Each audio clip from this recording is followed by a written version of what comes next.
Hi, this is Anita Gale. I'm CEO of the National Space Society. It's a pleasure to have you join us for the 2021 International Space Development Conference.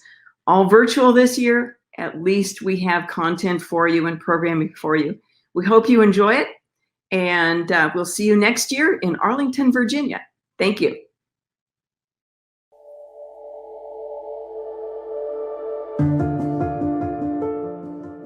Dear Earth, we're sorry for all the things we've done to you. We're sorry for coal plants, oil spills, nuclear waste, dirty factories, auto emissions, wildfires, and climate change. We really didn't understand.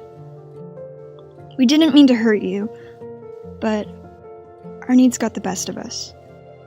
Now we know there's a better way, one that will give us everything we need without harming you ever again. Can we start over? We have a new plan, and we really mean it this time. We promise. It's all about electricity. We know, we've tried that before. Coal, oil, gas. Those were the choices for a different time. But we promise to do better because we have a new source of power at our fingertips. Space solar power. The sun provides clean and virtually limitless power 24 hours a day. It is a huge, inexhaustible source of energy that will be kind to you, Mother Earth. The ways we currently harness solar power are a great start, but only provide energy for part of the day and are limited by weather and other conditions here on Earth. And your atmosphere, while we cherish it, reflects about a third of the sun's energy back into space. Solar power generated in space and sent back to Earth frees us from these limitations and will allow us to provide virtually unlimited amounts of energy to the entire planet, night and day. Space solar power is clean, abundant, and the costs of collecting and transmitting it back to you, dear Earth, are negligible. And space solar power is virtually emissions-free and kind to you. We have the rockets and the proven technology we need to start building space solar power now. We may even be able to utilize the resources of your neighbor, the Moon, to build these orbiting power stations. We really want to do the right thing, Mother Earth. We're ready if you are. Space solar power will help us to repair the climate and make you healthier than ever. So what do you say, Earth? Ready to give us a second chance? Space solar power is the answer. To learn more and donate, go to go.nss.org/SSP.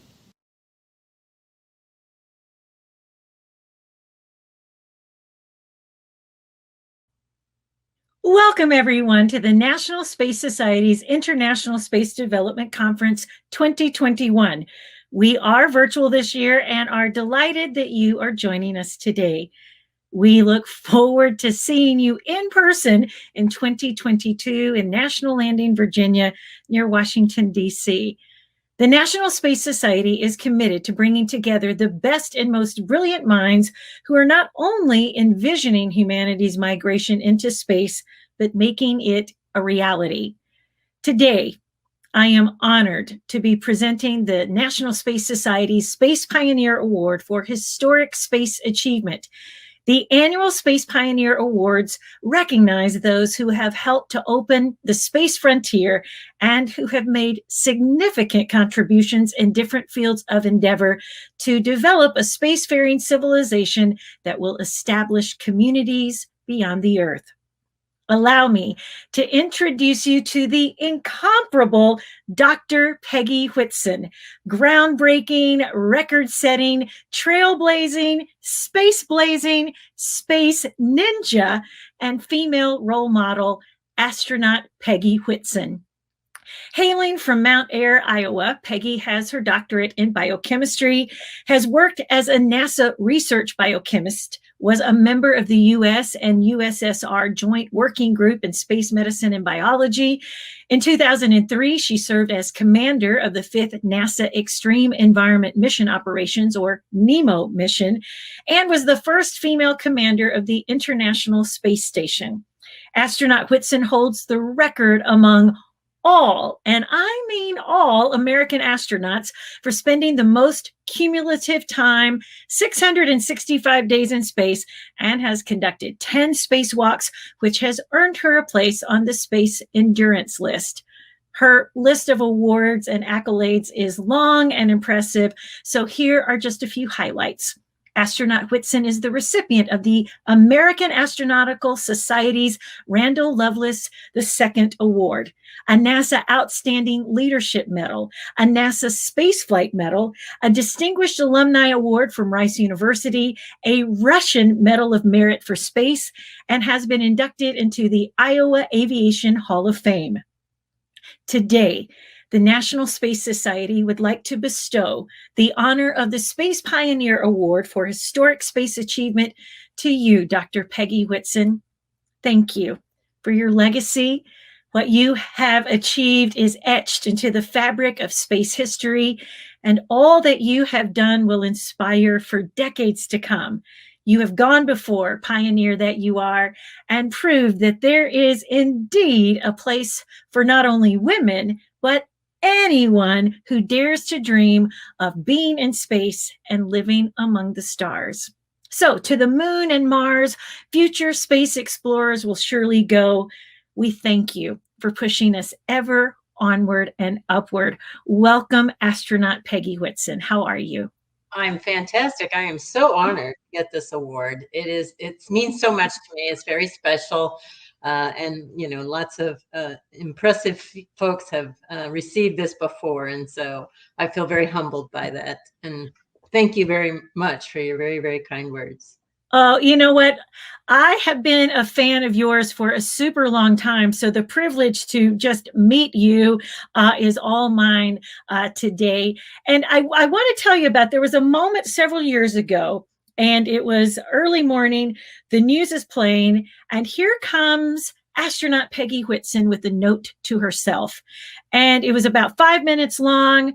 My husband's crying. I'm crying by the end of the thing. It was such a powerful message, and perfect for that day upon which I heard it. But here's what I recall. You are talking about growing up on a farm. So I want you to share with everyone about how growing up on the farm really kind of shaped you and how, you know, prepared you for being an astronaut. Well, I really do think it was important training for me, in the sense that I had to learn determination and hard work. My parents are probably the hardest working people I've ever met. You know, they always had the job to do. And even if it seemed impossible to me, they always managed to accomplish it. And, you know, so I think that was a good characteristics to pick up, you know, this dedication, this, you know, determination to achieve your goals and to make things happen. And so I think growing up on a farm was very important. My dad was great at fixing things, which turned out to be a very good talent to try and develop as I grew into being a space station crew member, because you're always having to fix something on board the space station. Well, I also recall, though, did your dad take pilot lessons first and then you took pilot lessons? How did that go? So when I was 10, he learned to fly a plane, and it was just, you know, a little 150 Cessna, and I got my very first ride in an airplane. And of course, I was totally enthralled by that. And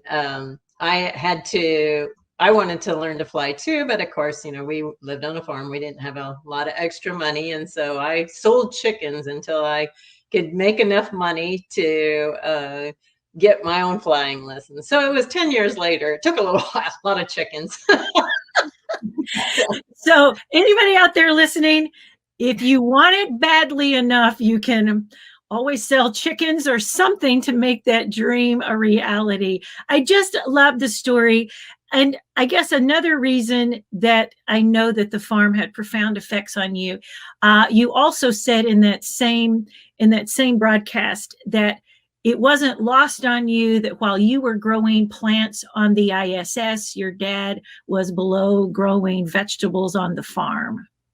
Yeah, actually, he was growing soybeans and I was actually growing soybeans. So we were both growing soybeans at the same time. I only had like half a dozen plants, but compared to his several hundred acres. But still, it's a beautiful sort of as above, so below moment. But tell everybody, becoming an astronaut, I mean, didn't happen overnight. Certainly, you were already working at NASA in biochemistry, but talk to everybody about that process. I think when they hear how arduous and how maybe dedicated to that dream you must be, it's a good lesson for us all.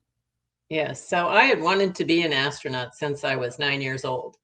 When I first saw Neil Armstrong and Buzz Aldrin walk on the moon, it made an impression on me. But I think it went from being a dream to a goal when NASA selected the first female astronauts when I graduated from high school. That's when it seemed, okay, it's real. I can do this. You know, I was maybe naive about how easy that would be to do.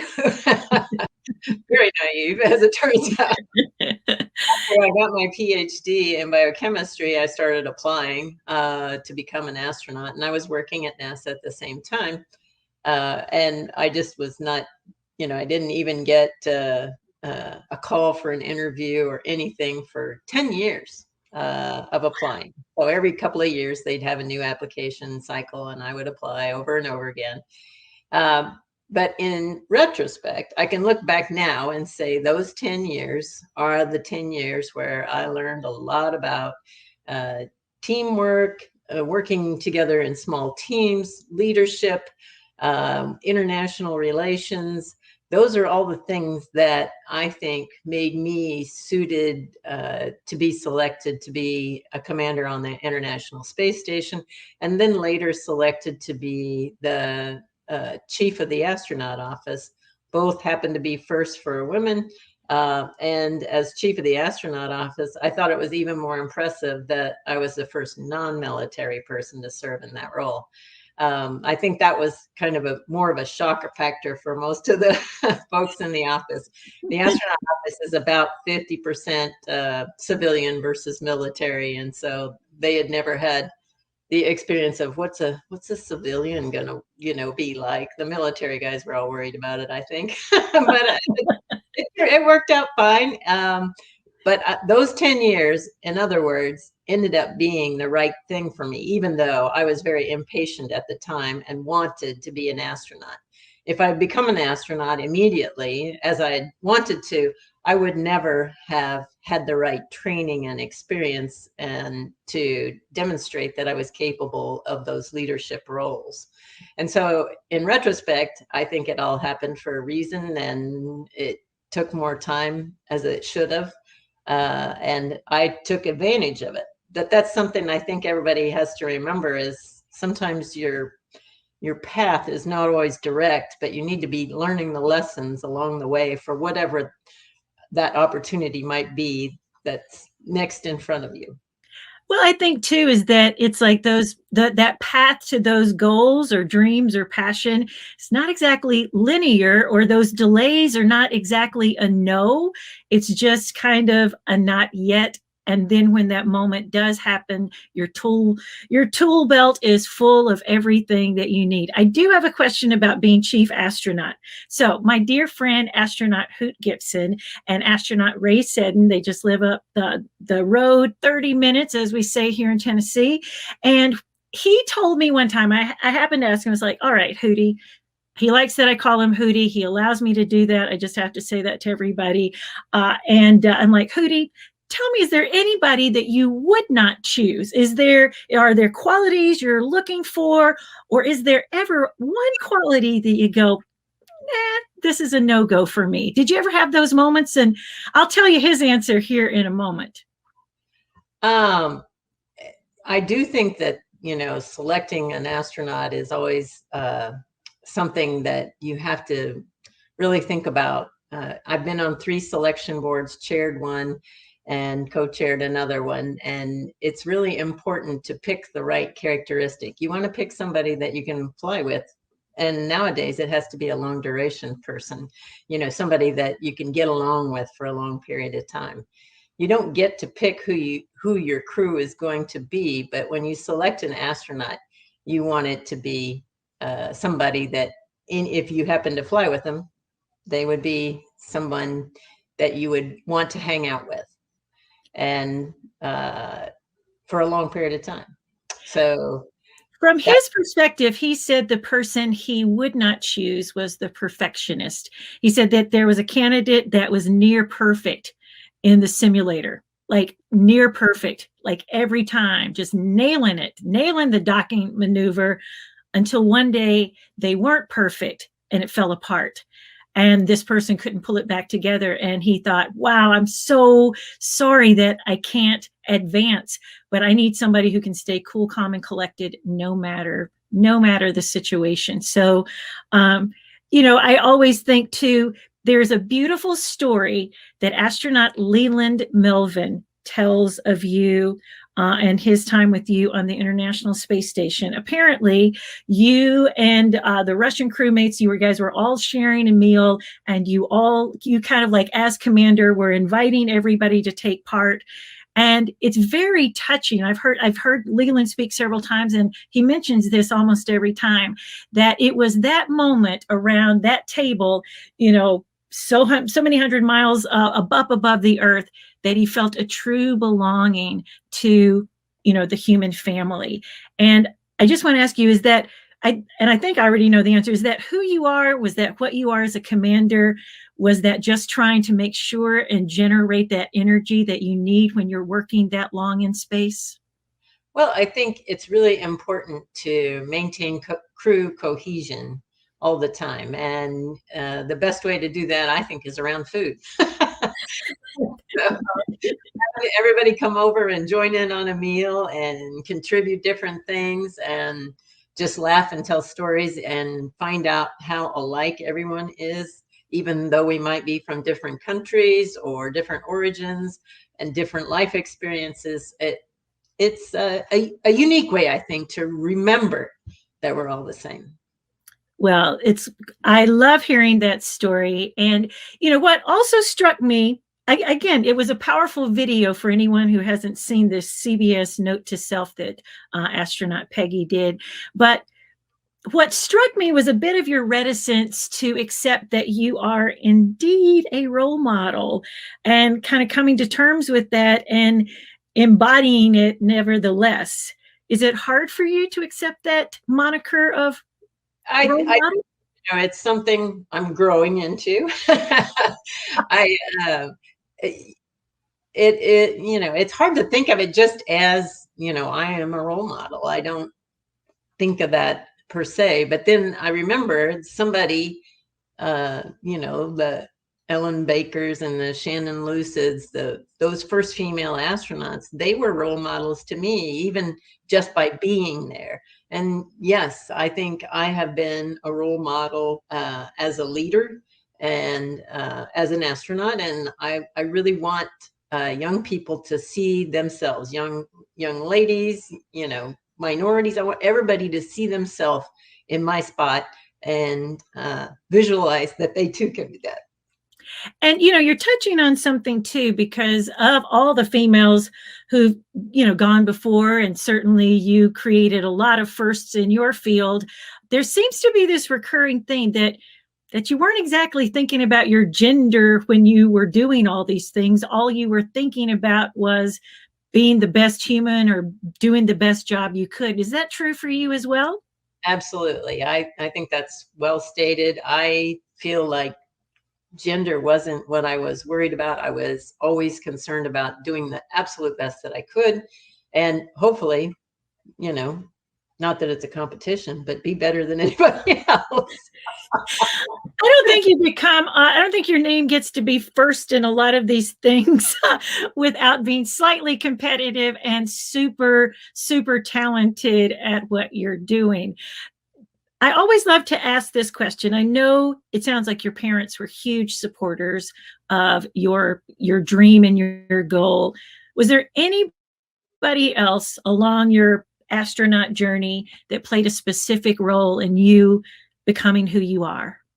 I feel very lucky in that I had role models, beyond my parents, but, even in high school, I had a science teacher who allowed me to make up my own science classes after I'd taken all the ones that were available. And then I got to college, and Dr. Greff was my mentor, and just she made me believe I could do lots of things. She was this like 5 foot nothing ball of energy that was always going, Energizer Bunny kind of thing. And after that, I got to Rice University, and my mentor, Kathleen Matthews, another just an amazing woman. I got to NASA, and I had two female mentors, Nitsa Cintron and Carolyn Huntoon, and both of them really encouraged me and supported me, and actually gave me opportunities I never would have asked for, like working in international relations. But I was encouraged to do these things and to try these things. And as I said, in retrospect, those are the things that made me successful. So you've got to take the opportunities, even if you don't feel that you can do them. You have to try, because you'll never know what you can do if you're afraid of failure. And when you test yourself, you can find out you're capable of so much more. Well, I think that's a great lesson to all that are listening, and especially the students. Go out and find your science mentor, accept those opportunities along the way. Now, among 10 spacewalks, was there ever a daunting moment or a spiritual moment or some awakening when you're, outside the safety of the International Space Station, hurtling along and orbiting the Earth?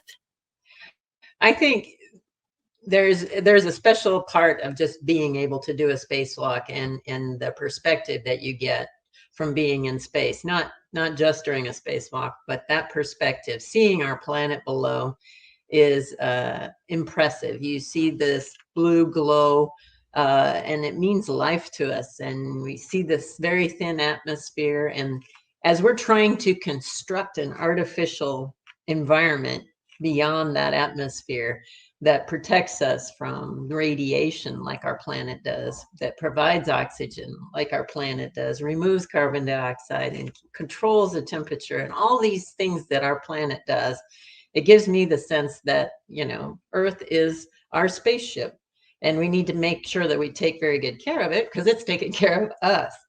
But the thing that's most impressive is that at nighttime, you see all these thousands and thousands and thousands of stars. It's overwhelming.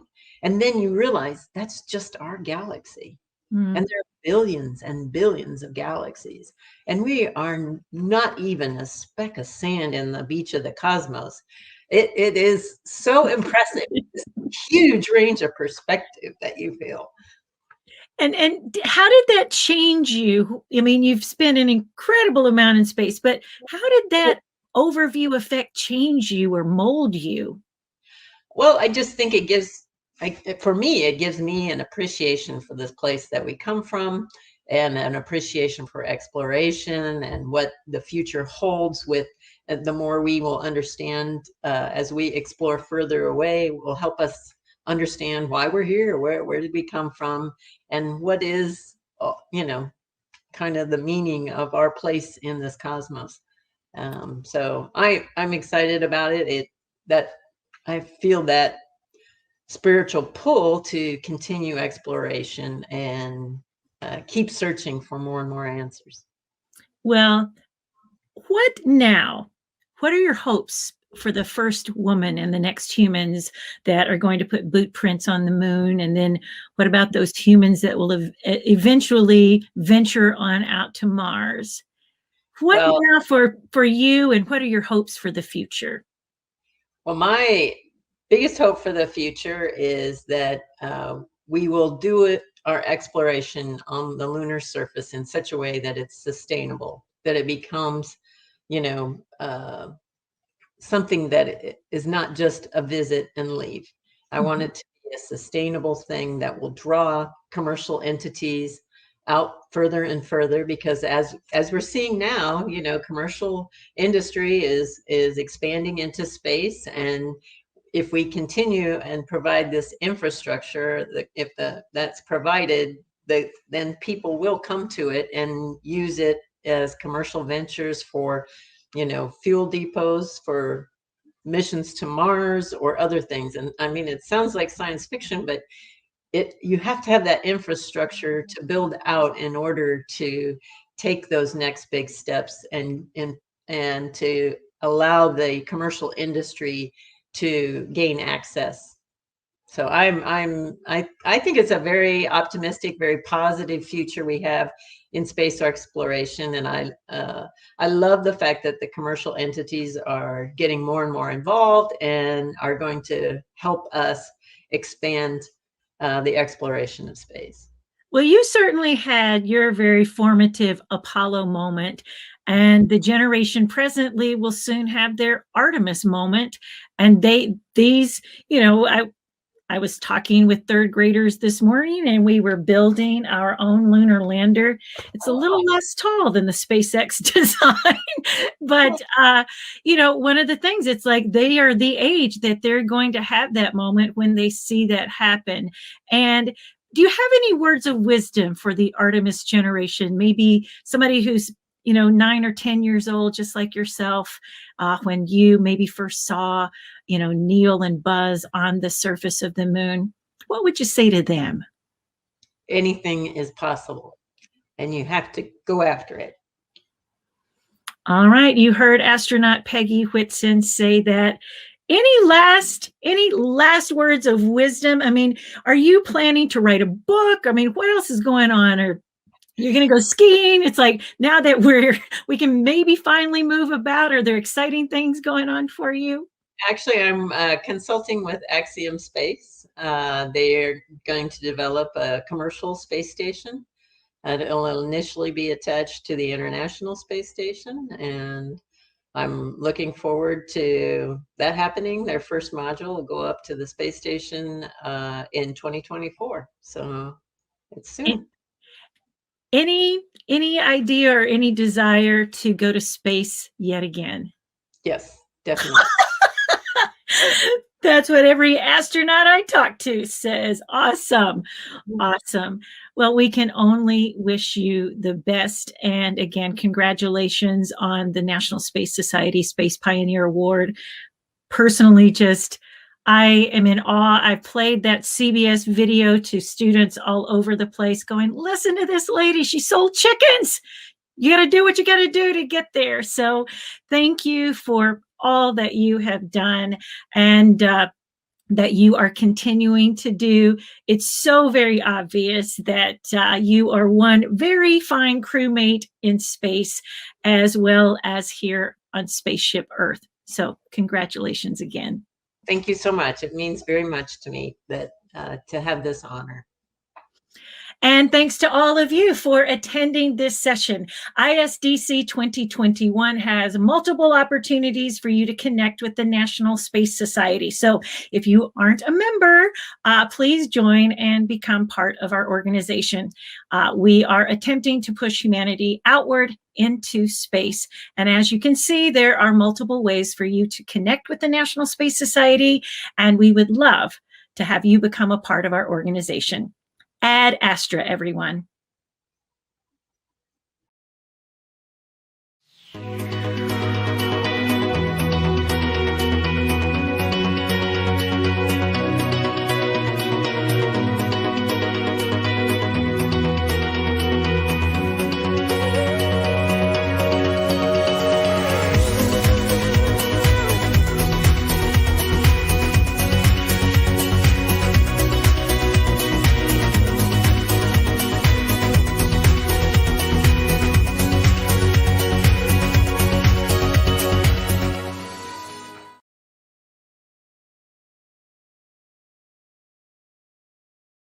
Welcome back, everybody. We're back at Jet Propulsion Laboratory in Pasadena, California, and I'm here to give Robert Manning the 2021 Space Pioneer Award.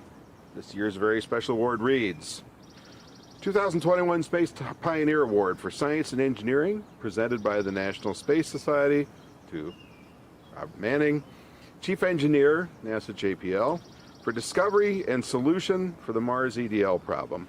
So Rob, congratulations. It's a real pleasure. Rod, This Pyle, is long overdue and well deserved. Thank you very much. This is incredible. Look how beautiful this is. It's gorgeous. Yeah. And what an honor. The National Space Society, thank you very much.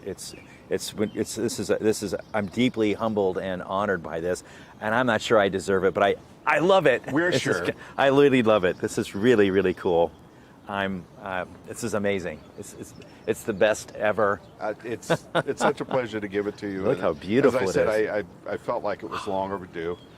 So let's talk a little bit about why you so richly deserve this award.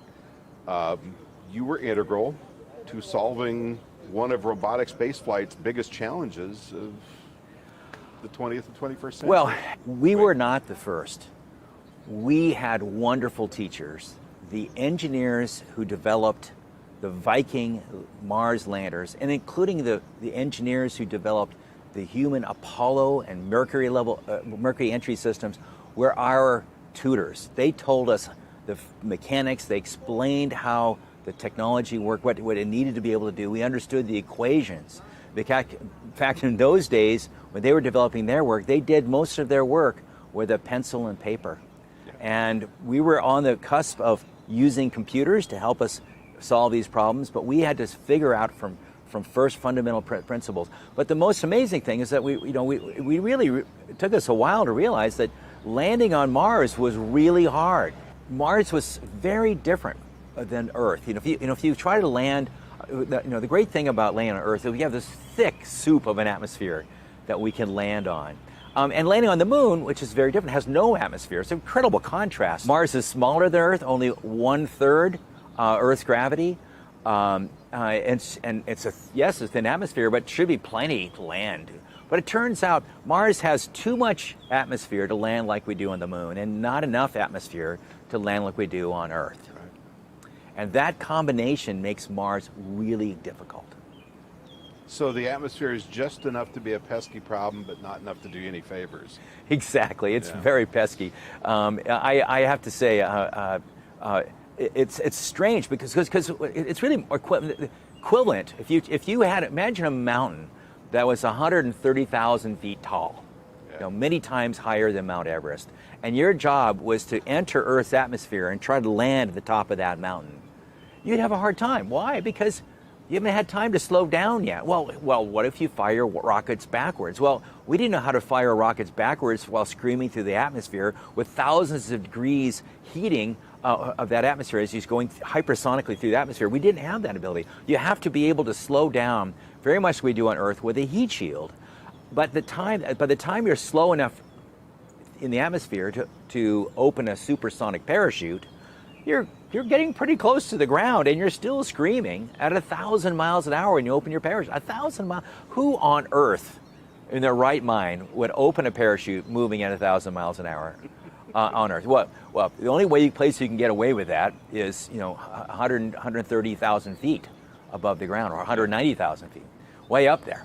And so the technology we had for Earth really does not apply. We had to do something else. So having a supersonic parachute was the first key element. And the engineers realized that early on.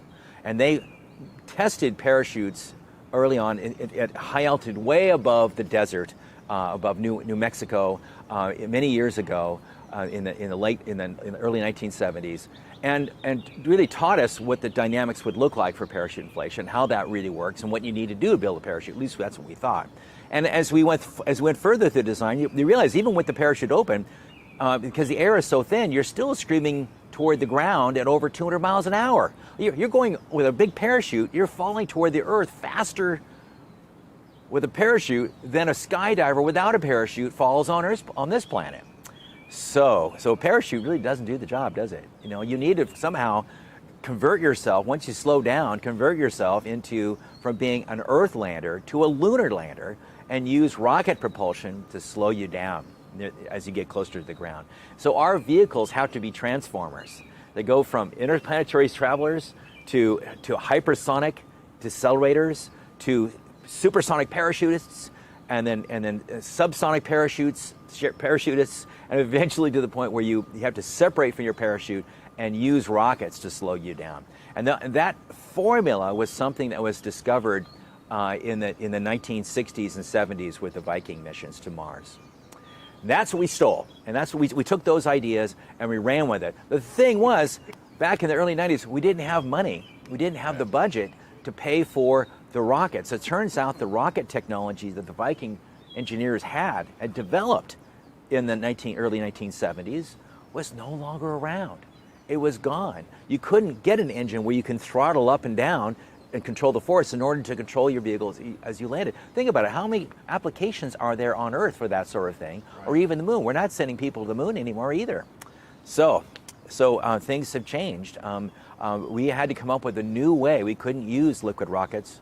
We had to use something we could get off the shelf. We modified commercial rockets, solid rocket motors, and we used, and because solid rocket motors are terrible at controlling velocity, we aimed to just try to make sure we bring our vehicle to the stop some distance above the ground, and then we let gravity do its thing, and we dropped our lander from about between 10 and 20 meters above the ground. That's pretty high up. So at least you're coming to a stop above the ground. That's nice. This is Pathfinder you're talking about, This is right? Mars Pathfinder, and Yeah. this is what we had to come up with, this poor man's kludgy, very Rube Goldberg-esque lander, we had to come up with a lander that was that had to be surrounded by airbags on all sides. It had to be able to bounce on the surface. We first tried airbags that would decompress, so when you hit the ground, it would automatically vent like airbags on your car does. Right. You know, when if you get in a car accident, those bags inflate, but the bags allow it to compress as you fall into the airbag by shooting out the gas on the other side. We thought, well, we could try that. Well, we tried that, and it didn't work. The gas would come out too fast. It was hard to control, and what's more, we almost always bounced anyway. So we decided, oh heck, we got to come up with you just can't have airbags on one side. We had to completely surround it. That meant that we needed to come up with a lander that had to accommodate those airbags. So we ended up with a tetrahedral shaped lander. I mean, who would have thought make a lander the shape of a tetrahedron? I mean, especially electronics, they come in squares, right? Boxes. Right. You know, everything comes in square boxes. Somehow we had to shoehorn all these funny shaped electronic boxes into this shape, as well as a little rover, the first little rover, compress it down, squeeze its wheels down like if someone sat on it, and bolt it to one of the pedals of this tetrahedral shape lander that had to also right itself, because if we roll on the surface, you didn't know which way you were going to land and which way you were going to roll to a stop, and which side. So it was like throwing a dice. So the dice had to be able to open itself up and right itself automatically. So all those things we had to kind of come up and invent as a poor man's approach to a poor person's approach to landing on Mars, and it worked to our incredible relief. On July 4th, 1997, we bounced, Mars Pathfinder bounced, we cut really high, much higher than we expected, and this thing plummeted from 7 stories up and bounced on the surface of Mars, boing, boing, boing, and bounced probably a good half a mile along the surface of Mars. And you weren't able to actually count how many times, right? No, because my friend, my teammates and I, we said, well, how long would it take to bounce? So he says, well, we bounce this high, it'll roll to a stop. Don't worry, it'll roll to a stop. And I go like, okay. It didn't. So we recorded the data on board for 60 seconds. I mean, imagine you throw the ball and you throw it in the air and watch it bounce. All right. Can you imagine a ball that keeps bouncing after a Who minute? would figure? Yeah. No, it was still going. In fact, it was still going strong after a minute, and that's when it stopped recording. So I have no idea how many bounces it really did. And even though at the time I thought I had, I was wrong about that. Anyway, so we realized that this is one way to land on Mars, and these airbags seem to work quite well over very rough surfaces. We landed on Mars Pathfinder, a very rocky place. And in fact, one of the biggest things we discovered is that we might be able to land there and open up like a flower, but it's a really difficult thing driving a rover in some of that rocky area. And one thing we did learn about learning how to operate a rover remotely on another planet for the first time is that when you're this high off the ground, rocks that are this high are really scary, and there are lots of them. And so we really realized... And you're looking at them from the viewpoint of the kid, right? Yeah, it's like crawling on your stomach on the surface of Mars. And so it was fantastic. We learned how to do it, but we came away with the sense that, Mars is still a human scale place. In other words, it's not still a bad place for humans to wander around in their spacesuits. And I mean, and you have to prepare yourself to be, you need like a walking stick, because there's some pretty gnarly surfaces on the surface of Mars. And Mars has some really sharp rocks. That's something we didn't pay attention to early on. And later on, we applied the same landing approach for Spirit and Opportunity, and we landed those. And when we got to Mars in those missions, we looked at these pictures, and I was like, oh my gosh, that rock, that's an airbag eater.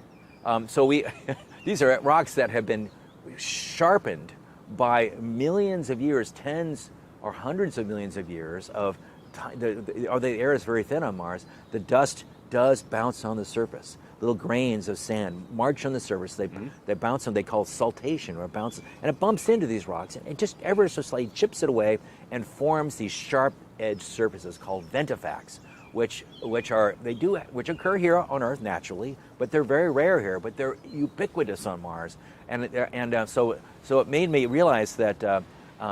We're going to have to make sure that we land on. If we ever use airbags again, we have to make darn sure that we're not landing on a terrain full of ventifacts, because the airbags are not happy there. No. Now, wouldn't that be the opposite of what you would have expected before this mission? Yeah. No, we didn't. Didn't everybody expect windy-roaded, smooth surfaces for the most part? I don't remember us talking too much about it. We never really talked about what millions of years of being exposed to that very thin atmosphere could do. To be honest with you, there was still debate whether sand dunes ever moved at all on Mars. We did not have many years of orbital high resolution images that would show dunes progressing over time like they do on this planet. So there was a thought that there wasn't just enough, this wasn't a force to be reckoned with, but it is. And dunes do move on Mars. Sand does, in fact, sand and dust on Mars still plays a huge role in changing the landscape of Mars, even today, after all these years of being dry, since the end of the wet period about 3.5 billion years ago. Right. We've kind of gone through this march towards EDL pretty quickly, but you did a lot of testing. Oh, we did a lot. Especially on Pathfinder, as I recall, you did some innovative, kind of non-traditional kind of testing. At least non-traditional, what we think of when we think of NASA. So one of the things our ability to do computer simulations of all of this stuff, which has improved over the years since then. But in the early 90s, our skills at modeling were pretty rudimentary. And for example, we tried simulating what an airbag on a sharp rock would do, how that would work, but we couldn't get the software to tell us much that was useful. Instead, we just had to go back to the good old-fashioned trial and error. So trial and error was part of it, particularly for airbag testing, but airbag retraction, rocket firing, parachute inflation, and going back to relearning how to test heat shields under Mars conditions. It had been many years, right? We've been 20 years since the last landing, and many of those tests occurred many years before that, in the early 70s, so or even late 60s. So we had to go reconstitute the test program, test capabilities that had really gone into mothball or retired altogether, and pull out many of these wonderfully talented people who were in their 20s in the early 1960s, right, who had helped invent some of these ideas. And so they came and gave us advice on how to test, and we took what they did and moved the bar even further. With a lower budget. With a much lower budget, yes. We were only 1/10 the cost of the Viking. Of course, Vikings had 2 orbiters and 2 landers, to be fair, but it was still a lot cheaper than in the same scale. And a lot of it because we had the people who still remember how to do it give us advice, and we're very good at test and fail, test and fail, test and fail, test until it worked. And we were very because we had those test abilities, test skills, and test setups. We bought a lot of hardware and tried things out, and until we got. In fact, the original design for Mars Pathfinder, the sensing of the ground was not going to be electronics at all with a radar. It was going to be a plumb bob that was going to be lowered on a 20-meter or that was actually 60-meter bridle. That would just when it hit the ground first, it would send a signal up to fire the rockets. We're here. Yeah. But over time, we realized, because when we did more, this is where we did use computers, we started realizing the dynamics of parachute, rockets, lander suspended below that on ropes, 20-meter ropes, by the way, with the airbags surrounded, and then another rope that went down to sense the ground. That was swinging so wildly that these things, the lander would land sometimes in our simulations before the touchdown sensor, and so which not be good. So Okay. so we would not have the airbags inflated. That would not be good. So we realized, but all this time we were testing our rockets and other things on the desert with a very low-cost radar, just a few $1,000 radar that we had purchased, several of them for our testing because we were dropping them out of the sky and they were crashing and breaking. He goes, these radars work pretty good. Maybe we should send one to Mars. So we took one of them and took it apart, make sure all the parts were of decent pedigree, and worked with the company who made it. And sure enough, the radar worked fine, and it had some idiosyncrasies that we had to work around. We pulled it together and tested it and tested the daylights out of it, and sure enough, it worked. That's what we flew to Mars, a little few $1,000 radar that you could put on an aircraft. It's really an aircraft radar. Yeah. It was great, and it worked. So we used that to the software on board the lander used that to time when the airbags and the rockets would need to fire. So we learned all those things, and of course all these things that we learned, we applied directly when it came time years later to come up with a new rover that was now of substantial size. It's the size of a golf cart now, which is actually more reasonable thing to drive, because Mars, we did realize that Mars is, this is a rough place. There are rocks and boulders and all sorts of things all around us, everywhere we looked. We needed something, and a little rover like this couldn't go that far. And one thing we really, at that time, no one had ever put a vehicle on Mars other than Sojourner that could go very far. Sojourner could only go as far away as your backyard. They could explore your backyard, literally. It's just much less than the size of a football field. Why? Because we had a little radio that was in contact. It had to be line of sight communications, and we had to be able to see what it was doing so we could control it. Right. Because its view of the world was so tiny and so limited by all these rocks around it. So this we really did learn that we needed a bigger rover. Now the question is how we're going to get a rover there, and that was.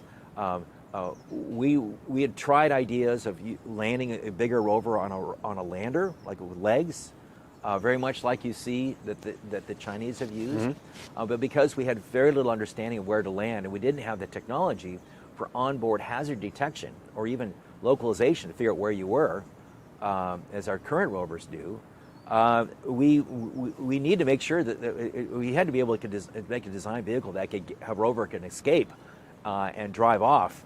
In very nasty terrain on slopes and rocks. So we found that the lander just was not working out, and so we came to this idea that maybe we should take Mars Pathfinder, particularly after the Mars Polar Lander failure. The mission, as you know, that lander vanished in 1999. Right. We've not found any signs of that lander on Mars. There's no debris. Nothing. It's been gobbled up by Mars, or vanished, or broken apart. Yeah. We don't know. And so, but we really felt back in early 2000, after that failure in 1999, that we needed to do something else. So we said, well, why don't we just? My friends and I came up with the idea. Why don't we just take our Mars Pathfinder, ditch Sojourner, and convert the inner part of Pathfinder into a rover. Basically make that into a larger version of Sojourner that had larger wheels, had better ground clearance, and can carry a science payload that was originally intended to be on a rover in the first place, that was being put on landers, or really was meant to be on a rover. So we did that, and Sojourner, the Pathfinder, basically was the parent for Spirit and Opportunity, which is convenient because the next launch opportunity that we could aim for was 2003. 2005 was a terrible time to go to Mars because of dust storm season. So we realized that we could take Mars Pathfinder design, modify it, and in 3 years build a rover. Well, that's about the time we made that story. We got a phone call from Dan Golden, NASA administrator, and he said, "Hey, why are you guys only flying one rover? Shouldn't you be doing two?" And we said, "Sure. Why didn't you just propose that?" Well, wouldn't that make more sense? And we were like, "Yeah." You bet. So he said, "Well, can you do it?" I says, "Well," we said, "I don't know. Should we do it? Guys, what do you guys think?" "Yeah, we think we can do it.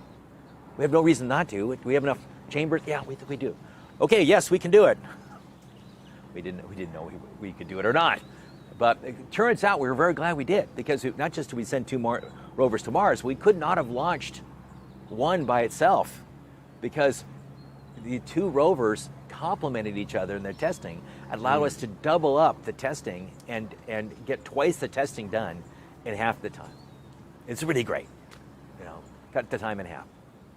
And so it was very successful. We to our shock and dismay, we managed to get them off the ground just in the nick of time before the very narrow 3-week launch window closed, and off they were, headed to Mars, and we landed them in early January of 2004, and that was our success. We learned a lot about driving on Mars, exploring Mars. For the first time, we were able to not just stand and look out the window, look around. Look at that hill over there. I wonder what that is. I don't know. It's too far away. Okay, well, look over there. Oh, that's a nice like rock. Wouldn't it be nice to get close to that? Yeah, it would. Yeah. So that was the world of landers. The world of a rover was, well, let's go over and check it out. Yeah.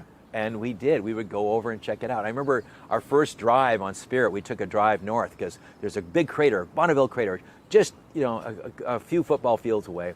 We drove up to it and climbed up to the rim of the crater, hoping to look inside to see rock outcroppings we could explore. Not a rock outcropping to be seen. And we're like, oh, shoot, whole disaster, because we expected this crater to be full of signs of water, because it was clearly a lake at one time, but all we found was lava rock. And it's like, that doesn't make sense. Oh, obviously it was a lake, but it got covered. That was Spirit? That was Spirit. Yeah, Spirit rover, and in Gusev Crater. And we looked, and so we said, well, it's just lava rock as far as we can see. Apparently the lava covered the lake, but we didn't know that till we got there. And so, shoot, well, how about this? There's some hills over there. Let's drive over there. Well, they're about a mile or two away. That's a long ways to go. We designed these rovers for 600 meters. I go, Total. Wow. That was our requirement. Kind of outdid yourself, didn't you? Well, we designed them. When I say design them, we designed them. We ensured that they had a high probability of going 600 meters. At least, yeah. Or more. That's remarkable. So it was we designed for at least 600 meters. We don't know. We didn't know. We were concerned because our testing of those motors, running especially brushed motors operating in those conditions, revealed that these motors aren't going to last that long. And we also knew their solar arrays weren't going to last that much longer because of the dust accumulation they were claiming every day, a little more dust on those things. So our expectation was that they wouldn't last that long for those reasons alone. And so we plowed ahead, crossing our fingers so we'd get to the mountain before the rovers died and before winter. And we did. We made it there before winter. And guess what? Mars cleaned up the dust, and so the dust was wind conditions occasionally show up. Wind conditions occasionally show up that completely scour the tops of the solar panels, leaving them as clean as the day you landed. I mean, who would have thought that? We never dreamed that would happen. Now, it doesn't happen very often. It only happens a certain time of the year. It doesn't happen every place, but it could happen, and it was something we couldn't count on, but there you go. This happened several times over the course of both Spirit and Opportunity rover. So I have to admit, these rovers were successful far beyond our wildest imaginations. It was quite lucky. Well, and what a story, and it got so many people engaged worldwide. Yes. And they picked up an anthropomorphic personality, and they became an entity unlike, I guess, anything you could really predict. I mean, Pathfinder and Sojourner were cute. They were. The Murs were handsome, They were handsome. Or they were still cute, but they were like a Mastiff instead of a Poodle or something. It is.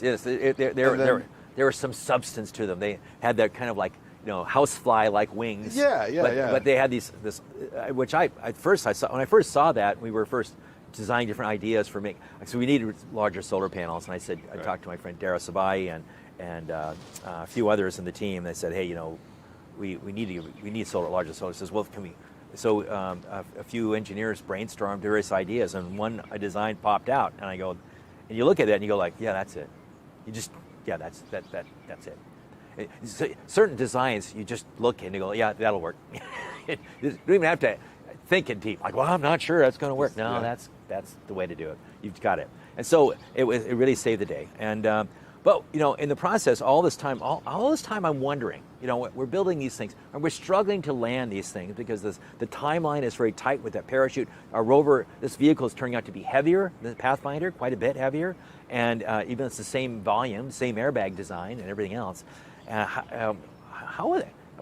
If I'm having trouble landing these things on Mars, right, how the heck can I will people ever land on Mars? So I was fortunate in around 2004, 2005 to help lead a team of experts, including Apollo astronauts. Very cool. Yeah. Other shuttle astronauts, the rest of the entry, descent, landing community, as well, both the planetary as well as the human community, all get together. The Johnson Space Center people. It was wonderful. We got together and we had this series of workshops to basically tell each other our stories. And it was in that effort we realized that we had a real problem on Mars. We had really not thought through the problem of landing on Mars, and particularly the hard part was going from about Mach 4 times the speed of sound, which is a little bit slower than Earth's speed of sound, but not much, to down to zero before hitting the ground. The whole trick to landing on Mars is or landing anywhere is basically to come to a stop before you hit it. Right. Right. That's sort of the guiding principle of EDL. Don't hit it too fast. And so you're screaming toward the ground. If you got this very big vehicle, how do you slow it down? Well, if you're going supersonically, supersonic parachute would be the size of the parachute with the size of the Rose Bowl. We figured we needed a parachute that was really this massive piece of fabric. How long would that get that fabric out there? How do you get it inflated? Yeah. It was very difficult. And we realized we had to come up with new options, new kinds of drag devices, new inflatables to slow down further up, even more. Mm-hmm. And with the whole trick, once you get below the speed of sound on Mars, then you can fire rockets like you do on the moon. But above that, the thought was you couldn't. But we had one idea. Well, what if you were to fire rockets backwards going supersonic? Well, we could do that, but no one's ever done that before. Mm. No one's ever fired rockets directly in the direction you're traveling as the air is blowing back on you, producing a little bubble of terribly chaotic hot gases that could be whacking on the back of your vehicle, causing you to tumble and roll, and who knows what would happen. And so we said, well, we'd love to figure that out. Wouldn't it be great if somebody actually had enough money to do that? And so we left it at that. And we said, well, this has been an unsolved problem. And we realized, so I wrote a paper with my friend Bobby Braun, the other winner of this prestigious award. And Bobby and I basically wrote a story explaining this. I simulated all these different ways of landing on Mars, the different techniques and ways to slow down to get past this supersonic deceleration problem that we have with all these large vehicles. And the cool thing is that we realized that this was a really hard thing, and people really didn't know how hard it was until we pointed it out in a big way in 2006, 2005, 2006, when we wrote our paper.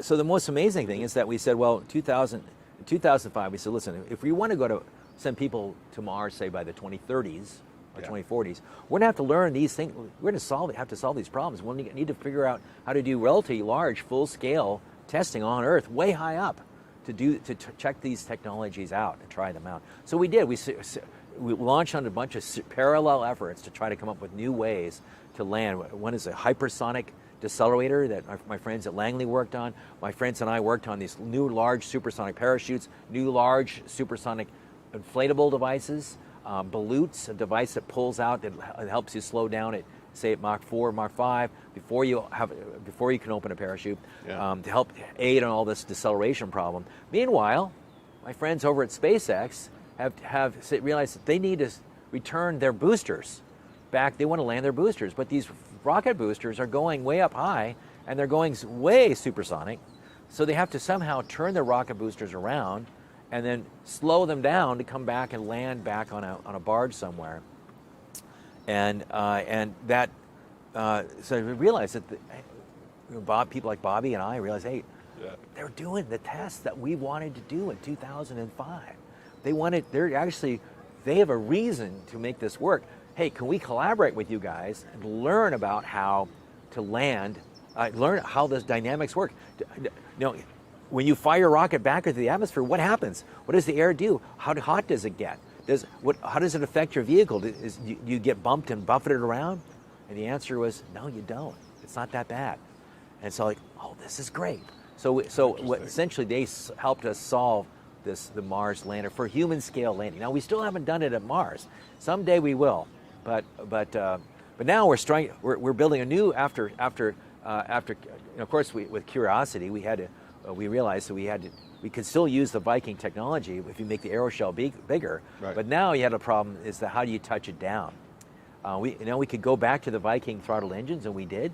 It took us about 6 years to reinvent those engines, but we needed some way because we realized that landing on top of a big lander, a metric ton or a vehicle is huge, and it's hard to get off a lander, because even when you may be only at 2-3 meters above, 1 to 3 meters above the ground, you still haven't landed yet. Right.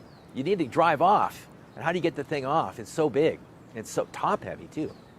So we said, so my friends and I, about the same time that we invented Spirit and Opportunity, we realized that if we can turn the rockets upside down, we can put the rockets on the roof and make a jetpack, make it like a helicopter, and fly it and lower this thing down on ropes, just like helicopter pilots do up in the sky, where they will lower payloads down, and they can do it with incredible precision. And so we got some more astronauts and more helicopter pilots to vouch for our concept of lowering the vehicle down with a descent stage using the sky crane maneuver that lowered the rover down to the surface. And that was the idea we came up with, again, a long time ago now. It's been over 22 years since we came up with it, 21 years. I didn't realize it was that long ago. Yeah, so it was January 2000. Even before we came up with Spirit and Opportunity as an idea, we were playing around with that idea. We discarded it for a while, thinking it was too hard, but while we were working on Spirit and Opportunity, we realized we can control things on the end of a rope. Turns out it's not that hard. In fact, if you take a pendulum or anything on a piece of weight on the end of a string, try swinging it back and forth like a pendulum, it seems like it's be hard to control. No, it's not. Just move your hand over and it comes to a dead stop. You can do it yourself. It's a great, simple experiment. We discovered that while we were trying to control the speed of our back shell when we were landing with our airbags, Spirit and Opportunity. And then we realized, hey, those things work. So my friends and I came along. We said, let's try this idea out. And we made a big team in about 2003. We started a big team to kind of work this through.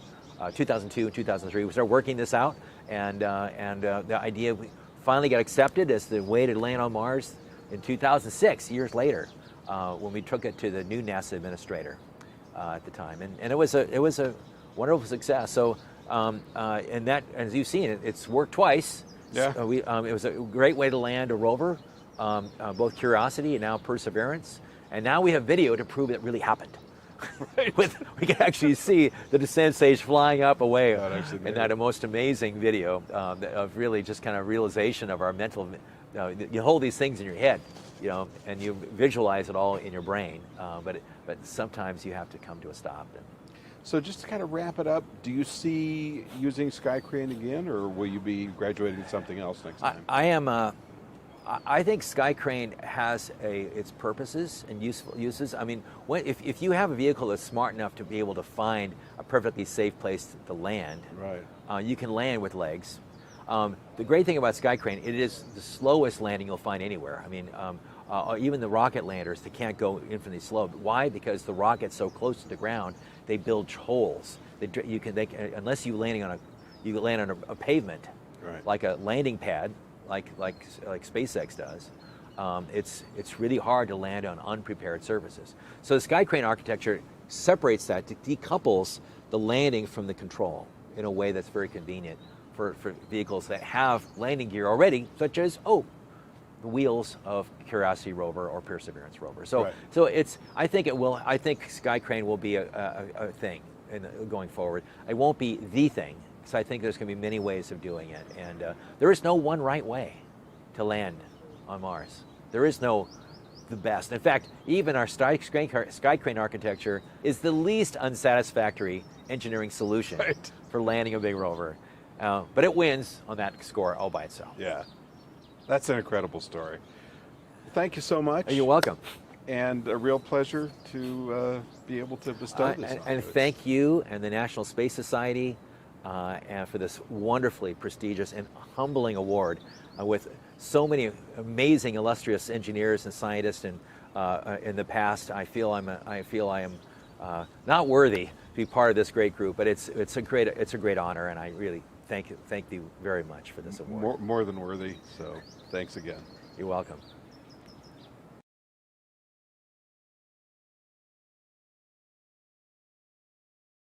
Welcome back, everybody, to this continuing International Space Development Conference.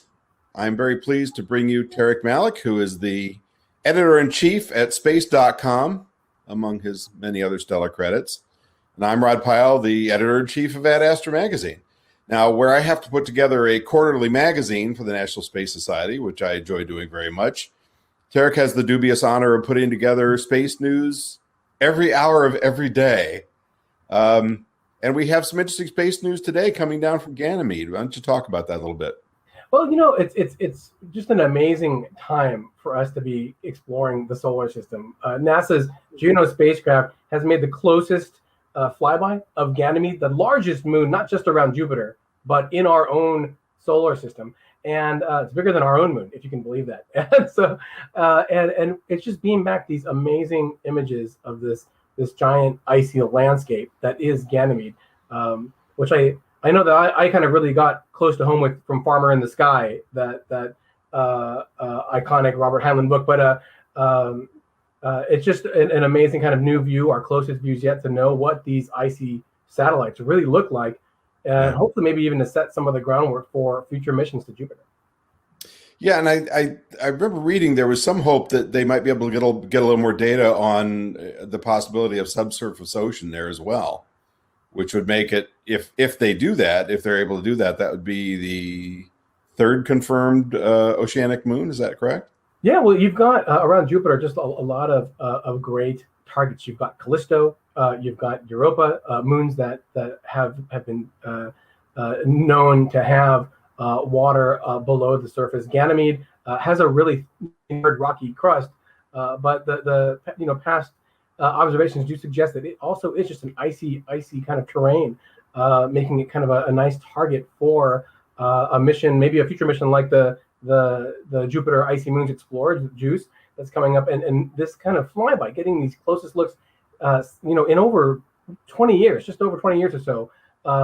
Really kind of help set that stage, to probe it not just with imagery, with the other instruments on Juno to kind of look deep at this satellite, as it has some of the other moons of Jupiter itself over the last few years.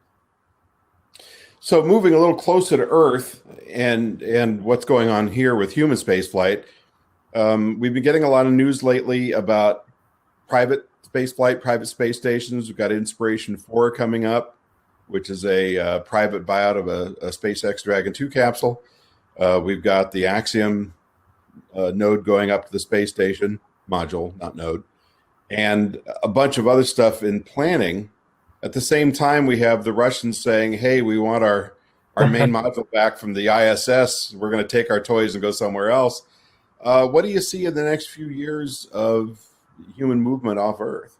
Well, I think, Rod, you and your attendees for ISDC are no strangers to the promise of space settlement. It seems like every year for the last maybe 2 decades, we keep thinking that this is the year that we're going to get closer to settlement in space, to space tourism, to a much more open industry and access for space. And I think that I can finally say, without hyperbole, that this actually may be the year that happens. Not only do we have a lot of an expansion of access to space, we have new vehicles like SpaceX's Crew Dragon, which is now flown 3 times while we're speaking now. Astronaut to the station. It will fly the first private mission to the space station into orbit, not the station, later this year with Inspiration 4, financed by a non-professional astronaut, Jared Isaacman, with 3 other civilians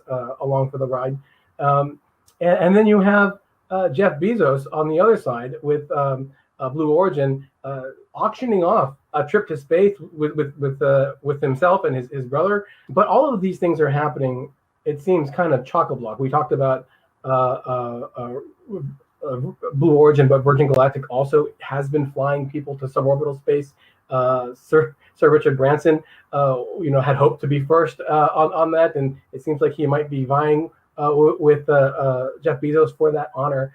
And when you have all of these things all happening at the same time, you can see that there is a reality now. Like it's actually happening, regardless of the policy that we see in Washington or even with the International Space Station partners. Right? Russia is kind of in a back and forth with NASA and the United States on access to the space station and their own plans for their new module Nayuka, as well as maybe another space station. Actually, there are discussions now to independently fly space tourists. They're going to fly a director and an actress to the space station to film a movie there ahead of another planned one that NASA has been working with on the back end.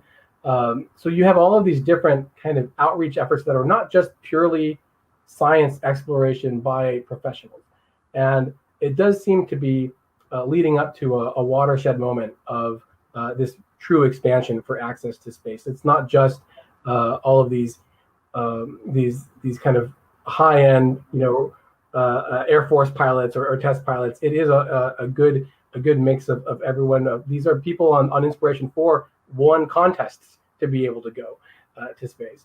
And one of the things we were talking about earlier is Axiom Space, and they actually have 3 different missions to go to fly people to the International Space Station, in addition to their own private module that they're building. And it does seem to point to an environment in which not only is there a willingness to embrace this new industry, this new expansion, but there is the actual capability now. These companies are building the hardware. They have space planes. They have successfully and already flown vehicles that have gone to space and back, that have carried to space and back. And now it's just kind of a matter of time to see how, just as in the early days of, let's say, aviation, where maybe flying on an airplane across the country was a really novel, super expensive endeavor.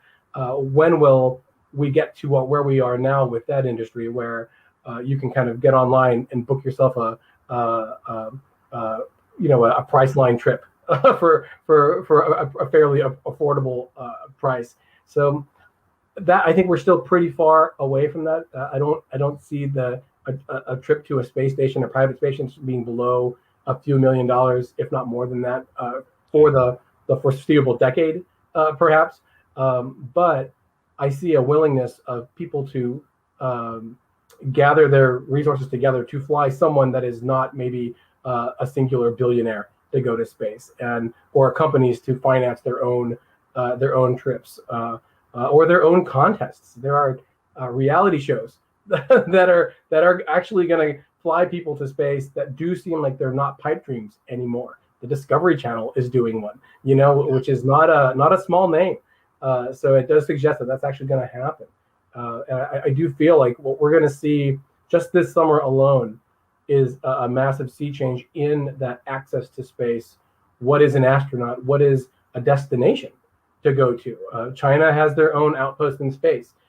Is it going to be purely for their space program? Will they open it up to civilians? Will they have international partners like Pakistan and others that they've already signed deals with? I guess we're gonna wait and see. But we could be seeing in the next 5 to 10 years 2 to 3 different stations in orbit for people to go live on, demonstrate new technologies, new settlement concepts, and that where we haven't talked about the moon yet, where Right. companies like SpaceX already have sold trips around the moon, while NASA has embraced them as also a method of transporting its own astronauts to the moon. So there's kind of a whole other race or contest to get back there and build up a base between NASA with Russia and China. They've got plans for a moon base, and we might just see, if all of this private stuff with the station works out, another attempt for a private moon base, which we had seen with Shackleton Energy and whatnot in the past. It's interesting when you talk about space tourism, it seems, and I'm not knocking it by any means, so I hope people won't take this wrong, but it seems like we have right now 1 foot in 2021 and 1 foot in 1961, in that, yes, we're flying reusable craft, but they're suborbital.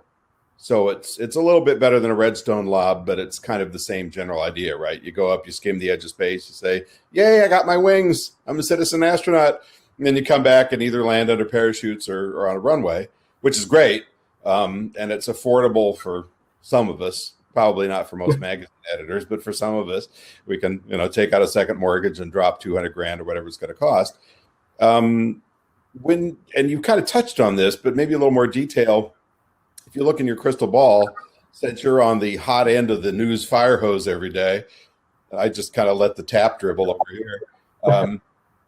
When do we see, $50 million to space station are one thing, right?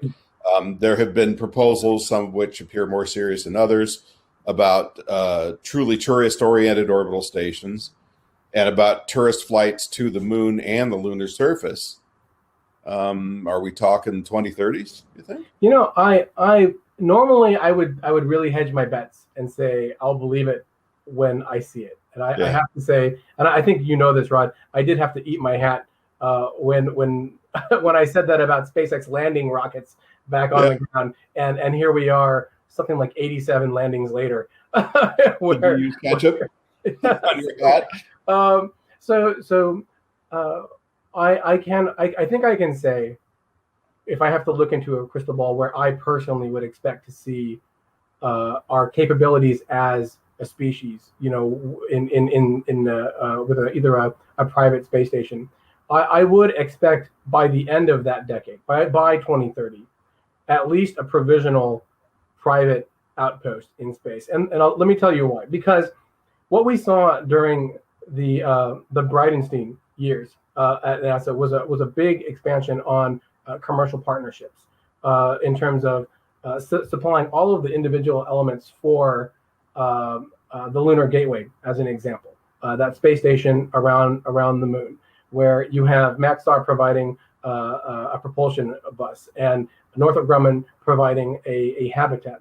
Those are all companies that are going to design their systems with a set of specifications, but not super, close micromanagement from NASA to develop this. And once they develop that, this is what we've seen with SpaceX, with Blue Origin, with Virgin Galactic. Once they develop that technology, they can use it now for whatever they want.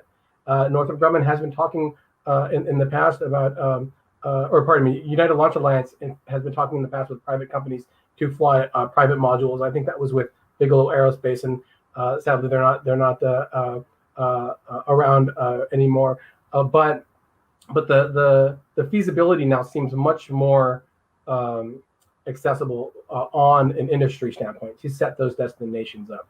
The trust level on the space exploration side has changed. They now embrace that commercial approach. Now there's always the checks and the balances and making sure that things are going okay. But seeing a flight like Blue Origin actually begin crewed flights in 2021, seeing Virgin Galactic really kind of pushing their vehicle to the limits before they begin passenger flights in the next year, and seeing a free flight mission, which we had been expecting from SpaceX for many, many years. I think they initially had a free flying Dragon concept before they even began flying cargo for NASA. Seeing that actually happen in September, and it looks like it is actually going to happen, is really going to kind of crystallize that approach now to future missions, future partnerships, and then future independent missions. The fact that Axiom has 3 missions to the space station means they have a customers that are willing to finance those. And with many new companies developing more reusable vehicles, we could see that cost then lower to the point where it does become accessible to take a once-in-a-lifetime vacation for you or for I over time, and then for our great grandkids to hop on a flight and just take in an orbital sunset for an afternoon or for a weekend. Yeah, and so we're talking there about space tourism, and I do think it's sensational that Bezos is stepping up to take the first one. That shows a bit of moxie. But we in another segment in this same conference, we interviewed Jeffrey Manber from NanoRacks, talking about the new Outpost program, which will repurpose spent stages in orbit. And it's interesting because if you read some of the media reports, I'm not sure all the reporters were clear on the fact that, at least they didn't make clear in the articles I saw, I think you probably did, that we're not going up and repurposing tumbling second stages that are there now. They have to be built for that purpose and then flown. But at the same time, their initial mission, as you know, is to go up and test cutting various assemblies with a welding torch in space, cutting torch. And that brings up some interesting possibilities, not just for repurposing spent stages a la a smaller version of Skylab, possibly, like what the wet workshop would have been, but perhaps assembling other things out of those. And he didn't give us a lot of details, but tell us what you know. Well, what I can say is that has been kind of a dream of science fiction. I remember reading some Larry Niven books that specifically where they would take the old external tanks and turn them into space stations. But I know we were talking a lot about space tourism, but that really is kind of the tip of the iceberg, right? You'll have a lot of these kind of early people with the means to pay for it, make these trips, and somebody will then say, you know what, I bet if I did this or tried that, I could do something a little bit different. And that's what we're seeing with companies like NanoRacks and others that are looking to kind of really build something in space with components that we already have, or things that are affordable to launch into orbit. So there's a lot of technology that has to be proven out for something like that, especially when it comes to repurposing stages, because once you cut into them, how do you make them airtight again? Right. How do you outfit them so that it's comfortable for you and I to just take off a spacesuit and be there in a shirt sleeve environment? We saw a lot of that with Skylab. That was a big space station, right? So we know that we can do it. It's just a matter of can we do it in space in a safe and an affordable manner? And what we've seen with companies like SpaceX, where they've really refined a method of flying things over and over again. I think that we're going to see that kind of an approach be a bit more embraced by other different companies to then set that infrastructure up, so that other companies might want to come in and say, yeah, we'll be the Hilton of your station right now, and someone else might say we'll be like the Marriott, right? And Yeah. and then they might have some dueling trips. That will take some time. I think something simple like one core module by the end of the decade does feel very possible. There are many companies that are building them on a commercial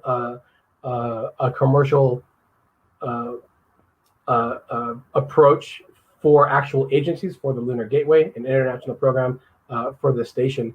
And Axiom does seem like they're really poised to kind of be the first with their module that's supposed to fly in the 2024 timeframe. So maybe around the time we might see SpaceX finishing their first lunar lander for NASA, we could see that first commercial module on the station. That is a substantial size, because we have the Bigelow beam inflatable module there as a prototype, but Axiom, of course, looking for something much bigger than that. Well, there's so much more to cover, and we're almost out of time, but I have to say, I don't know about you, but unless I make a substantial career shift, I'll probably be looking at the Motel 6 of space, if not something more akin to a Japanese capsule motel. But I'd take that in a heartbeat. I would take that. I've had many vacations where that was our stop, and we had a great time looking at the Grand Canyon or whatever it might have been, and we just had that place to stay. So you can imagine even a budget hotel in space that offers spacewalks at a discount. People are going to gravitate to something like that. You bet. Russia just right now has, as we're speaking, released a new website where people can kind of tailor a flight experience to the space station with one of their Roscosmos's subdivision companies. That's the kind of thing that I think we're going to see a lot more of.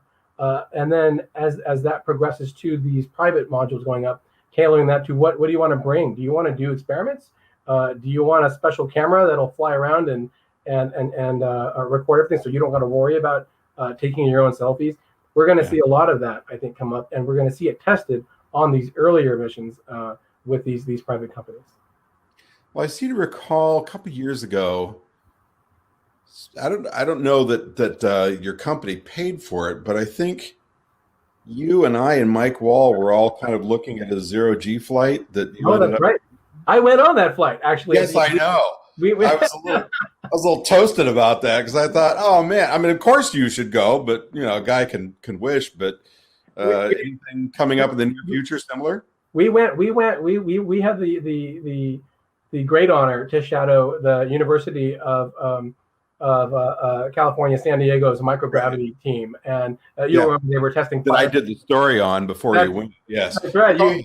You visited them, and then I got to go meet them during the flight campaign that NASA used to have for students. And I tell you, that was a really great thing. But that company, Zero Gravity, still, really that shows a lot of that crossover, right? Here is a technology that NASA, that Roscosmos designed to train professional astronauts.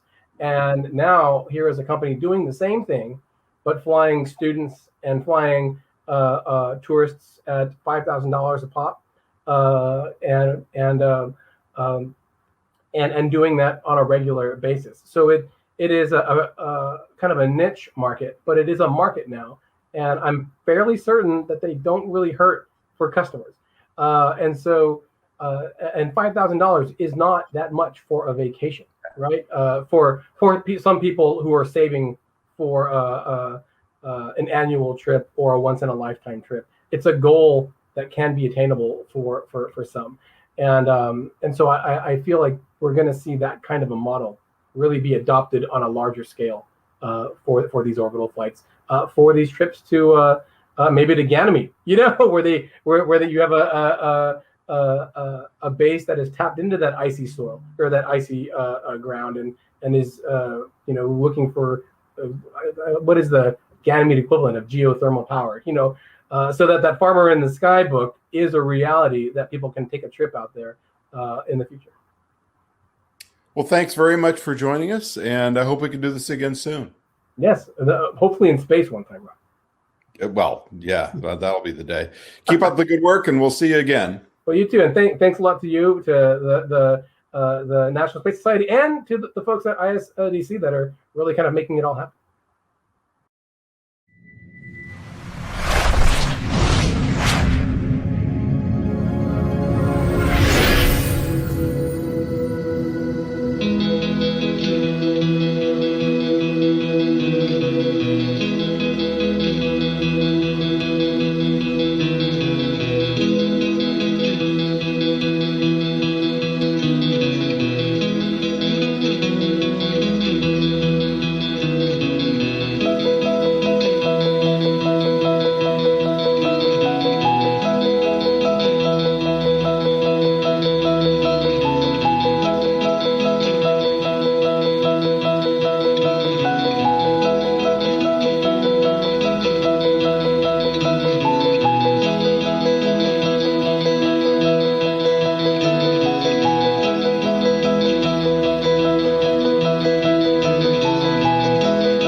Well, this debate opportunity has taken that bold step of bringing it into the domain of young adults. If what we've done is created that energy and that interest. When you see these students speaking about it and using the terms that we use as if it was always their term, I don't think there's anything more rewarding, quite honestly.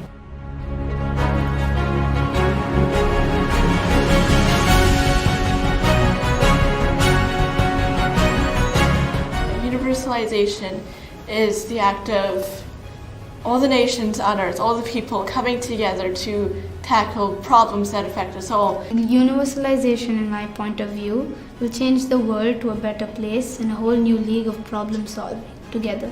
Figuring out a plan for universalization space is something that's really important and is really impacting us right now. We want every individual involved in every matter because we're humans and this is our world. We need to rule it together. We want all countries to be able to have that international collaboration that's going to bring us all together for a common cause. Find a way to agree on new laws in space that are helpful and that everyone can cooperate and agree on. I think it starts now and we begin that conversation, and as we plan, we are making way for generations to come to go to space in peace and borderless to boot. You don't see that borders, you don't see that differences. Just like we have seen in the debate now, the students from different countries are actually part of a team. The opportunity to put it in the hands of our next generation of leaders is what we need to do, because they're the ones who are going to help us really resolve, because it's their world. They need to own this. Do you guys all want to live in space? Yeah, sure. It's my dream, actually. It's like a magic. So we can discover all the things in space. Space is a mystery. It's filled with adventures, and I just want to touch the stars.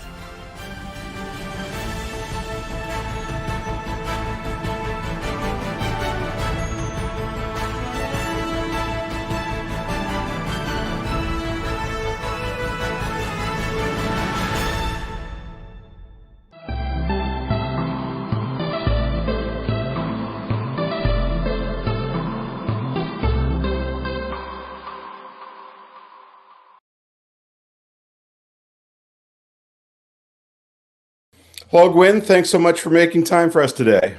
Thank you, Rod. I really appreciate it. I'm really pleased to be here to present you with the National Space Society's Wernher von Braun Memorial Award, which is presented every other year to outstanding individuals and entities. And this is SpaceX's second such award. The first we presented to Elon in 2014, which I've noted in your lobby when I came there to interview you a couple of years ago, and I was thrilled about that. It was a really wonderful surprise. So just kind of in a nutshell, SpaceX has been so instrumental in revolutionizing how we access space and has really changed the way the world looks at the future of spaceflight, which is not an easy thing to do. I don't need to tell you. And you have had a profound role in every step of that.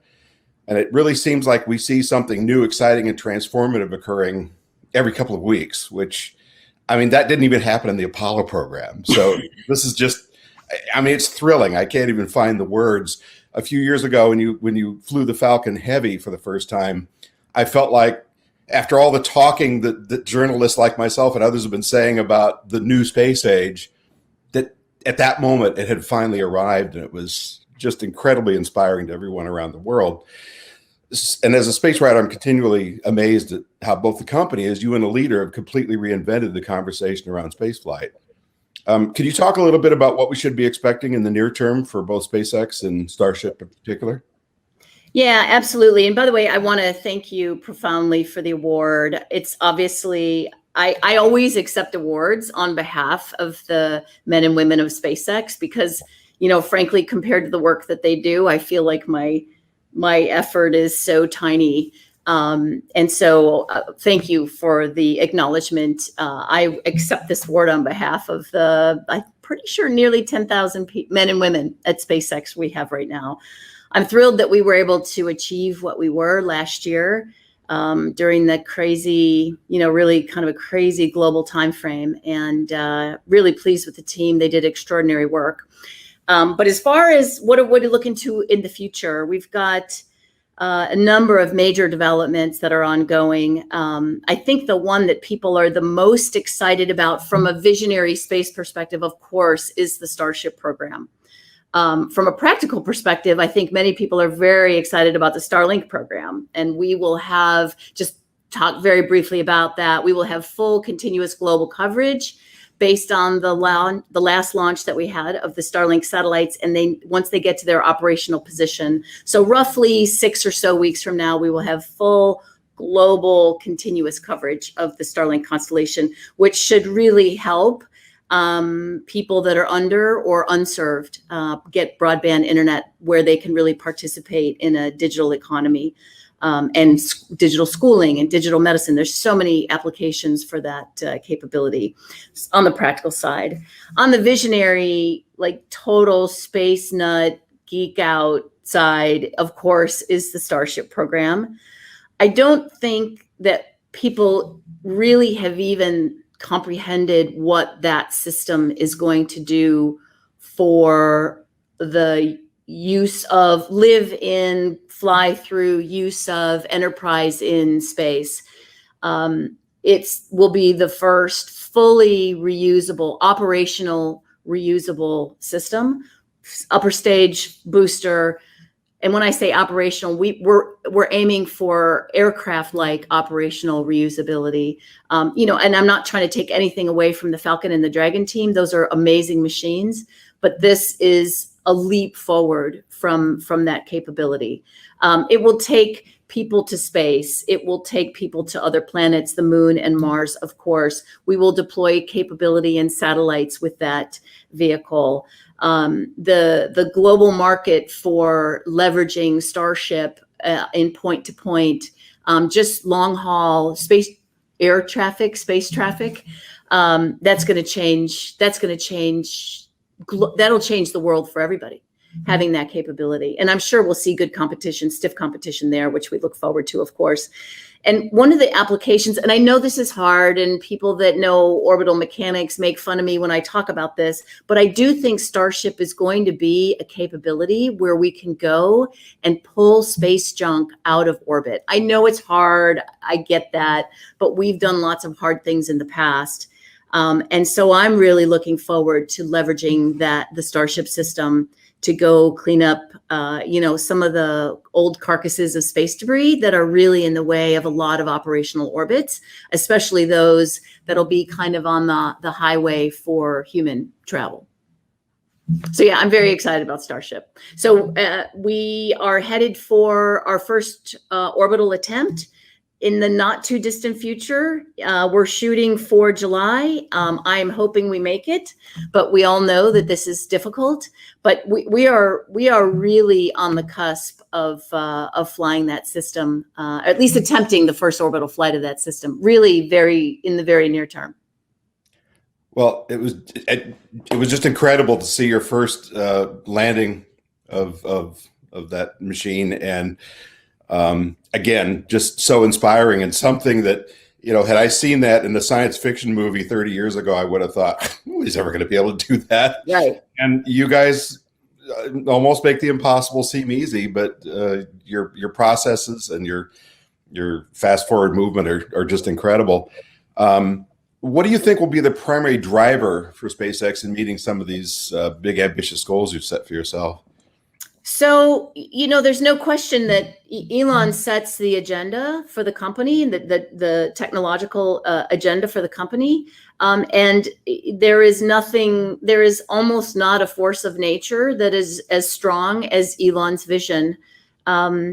He feels in a huge hurry to not just build a capability that will take people to Mars, but build a sustaining capability that will take people to the moon and Mars. And what does that mean? That means it's not one ship every 2 years, right? We have to be able to fly dozens of ships during the time frame when you can get people to Mars. And so it's as much an issue of designing a vehicle that is highly producible. And I know we're building a bunch of Falcon 9s and we're flying a bunch of Falcon 9s, but Starship has to be an order of magnitude or more producible than Falcon 9, so that we can send, many dozens, if not hundreds of ships to Mars as the synodic period optimizes for that. So we know how to build space transportation systems that can get to orbit. The challenge with Starship is is more than that. It's obviously get it safely and reliable to orbit. It's get it safely and reliable to land, as well as be highly producible as well, and operationally reusable. So there's a lot riding on that program. You know, it's just a day in the life. Very long. Well, for you perhaps, yes. So any previews? Can you tell us about what you're excited about that's coming up in the near and perhaps the long term? Well, the next big thing for Starship for sure is the orbital launch attempt, which is, I never want to predict dates because we're still in development, but very soon. Very soon. Yeah. Okay, well, I'm not going to ask about that first Mars landing because I think you're going to get there just as soon as you can, and you prove that every few weeks with the things going on down in Boca Chica. So I just want to thank you so much for making time for us today, and it's been an honor to present you with this award. Thank you, Rod, and it's such an honor to receive it. Thank you very much. I really appreciate it. You bet.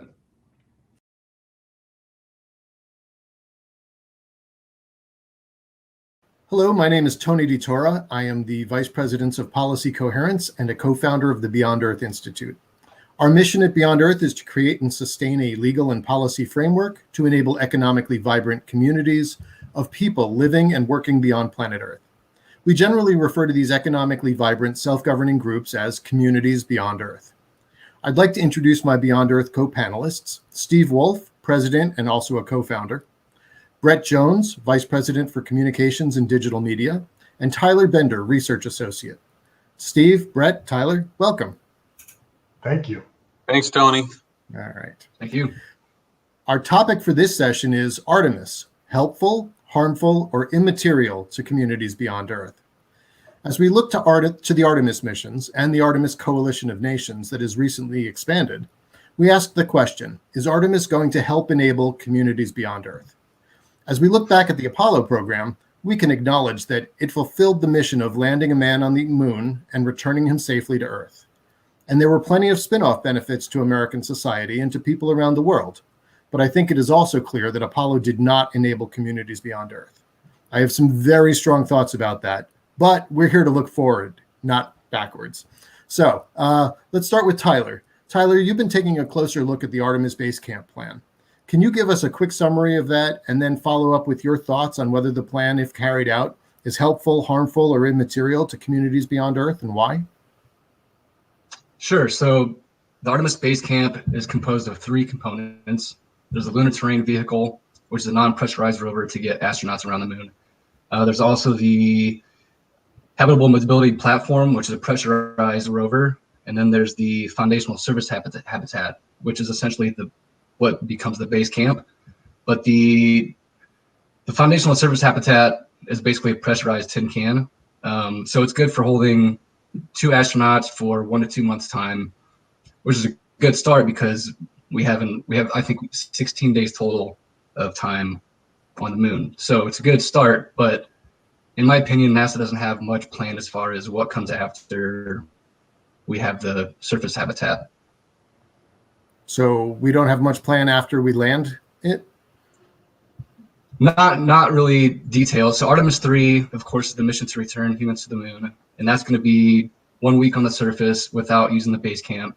But by Artemis 4, base camp should be set up so astronauts can use that and start to learn more about living on the moon for more than 1 week at a time. But depending on how NASA plans to build out the base camp, which is they don't have a lot of plans made public right now, I think that's going to determine whether Artemis is beneficial or immaterial. I don't really see it being harmful to establishing communities beyond Earth unless it turns into Apollo where it's flags and footprints and then we leave and then people forget about space for 50 years and then we try again in 2060 or something like that. Okay. So you said 2 people can stay there for 1 or 2 months. Right. And so how often would a trip go to the Artemis Base Camp? Well, according to NASA's plans now, after Artemis 4, there'll be at least 1 launch per year. So we're looking at 2 astronauts at base camp for 2 months out of the year. So that's something else that NASA needs to address. Can the private sector use the base camp, if they have the means to get there, can academia use it for research purposes? Because if not, we'll have all this infrastructure on the moon that's going to sit vacant for 10 months at a time out of the year. Wow. So that's quite a thing right there. As we look at Artemis writ large, there's other elements to it. So there's the gateway in orbit around the moon for astronauts to observe the moon, control robotics, perform other tasks. There's also the human landing system, the advanced spacesuits, SLS and Orion, obviously, and the advanced ground systems. And of course, the Artemis Accords will play a large role in how these nations interact with one another, either on the gateway or on the surface of the moon, or as they consider what to do there. So Brett, why don't you share your thoughts about those elements? Which of these do you think could be most helpful for enabling communities beyond Earth? Certainly. Thanks for that question, Tony. I think having a lunar gateway is imperative for enabling communities beyond Earth. I think in addition to having the surface habitat, having that gateway to deliver materials to other places in the solar system will be crucial to be able to transport materials and humans elsewhere. While the Artemis Accord has an intent for us to get back to the moon with the next man and first woman, I believe communities can be outside of the surface of the moon or other planets. We just saw the release of the Untold Story of Gerard O'Neill earlier this year, that great documentary about the high frontier. And I'm a really big advocate for those O'Neill cylinders and being able to transport lunar regoliths from the surface of the moon into orbit and to create those large infrastructures in space to expand human communities beyond Earth. The surface of the planet might not be the best place for an expanding civilization. So I think having a lunar gateway will enable us to really maximize those resources on the moon and see communities beyond Earth flourish. Interesting. So Steve, let's turn it over to you for your response to what you've heard so far and your thoughts. Yeah, I think that we should be very supportive of what NASA is doing right now with the Artemis program. Even though many of us say that, Artemis 3 is returning to something that we've already done, which is flags and footprints, we have to appreciate the complexity of what they're doing. I think that, and the technology that they're employing to do that this time around is much more sophisticated. It is oriented to a degree of sustainability. And I think that where we should be providing encouragement as a advocacy community is the pace at which they're engaging, right? So Tyler laid out a nice scenario where we're looking forward to having one NASA-sponsored mission to the moon a year. Okay, well, maybe we couldn't afford more than that, but what is the commercial component of that? And to what extent is NASA engaging with the commercial community to come along with them to the lunar surface? Now, certainly, we're excited about the public-private partnerships that they are engaging in terms of the lunar, the landing system and other components, robotic components and so forth on the moon. That's very exciting. But when we're talking about the base camp and the HAB, can't we be speaking a little bit more aggressively, a little bit more holistically than just, okay, we're looking to establish these three components as Tyler laid out? Can't we be articulating a larger vision of the embryonic makings of the first community on the moon, and which quite literally is possible? It's not going to be big, not extensive, but if they have one NASA habitat on the moon, why can't we have two or three other private habitats that coexist with NASA? So there's a lot of potential there, and what we'd like to see is a more holistic vision for the future, and not relying on folks like us exclusively or industry.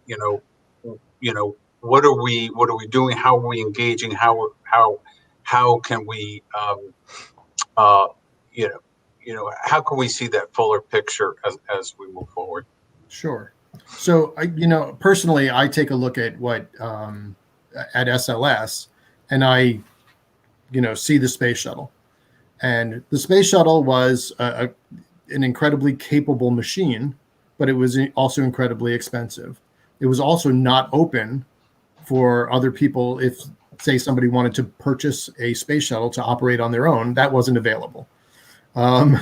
Could you then turn around and purchase a ride on the SLS? And I'm not sure that they're going to be able to manufacture enough of them, or even open up that possibility as you move forward. So in my mind, that capability will not be enabling. So what other pieces of this, you touched on the Artemis base camp, and Tyler was talking about 2 months out of the year, so it's sitting there for 10 months. Are there ways to enable, because I think the plan, Tyler, and correct me if I'm wrong, is that after 10 years of NASA use for 2 months out of every year, then they're planning on turning that over maybe to commercial entities. Is that right?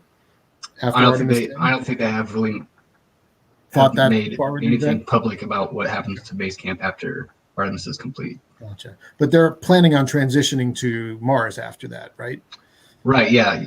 Because the idea with Artemis is to kind of a testing ground for Mars, but it says explicitly in the Artemis plan to develop long-term exploration and utilization of the lunar surface. So long-term utilization leads directly to a community. And as Steve pointed out, I think we should accelerate that if we can. I mean, I don't like it's sitting there idle for 10 months if it doesn't have to be. And maybe it wears out half the time, and in 5 years you have to put another base camp down. But I think that would be well worthwhile if we're accelerating our research and accelerating our use of it, and who knows what else is going to come from that.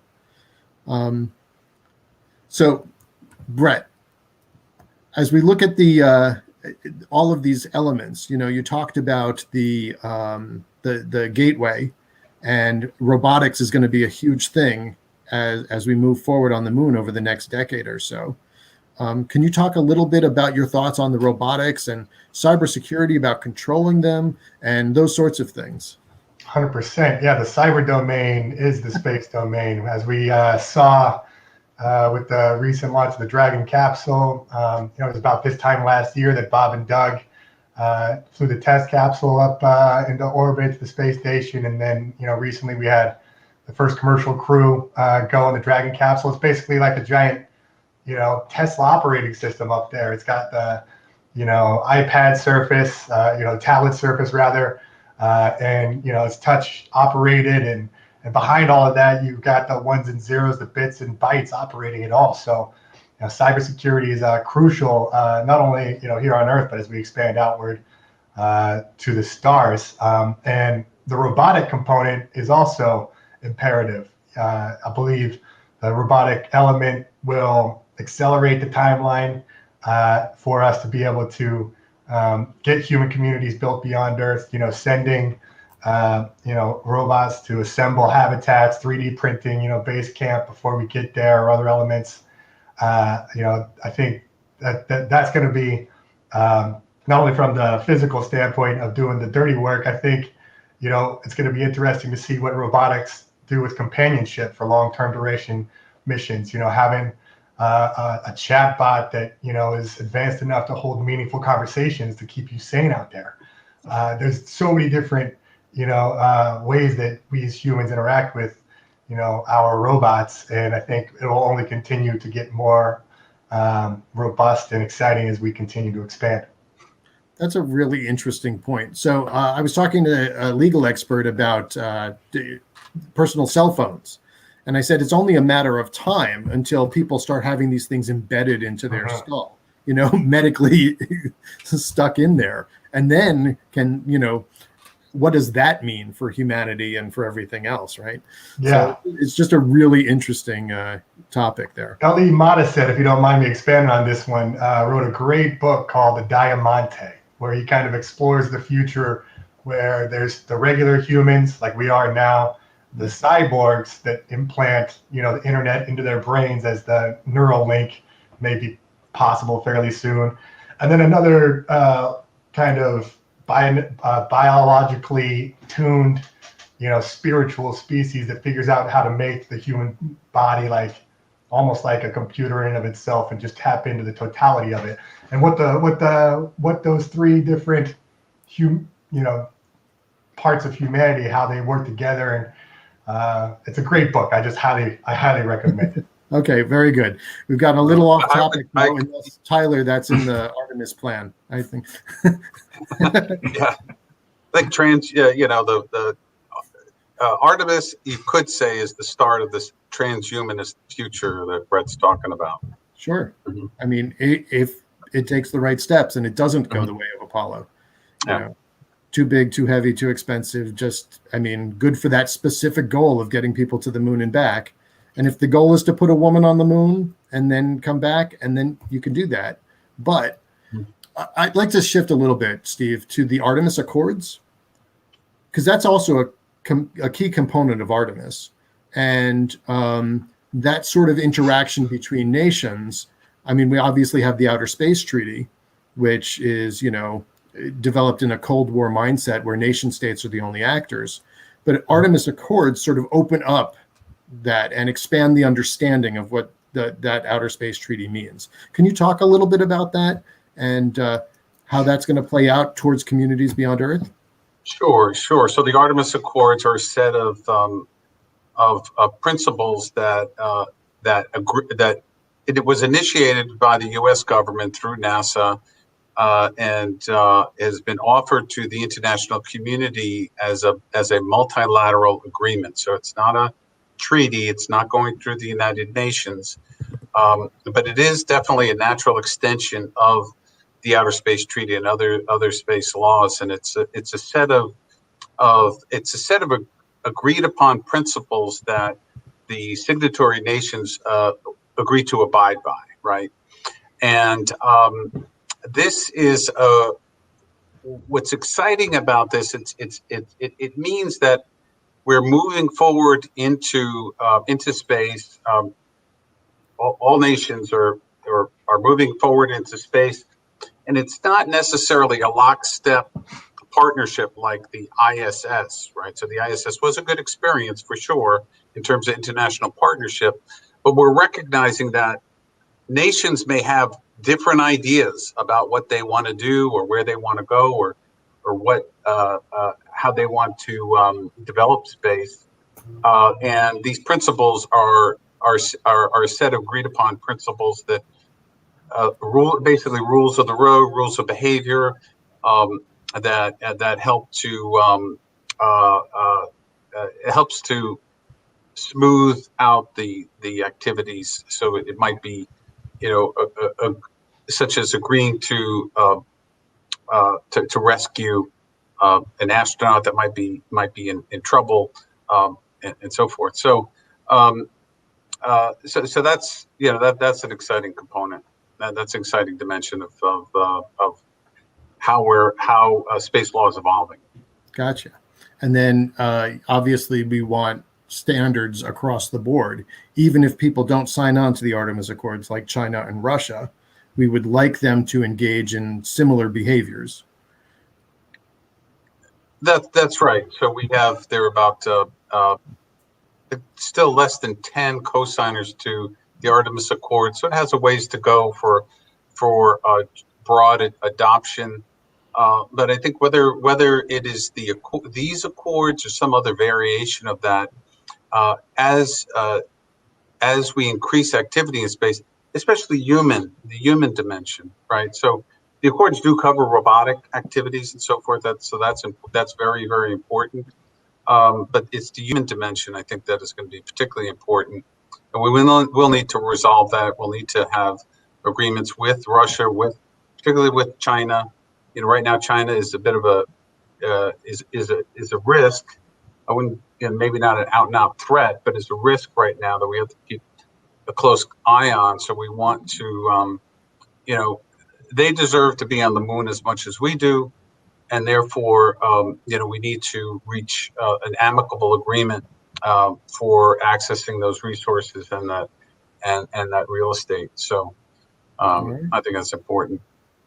Okay, I see by the clock it's almost time to wrap this up. It sounds to me like the consensus here is that Artemis could be helpful, though it's not guaranteed to be, but it is unlikely to be harmful as we move towards communities beyond Earth. Do you all agree with that?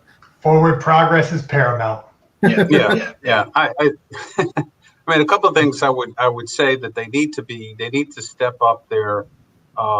We don't want Artemis to devolve into something like the Apollo program, where we're so focused on just getting boots on the moon and getting them back that we start to lose the perspective for the whole moon. Also, one big concern that we have that the Beyond Earth Institute in particular is looking at is the human research program and basically the research that's going on within NASA to help us understand the effects of the space environment on the human body and on human performance. Now, NASA's been doing a lot of great research over the years in this. What is a little worrisome to us is that we're actually seeing, rather than seeing an increase in that kind of spending as we look to go to the moon and Mars, we're actually seeing a decrease in those line items, which is concerning. There are some areas of research such as understanding the effects of weightlessness and radiation exposure, and looking at aggressive mitigation events that need far more attention, frankly, than they're receiving. And it's not just about getting to the moon and Mars.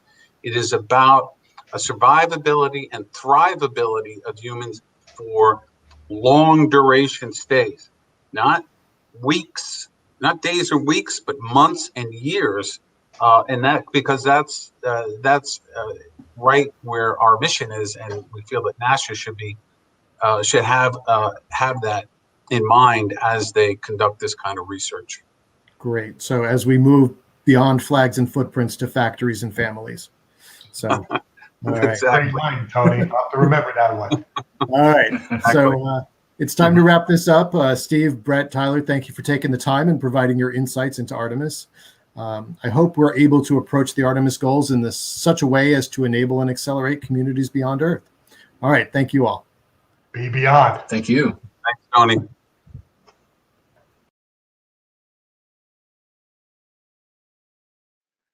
Okay, I'm Al Globus, and I'm going to talk to you about space settlement. Specifically, when somebody objects to space settlement, they come up with something they don't like about it. Maybe it gives you some tools to answer them and bring them into a discussion that will come out favorably. So if we're going to talk about space settlement, we need to define exactly what we mean by a space settlement.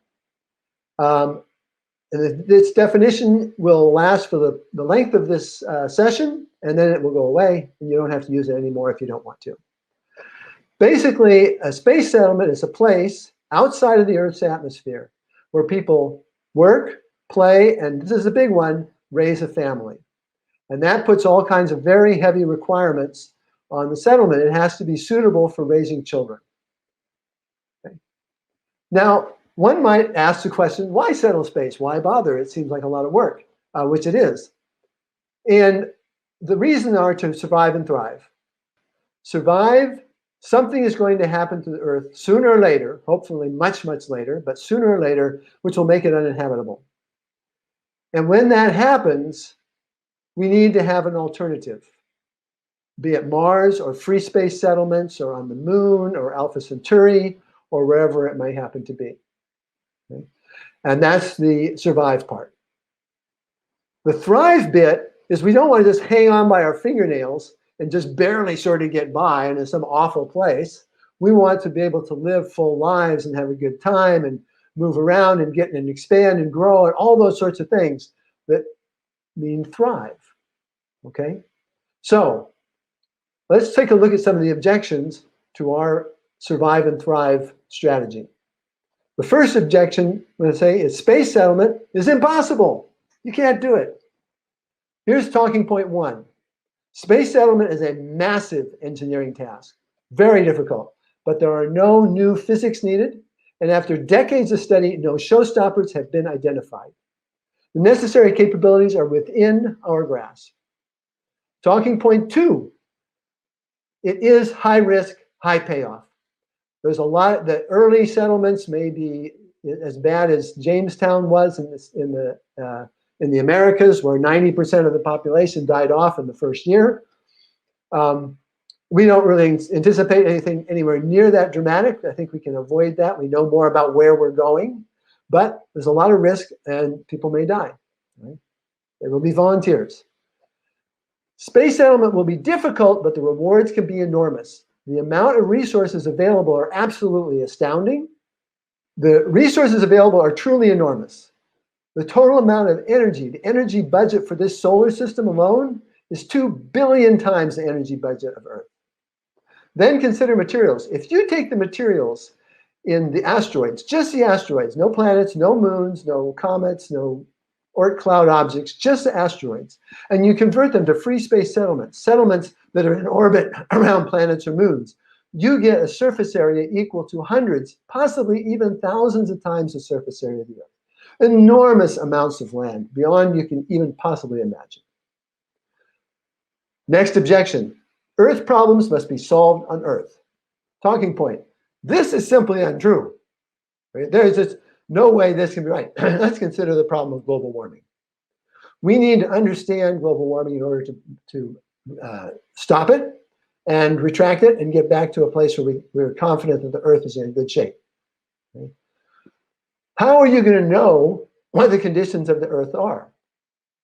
Well, you take pictures of it with a satellite, with many satellites. And we have Earth observation satellites circling the globe all the time, bringing in data, sending it to Earth, putting it in archives, and giving us the vital information we need to understand what we need to do to keep this planet healthy. That is a Earth problem, and it was solved in part by space. Okay. Now let's take something just more pragmatic. Okay. You're in place A, you're here, wherever you are, you're at your home, and after this talk, you're going to go to Seattle. Okay? How do you get to Seattle? Well, if you know, that's great. If you don't, what do? You take out your cell phone and you program it in, and it tells you how to get there because it knows where it is on the globe. And the reason it can know is because there are satellites in space telling it. Another Earth problem solved by space. Next objection. Tax dollars are better spent on Earth than out there.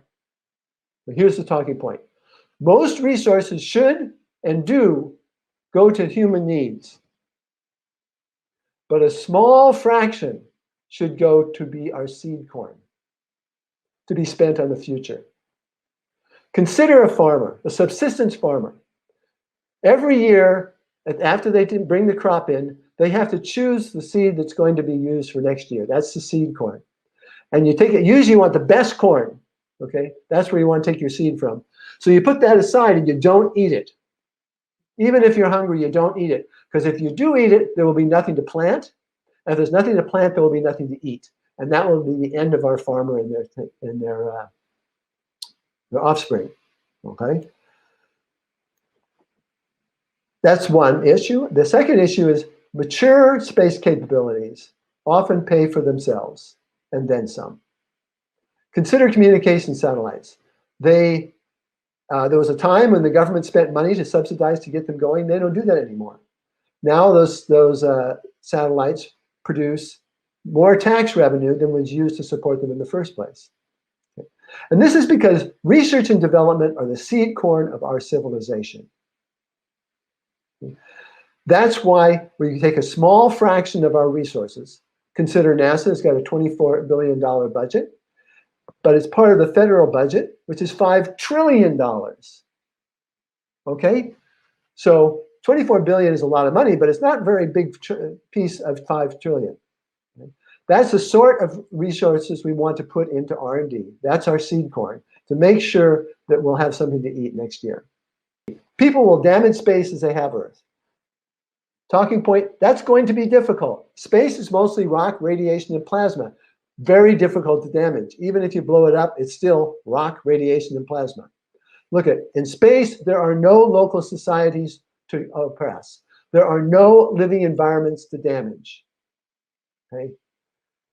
There is a pristine environment, and if you believe that everything has to stay the way it is right now forever, well, okay, yes, we're going to modify it. We're going to move things around.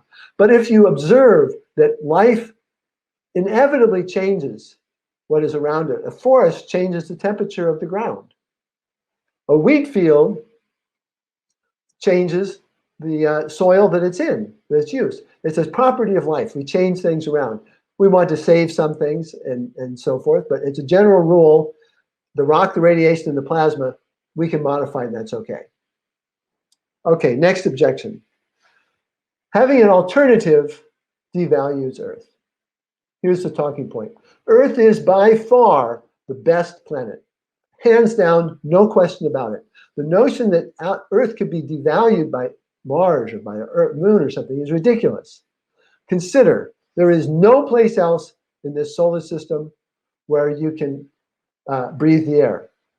There is no place where you can drink the water except Earth, our home, the best planet there is. Next objection. Space farming is impossible. A problematic but adequate space farm has been demonstrated on Earth. It was called Biosphere 2, and it kept 8 people alive for 2 years. Okay? Now, they did have to replace the oxygen. They had to bring in new oxygen after 16 months. But still, they made it 16 months, which is pretty good. That showed that the system was completely airtight. They reused the same water for 2 years. Okay? Now, they had an inadequate food supply. They ended up raiding the emergency food. And the reason they had to do that was, first, they did not understand the amount of work and the amount of calories it takes to be a subsistence farmer, which is what they were. They didn't have tractors. They had a half-acre plot, but they had to grow all of their food. Furthermore, the person that designed the food supply had made a career of showing that starvation-level diets increased lifespan, which is great. And the biospheres, when they came out, were in peak health. The problem is that when people are hungry and they don't have enough food, they get kind of testy. And there were some interpersonal problems on Biosphere 2. Now, it should be noticed that all the problems, the problem with the oxygen and the problem with the food supply, were solved the second time they ran Biosphere 2. They only made it 6 months. It was a management mess of epic proportions, and that was the end of Biosphere 2. But it did show that space farming is probably possible. Next objection. Human beings cannot tolerate space radiation. Well, that's absolutely true. They can't. That's why you need radiation protection. You need radiation shielding. And that's our talking point. Settlers can be protected by radiation shielding. Now, there's 3 kinds of radiation we're really concerned with in space. One is solar flares, solar storms. They can kill you in a few minutes. They're very intense. They're not very often, and they don't last very long. So what it means is when you detect a solar storm coming, which we can, you won't have a lot of notice, but you'll have some, you have to get into a shelter specifically designed to keep you alive through a solar flare. Okay. The second kind is radiation trapped in Earth's magnetic field, and that's very easy to avoid, or just pass through quickly and you'll be fine. The last one is the one that causes most of the problem, and that is galactic cosmic rays. Galactic cosmic rays come from every possible direction. They're omnidirectional. They come at many different energies, many different sizes. You can stop that GCR with enough material. Now, if you're on the surface of a planet or moon, you require 8 tons per meter squared of regolith. Regolith is just like on Mars or the moon. Or 5 tons per square meter of water. In free space, remember, you don't have, on a planet, half of the GCR is blocked by the planet itself. In free space, you don't get that. So it takes 11 tons per meter squared of regolith and 7 tons per meter squared of water, which is a lot of material, but that's something that we can do. We can design bulldozers. Next objection. People cannot tolerate weightlessness. People can tolerate weightlessness for a while, but not for very long. After a half a year, 6 months or a year, people pretty much need to get back into an environment where they have some gravity. But here's the talking point. Free space settlements can provide artificial gravity by rotating. And it can do it any gravitational level you like. You can get 1G as if you were on Earth, so your kids will grow up with the same sorts of bones and muscles that they are growing up with now. You can have it be at 1/3 G that match Mars. You could adapt over a period of time. Or it could be 1/6G, which is lunar levels, and so people could be prepared for that. Basically, the problem can be solved by rotating. Not that hard. Next objection. People may not tolerate lunar or Martian gravity. Talking point. We have no data on the effects of reduced radiation on children at all. None. A spinning facility, a rotating facility in low Earth orbit will be needed to resolve the inevitable issues. In particular, to be able to do plant experiments and be able to do experiments for short periods of time with people and building up the different rotational rates, different gravitational rates, a whole research program to get to the point where we can say, yes, we can bring our children, they can live at 1/6G or 1/3 G, and they'll be okay. Or we can say, no, this isn't going to work. This is not something you can do to kids. Next objection. Free space settlements will be hit by asteroids. The talking point is asteroids big enough to be dangerous are rare, and they can be deflected. Or you can move your space settlement. Asteroids hitting Earth we know is a serious problem. But if a space settlement is considerably smaller than Earth, it will be hit much less often. On the other hand, a smaller object can do more damage. If you have a 10-meter object that crashes into Earth, unless it hits in a city, it won't do that much damage. If it hits in a settlement, that'll be the end of it. But we are already developing a system to find and track and know where all the dangerous asteroids in our solar system are. And we are doing experiments to see how we can deflect asteroids. So once we see them, we can do something about it. This is something we're going to have to do forever.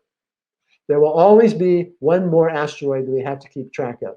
But on the other hand, it will reduce the probability of us being exterminated by a large factor.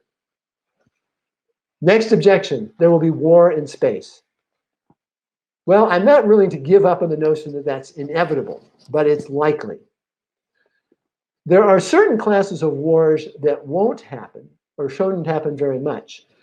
Talking point one, resource wars are less likely as the readily available resources are so enormous. Remember, 2 billion times the energy budget of Earth, sufficient asteroidal material to build land equal to hundreds, possibly even thousands of times the surface area of Earth. The second point is that free space settlements are definitely fragile, very difficult to defend. And this will limit some classes of warfare because the free space settlements just won't get into it. They're too vulnerable. Next objection, dictatorship may be developed. That is something we see happening on Earth, literally before our eyes, and it is a problem that we're going to have to face. One approach to that problem is identify the minimum number of rights you need in order to be able to avoid dictatorship and find a way to provide those. I think, and others have thought before me, that the only right you have to have is the right to leave.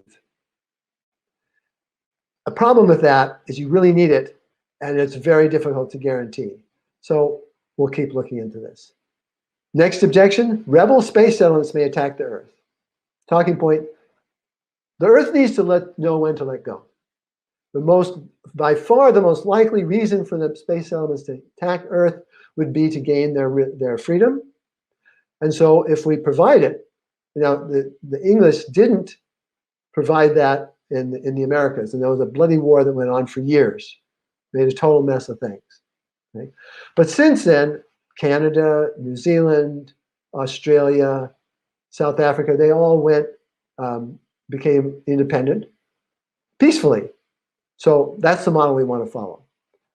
Last objection is the danger of alien encounters. Now, I'm not a big fan of alien stuff, but something really gives me pause. It is estimated that the total number of planets in the habitable zone of this galaxy is on the order of 300 million. So if you have 300 million with the right stuff to hold life, and you know that at least one of them became spacefaring. That's us, okay? How can you say that it's not likely that there are 2 spacefaring civilizations or 3 out of 300 million? You can't say that. You have to deal with that. Okay? Now, the problem is if those aliens are capable of space travel, of moving from one solar system to another, then we are way behind them and we don't stand a chance in a fight. That means we have to hope that they are nice aliens, if you will. And they may be or they not be. We aren't. Right? So that's a bad sign. But given time, if we can build out and work our way to many solar systems and become strong, maybe we could survive an encounter with an alien civilization that was not nice. Now, if the alien civilization is nice, okay, just don't piss them off. We don't want that. But so there's a temptation to hunker down and hide. The problem is that ship is gone. We have already been sending radio signals and TV signals and radar signals out into space for decades, saying, here we are, here we are, here we are. So we better hope that they are either nice or don't hear us. In short, there are many potential objections to space settlement, but there are valid responses to each of them.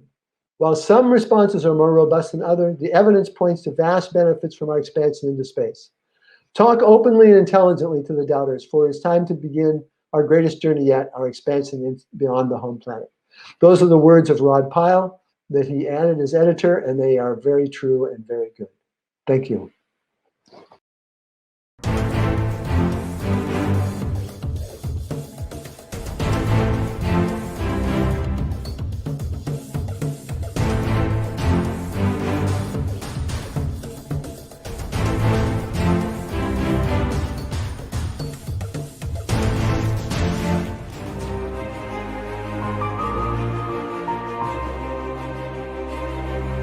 Space exploration is one of the most difficult science and engineering challenges that humanity has in front of it. In order to achieve this grand challenge, in order to even come close to meeting it, we need the talents, experiences, and cultures of people from all over the world.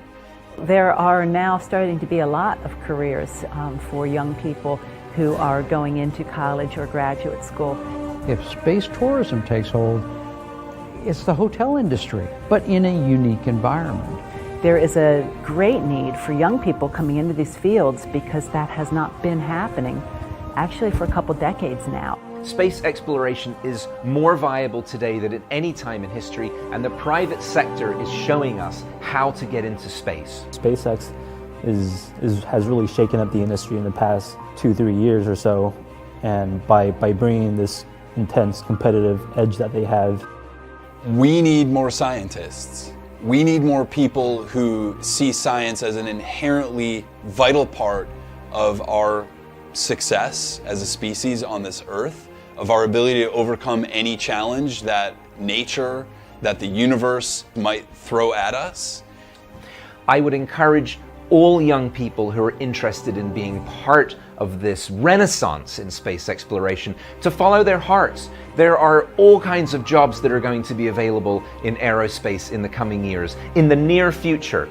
Follow your passion, and then there'll always be an opportunity to tailor whatever you're interested in. You'll find a way to adapt that to an interest in space.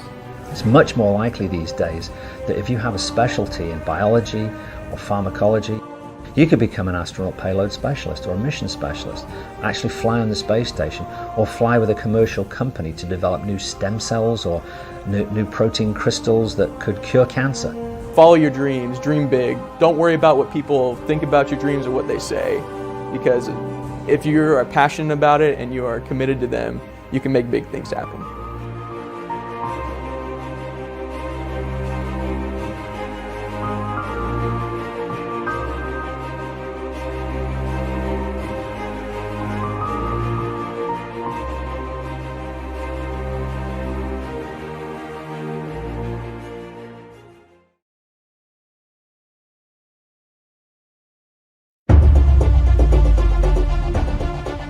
It could happen at any moment, anytime, anywhere.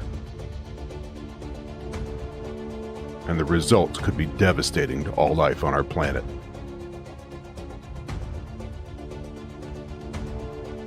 The solar system is a shooting gallery. Earth swims in a vast swarm of rocky objects, the debris left from the formation of the planets. Some are small, some are large. And while we try to track the most dangerous of them, many drift through the darkness undetected, with some passing dangerously close to Earth. But even if we spot a large asteroid headed our way, we are not at present prepared to do anything about it. We would be forced to watch it become ever larger in the skies, potentially ending us all. We all saw the effects of the rock that exploded over Russia in 2013. That one was small by cosmic standards, just 60 feet across. A larger 500-foot object struck Siberia in 1908, destroying everything within 800 square miles of impact. It will happen again, and the next one could be even larger, endangering everyone on our planet. Detecting these threats is the first step. We need the instruments that can spot them, and we need time to prepare a response that could save us all. As you watch this, there are over 1 million chunks of rock and ice 50 feet across or larger that could endanger the Earth. Observatories scan the skies for objects that may pose a threat, but are limited by the obscuring blanket of the Earth's atmosphere. We urgently need space telescopes placed high above the atmosphere to spot these intruders. These orbiting sentinels will use cutting-edge infrared technology to identify fast-moving near-Earth objects with unprecedented precision. Because when dealing with Earth-endangering asteroids, there are no second chances. Your support is critical to protecting Earth and everyone who lives here. Your donation in any amount will help the National Space Society to encourage Congress to support this urgent priority. This includes the Near-Earth Object Surveillance Mission for asteroid detection and the DART mission to test asteroid deflection. Both are critical to protecting Earth. Because our planet and everyone you know and love are in the crosshairs. The time to act is now.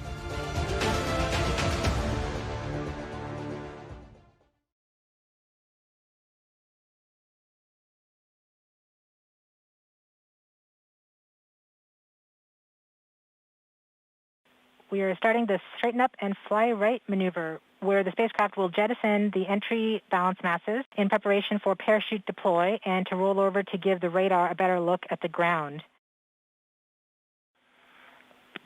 Indicate chute deploy. The navigation has confirmed that the parachute has deployed, and we are seeing significant deceleration in the velocity. Our current velocity is 440 meters per second at an altitude of about 12 kilometers from the surface of Mars. Heat shield set. Perseverance is now slowed to subsonic speeds, and the heat shield has been separated. This allows both the radar and the cameras to get their first look at the surface. Current velocity is 145 meters per second at an altitude of about 9.5 kilometers above the surface.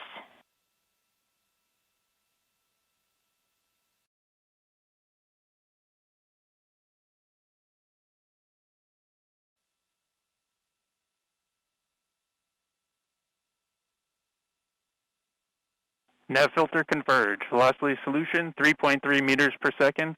Altitude 7.4 kilometers. Now has radar lock on the ground. Current velocity is about 100 meters per second, 6.6 kilometers above the surface of Mars.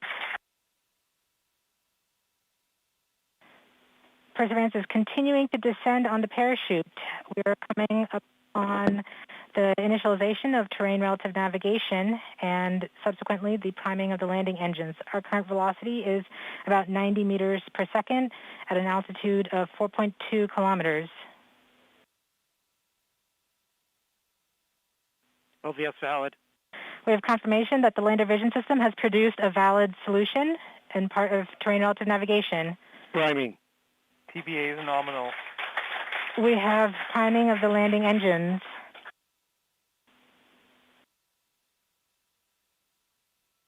Back shell set. Current velocity is 83 meters per second at about 2.6 kilometers from the surface of Mars. We have confirmation that the back shell has separated. We are currently performing the divert maneuver.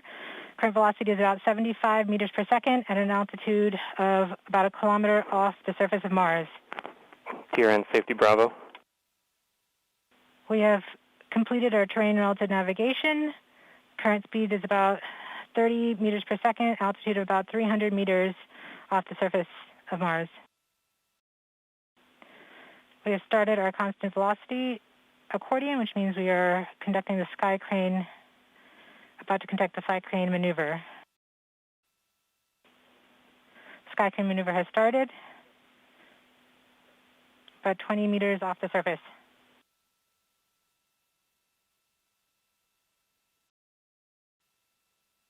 We're getting signals from MRO. Tango Delta. Touchdown confirmed. Perseverance safely on the surface of Mars, ready to begin seeking the signs of past life.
NASA's Perseverance rover has been working on its science mission with the help of the SuperCam instrument, a rock vaporizing laser and camera that examines rocks and soils. To learn more about SuperCam, we are joined by Hamani Kalucha. She's the science payload uplink lead for SuperCam operations. So SuperCam looks out of the big circular window in the white box on top of the mast, and it uses spectroscopy, which is just when light excites atoms in a rock and we get unique shifted wavelengths back to us. And so we use a combination of lasers and infrared vision, and that lets us do science even further out than the robotic arm. The lasers reach 7 meters or 23 feet away, and the infrared much, much further. And that's not even all. We have a tiny high-resolution camera and a microphone to hear Mars. And that's how we heard the helicopter. And can you talk about some of the images SuperCam has taken and why they are important to scientists? Absolutely. So we started by taking out images and spectra near the rover. And as you can see in this image, the laser actually blows away the dust and makes these small pits in the rocks. And that lets us analyze material that's just below the surface of the rock, which is what we care about. And then we can record the sounds of the laser with our microphone. And it tells us something about the hardness of the rocks. And then starting Sol 26, we were able to take pictures of these long distance targets like Kodiak. And that really helps the rover team understand where to drive next for more close-up analysis. And these red circles you see is actually the infrared telling us about the mineral content of these faraway outcrops. So that's how SuperCam figures out more about the geological history of Mars. And we're so excited to see what the laser can do next. Thank you so much for joining us today, Hamani. To get the latest updates, follow at NASA JPL and at NASA Persevere on social media. And on the mission website, mars.nasa.gov/perseverance, you can also find all the raw images being sent back by the rover.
Welcome back, everyone. We're very happy to be at the Jet Propulsion Laboratory in Pasadena, California to give out a couple of very special awards today. I'm talking to Dr. Bobby Braun, who was instrumental in the entry, descent, and landing profile for a number of Mars programs, starting with Pathfinder and going on all the way through Perseverance, correct? Yep. Yeah. Been involved for a little while now. Which is some scary stuff. So we have here the Space Pioneer Award. And it says, for science and engineering presented by the National Space Society to Dr. Robert Braun, Director for Planetary Science, NASA JPL, for the discovery and solution of the Mars EDL entry, descent, and landing problem. Wow. So congratulations. That's amazing. Thank you for your work. You've made a lot of sensational things possible, and we're really very pleased to give you this. Well, thank you for this award and for the honor. It's amazing, actually. I should point out that there is no individual that actually is responsible for solving the EDL challenge. Right. There's a great team of people across the nation, actually across the world now, that have devoted their lives to working on this problem, and it's really through all of their combined efforts that we've been able to go from Pathfinder to Spirit and Opportunity to Curiosity and Perseverance, and to eventually Mars sample return and humans exploring Mars. But on behalf of all those folks who I consider my friends and colleagues, this is a great honor, and I'm happy to accept this. Thank you. You're very welcome, and if I come across a pot of gold doubloons somewhere, I'll get trophies for the rest of your team. But for now, we've just got the two. So you can put that down if you want. They're kind of heavy. Oh, it's too good to put down. Okay, well in that case, hang on to it. I'll put it down right. So let's talk a little bit about your career path. You started working on this particular part of what you do, EDL, back with Pathfinder, correct? Yeah, actually, the very first problem I worked on when I graduated from college and was hired at the NASA Langley Research Center was how to land humans on Mars. And that problem, didn't have an application, an immediate application. Yeah. And so I took the work I had been doing, and in the early and mid 1990s, I started applying it to robotic exploration. And Mars Pathfinder was the first flight mission that I contributed to. And I was a part of the Mars Pathfinder team almost from the beginning all the way through the flight and the reconstruction of that data. And there was nothing better, frankly, for a young engineer to be working on than Mars Pathfinder. It was a great team, a great accomplishment, and of course, through our landing success, we put down Sojourner, which was the first Mars rover. Right. And I remember seeing video of that at the time, thinking, man, it looks like these guys are having a blast. We did have a blast. It looked very informal. It looked like it was delightfully fast-paced, and yet there were a lot of smiles on that mission. Yeah, it was the kind of project, we were all too young and naive to know that we couldn't do it. Right. So we just made it happen. And we worked really hard. We worked around the clock and for many years. But it was like a family environment. Many of us were young, getting married, having kids at around the same time, and we knew each other through work, but also socially. And frankly, I'm still close to almost everyone that I worked with on Mars Pathfinder. I still talk to them regularly. One of these guys is right here, even. And we'll be talking to him too. So at the time that you got engaged with this, we had only landed 2 spacecraft on Mars, both the same way, Viking 1 and Viking 2. We had seen the Soviet Union land sort of successfully once, but it didn't operate very long. So that was your point of departure, I assume, for what you were trying to figure out, correct? Not exactly, but yeah, so Viking, of course, was the first 2 landings on Mars, done by the U.S. in the 1970s, right. So 20 years before Pathfinder. Right. I should point out, when Viking landed, I was 11 years old, and I grew up outside the Goddard Space Flight Center in Rockville, Maryland. Yeah. And I got to witness the Viking landing, which impacted me greatly as a young boy. And so to get 20 years later to follow in the steps of these giants that I had watched, create Viking. So Viking was a tremendous mission. And in fact, when the folks at JPL came to NASA Langley looking for some help with Mars Pathfinder, they were actually coming to find some of the Viking people, because Viking had been managed at NASA Langley. Right. And because 20 years had gone by, instead of finding the Viking crew, all they found was this young kid that was doing computer simulations of EDL. And they asked if I wanted to help with Mars Pathfinder, and I, of course, jumped at the chance, joined the team, and we went forward from there. Now, the big difference between Pathfinder and Viking is that Mars Pathfinder was being done on a shoestring budget, right. And in much less time than Viking. And so we had to invent a new way of doing entry, descent, and landing. And that included the first direct entry, right? Viking Right. went into orbit first, and so it deorbited and entered the atmosphere at a lower speed with less stringent heating and less significant heat shield than we had to have for Mars Pathfinder. And then we didn't have the ability to have a propulsive descent stage. So after the parachute, we had to invent a way of soft landing. And your solution was novel, to say the least. And the solution was the airbag approach that we applied on Pathfinder, and then again on the 2 Mars exploration rover missions, Spirit and Opportunity. Right. So you used that for 2 missions, 3 spacecraft successfully. And then when the time came for Curiosity, you had to change that because, I assume, of mass? Yeah, so what you need to realize is that every one of these Mars missions is a little bit different because the science that's driving the missions is different. The science of Pathfinder and the science of Curiosity or Perseverance, they're both at Mars, but they're very different. Right. And so the requirements on the rover are very different. The size and the mass of the rover, which is the payload for the entry, descent, and landing system, is very different. And if you go from a rover that's the size of a little baby, the Sojourner rover, to the size of a car, then obviously the system that lands it has to grow and scale. And you can only scale these different technologies so far. You can only take airbags a certain distance. You can only make, frankly, parachutes of a certain size that still deploy, that you can still test on the Earth to deploy supersonically. And so as the science changes and the payload for the entry, descent, and landing system changes, so does the design itself. And so we actually tried for a while when we were doing the conceptual design of Curiosity to try to make the airbag system work, and there was just no chance. And so a whole new concept had to be invented, and that team came up with the sky crane approach, which was applied successfully for the landing of Curiosity, and then improved upon for the landing of Perseverance, which was slightly higher in mass, but landed much more accurately than Curiosity.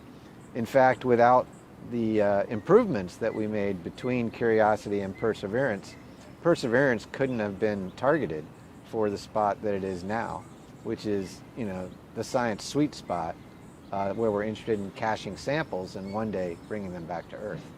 Yeah, because your landing ellipse for Perseverance was tiny in comparison. It was tiny, and actually it was on the order of 8 kilometers in major axis. But within that 8 kilometers, we had the ability to target one of hundreds of safe zones that we had identified a priori and actually fly to that safe zone. And each of these safe zones were on the order of the size of a football field. So in essence, on Perseverance, we could land in one of hundreds of football fields that were dispersed over this small region in this incredibly difficult place to land otherwise. There's no way that we would have attempted a Pathfinder or even a Curiosity landing in that location. And in fact, if you look at the data from Perseverance, as we were coming down on the parachute, and we have imagery of this for the very first time, you can see that the rover is headed towards a spot that was marked as hazardous. And very late in the game, the Terrain Relative Navigation System detects that, and it commands a propulsive maneuver to move to one of these safe zones. And that works successfully. So that's during the powered descent part, right? It's all autonomous, and it was during the powered descent part, yeah. There's no ability, given the distance between Earth and Mars, there's no ability to joystick that from mission control. What we're actually watching when we're sweating this is we're watching events that have unfolded, 10 to 15 minutes a priori that we get the signal. We're just living it, in the moment. So it feels like it's real time. Oh, it definitely feels real. There's a little part of your brain thinking, I hope this was a poof and not a splat. So looking ahead to human landings with bigger, much heavier spacecraft, how do we think that's going to be accomplished? Well, we're working on that, actually. And it's something, frankly, that I've been proud to work on for multiple decades.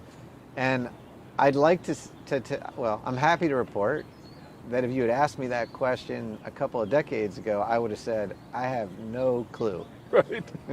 But today, I can say that I have a sketch of an idea for how that's going to work. And we certainly haven't proven that the approach that we have in mind for how to land humans is exactly right.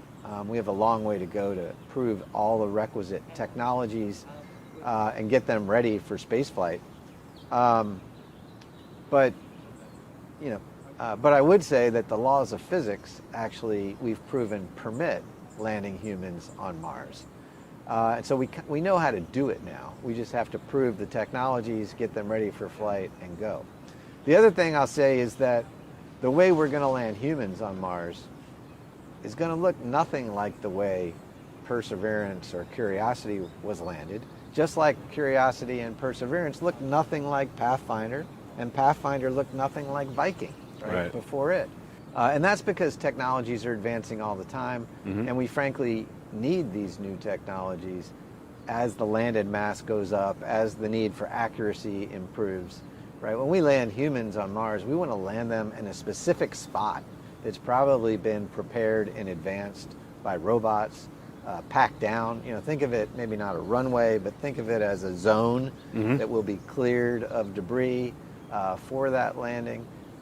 We're talking about landing not 1 ton of payload, but perhaps 10 or 40 tons of payload per human craft. And so that's a very different ship with very different systems. You know, it's probably, I mean, parachutes probably don't work for that system. So we need a new way to decelerate supersonically. There are a couple ways that are being considered now, like the use of propulsion, supersonic retropropulsion, the use of different types of decelerators, like those that inflate or deploy to create more drag area. And these are like stronger technologies. So the community's working these systems really hard. There's also some heat shield challenges and some GN&C challenges that are specific to human exploration. But we know the set of systems that are needed to accomplish this. And if we were given the chance and, you know, 5 to 10 years to get ready, I have no doubt we could achieve this. We like to hear that. Speaking of being given the chance, we have a wonderful rover up on Mars right now, which is soon going to be taking small core samples and caching them for return to Earth. And we need to get them back here. Yeah, we do. So how's that going to happen and when? Wow. So look at your crystal ball. Well, actually, I don't need to look at my crystal ball because we're actually working on that today. So while Perseverance is roving the surface and Ingenuity is flying overhead, and while Perseverance goes through its caching mission to grab just the right samples, contain them, seal them, and place them in caches for later pickup, we here at JPL, with our partners in Europe and actually partners all around the country, are working on the next set of flight systems that will go get those samples and bring them back to Earth. And the way that mission or that set of missions is going to unfold is there'll be a landed mission that will land about 1.5 to 2 times the mass of Perseverance. And that lander will contain a small rover that we call the Sample Fetch Rover and an ascent vehicle, a 2-stage solid rocket system that's currently being designed and developed by the Marshall Space Flight Center. And that Sample Fetch Rover, which is being developed by the European Space Agency, will go out and gather the samples that Perseverance has placed on the ground. We also have the ability, should Perseverance still be alive, and I think it will be in about 7 to 8 years when this mission is on the Mars surface, we have the ability for samples to come back directly from Perseverance. So those 2 rovers will go out, they'll get the samples, they'll bring them back, and they will deposit them in a container that can hold up to about 30 sample tubes. That container will be sealed hermetically on the Mars surface. It'll be brazed, meaning at high temperature it'll be sealed again. Wow. And then it'll be placed in the nose of that launch vehicle, and the launch vehicle will lift it up into Mars orbit, where that container will orbit Mars. A second mission, which contains an orbiter, which is an orbital mission being developed by the European Space Agency, will fly out to Mars and rendezvous with that orbiting sample, and then gather the sample and place it through a series of mechanisms being developed by the Goddard Space Flight Center, and place that sample in an Earth entry vehicle before the orbiter does a return trip to the Earth, letting go of that Earth entry vehicle at just the right time, at just the right attitude, for it to fly through our atmosphere and land safely in a contained area out in Utah, actually. And so this will be humanity's first round-trip mission to another planet, which I think is just fascinating, right? We've, of course, had round-trip missions to the moon, We've had robotic sample returns from other destinations through a comet tail. The Stardust mission, the Genesis mission returned samples of the solar wind. But to actually land on a planet and bring things back from that planet to the Earth, that's something that is, of course, it's scientifically valuable, but that's something we have to prove before we send humans to Mars anyway. So this will be our first round trip. Well, I think you kind of touch on something there, talking about bringing back samples from another world, another planet. There's something special about Mars. And you read people trying to, in their writing, trying to qualify that over the years. I mean, it's a planet instead of a moon, which is, I think, notable. It's not an asteroid or a comet. It's not a little rock. It's not Venus, which is kind of this, as wonderful as it is scientifically, it's kind of a trailer park. So it's this place that we've been thinking about and obsessing about for at least a century. That's right. In terms of being a planet, a place we want to go. And so I think, being able to accomplish that first sample return is going to be an incredible achievement. And I expect to be giving you another one of these when you guys complete that, because that's going to be just sensational. Having the samples back will be a trophy enough, if you will. I'll trade you. But this is something that we're going to be working on around the clock in this decade, and that we think that we can pull this off, by the early part of the 2030s. So if you were to come back 10 years from now, 2031, I think this will be happening. Mars is also special, I'll point out, because we know it was warmer and wetter in the past. Around the time that life began on the Earth, we know that Mars and Earth were very similar. And so there's, some pretty fundamental philosophical questions there.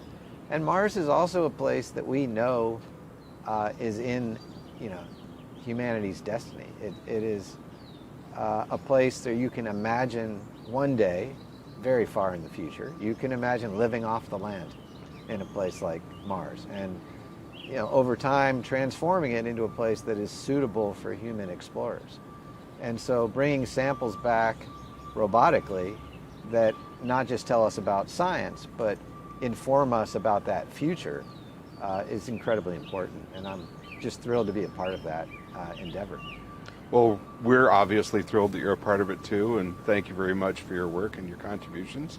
Sure. And for joining us here today. It's been a real pleasure. Thank you, and once again, thank you for this tremendous honor. I'm incredibly, I'm blown away by it, and I just want to thank everyone at NSS for thinking of me. Appreciate it greatly. Great. And what he really means is join the NSS, and if you are already a member, renew. That's right. Thank you very much. It's a real pleasure. Thank you, Rod. Great to see you.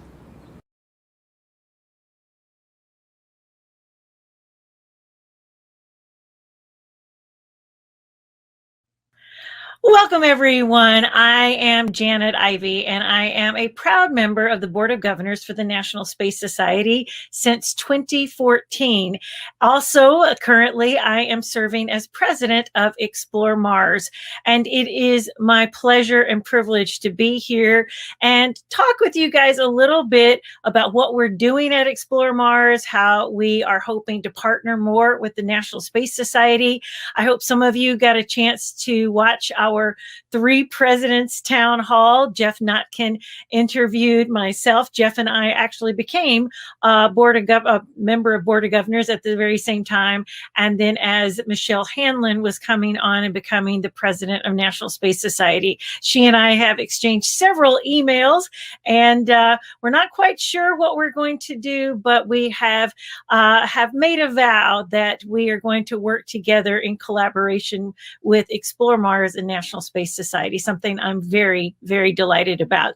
I want now to introduce to you probably someone that doesn't necessarily need an introduction. He is the CEO of Explore Mars. It's been my privilege to serve alongside him for these last 2 years, and his name is Chris Carberry. Back in early 2000s, he was also a board member for the National Space Society, so we are indeed among friends. Chris, why don't you tell everybody about what it is we do and our kind of passion and our mission statement of Explore Mars? That's a big question. That's a Sorry, Chris, come on. Well, I think most people know our biggest event of the year is the largest annual Mars conference in the world for getting humans to Mars, the Humans to Mars Summit. And we have that coming up, excuse me, in September, which we're going to announce some details of it very soon. It's probably going to be a private, not private, now I'm screwing up as well. Let me start again. And I'm coughing on my dinner here. It's like, oh no! All right, so I will introduce you just a bit again. So here is my friend Chris Carberry, the CEO of Explore Mars, to tell us a little bit more about our advocacy that we do, about the programs that we offer, and a little bit about our mission at Explore Mars. Thank you, Janet. And as you mentioned, I'm also a former NSS board member, and I have fond memories of having going to a couple of board meetings at the old X Prize Cup in New Mexico back whenever that was, probably 2007 and 8 in that time frame. A lot of fun. But anyway, Explore Mars, we were founded in 2010. Since then, I think we've been certainly the leading advocate for Humans to Mars for a nonprofit. And we run the Humans to Mars Summit each year, the largest annual conference focused on getting humans to Mars. And the next one's in September.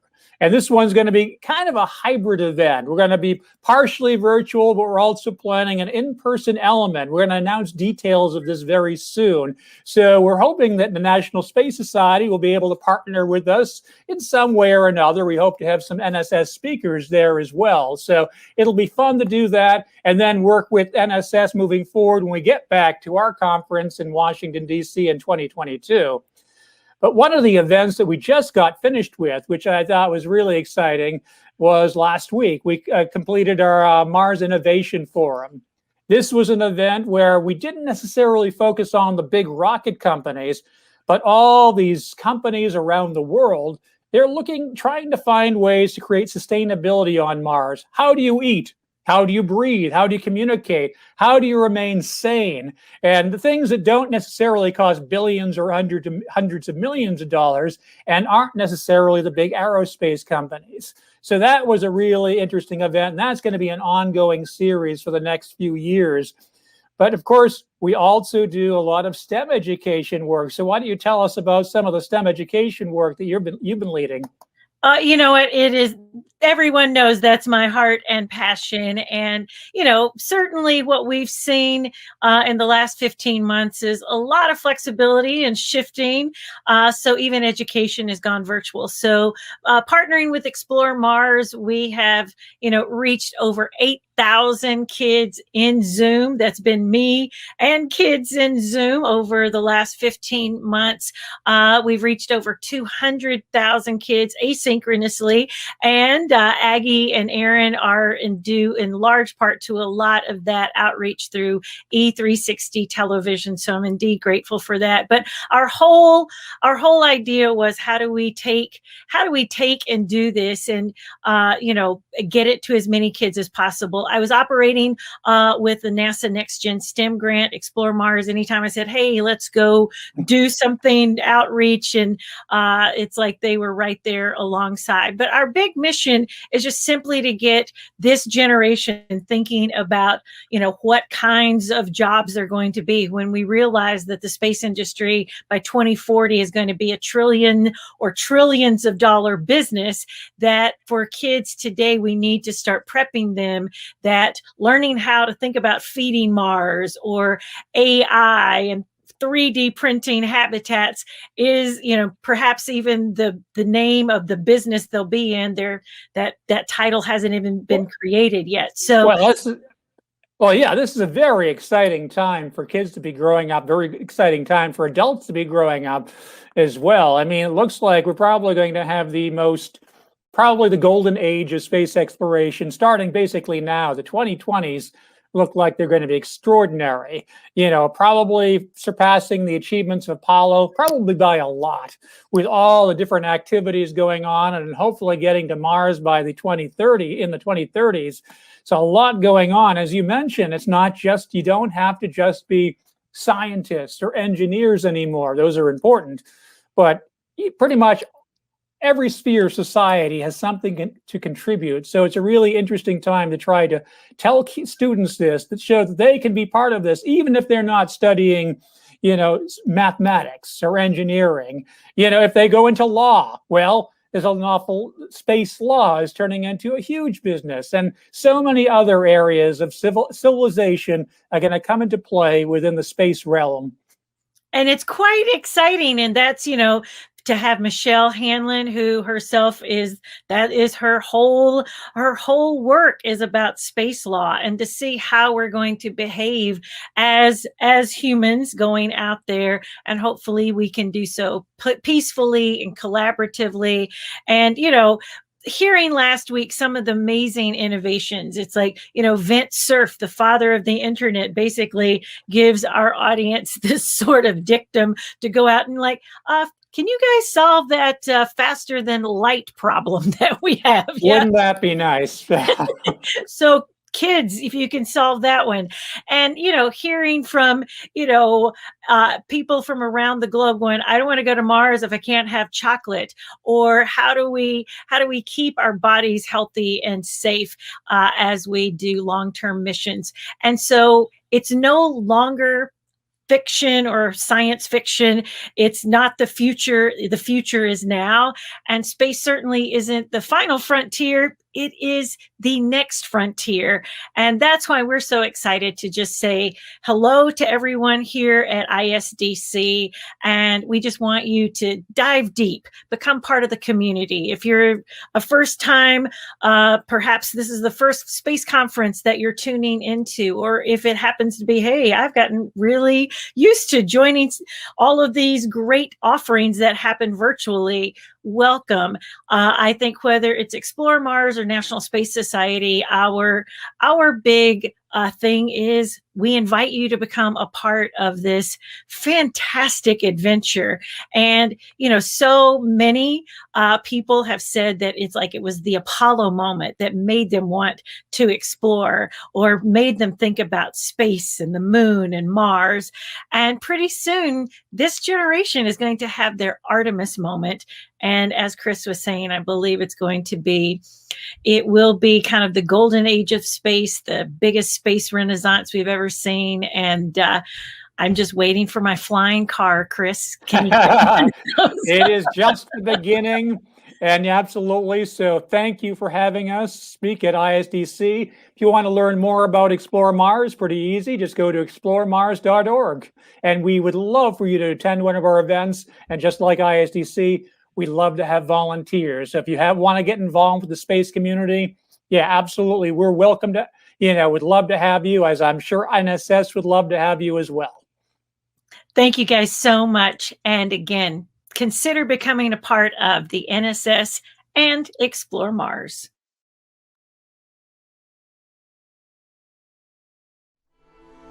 From this distant vantage point, the Earth might not seem of any particular interest. But for us, it's different. Consider again that dot. That's here. That's home. That's us. On it, everyone you love, everyone you know, everyone you ever heard of, every human being who ever was, lived out their lives. The aggregate of our joy and suffering, thousands of confident religions, ideologies, and economic doctrines. Every hunter and forager, every hero and coward, every creator and destroyer of civilization, every king and peasant, every young couple in love, every mother and father, hopeful child, inventor and explorer, every superstar, every supreme leader, every saint and sinner in the history of our species lived there, on a mote of dust, suspended in a sunbeam.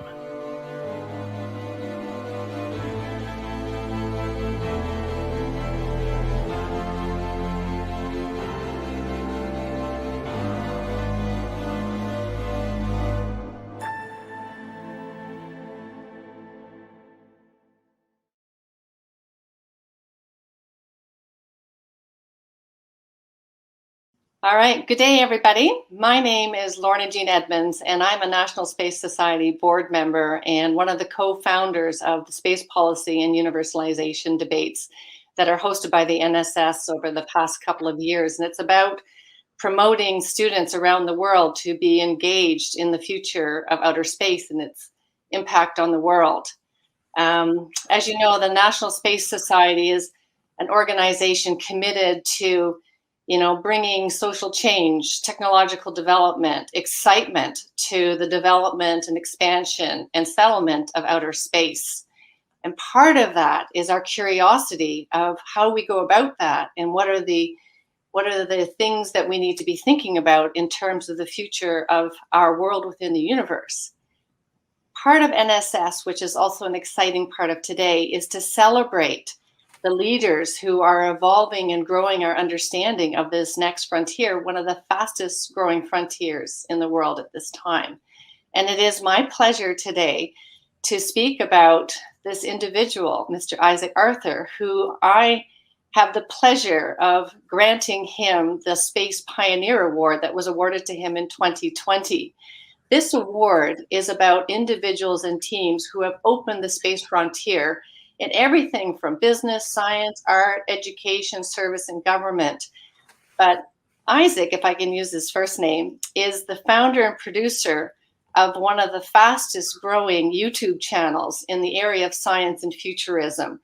And this one channel is now allotted to hear people watch from over 650,000 people from all over around the world, I believe, Isaac? Yes.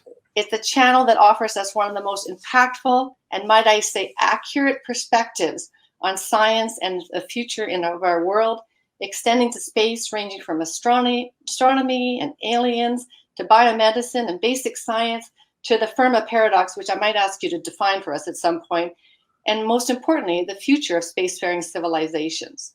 With a stellar background in physics right down to his genetic makeup, and a vast international technical and advisory team, he has created for us an amazing, accessible, informative, and extremely interesting program with perspectives and insights well worth watching.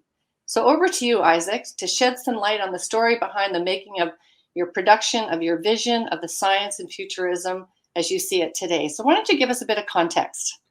Well, I guess as a rule, the show's mostly about kind of the idea that all the areas of science and art that tend to go into the future tend to get feedback off each other. We get so many of our new scientists from one seeing science fiction or being inspired by a bit of art, who then goes on to be inspired by some new bit of science. And so we tend to embrace our sci-fi as well as our design roots in terms of trying to get that feedback of building up public enthusiasm while at the same time trying to feed up all new scientists on just knowing how fascinating the universe is. So the show tries to encourage everyone to just love space and love the universe, and it's such a wonderful, amazing thing that it's honestly not that hard to write about. Fortunately, over the years, I've had a lot of folks who part of the audience have joined in as volunteers to help out on writing, editing, doing graphic animations. There's so many beautiful animations that have been done for the show by volunteer artists, and I can never thank them enough because they're usually the first one illustrating some of these concepts, some of these giant structures we might build in space.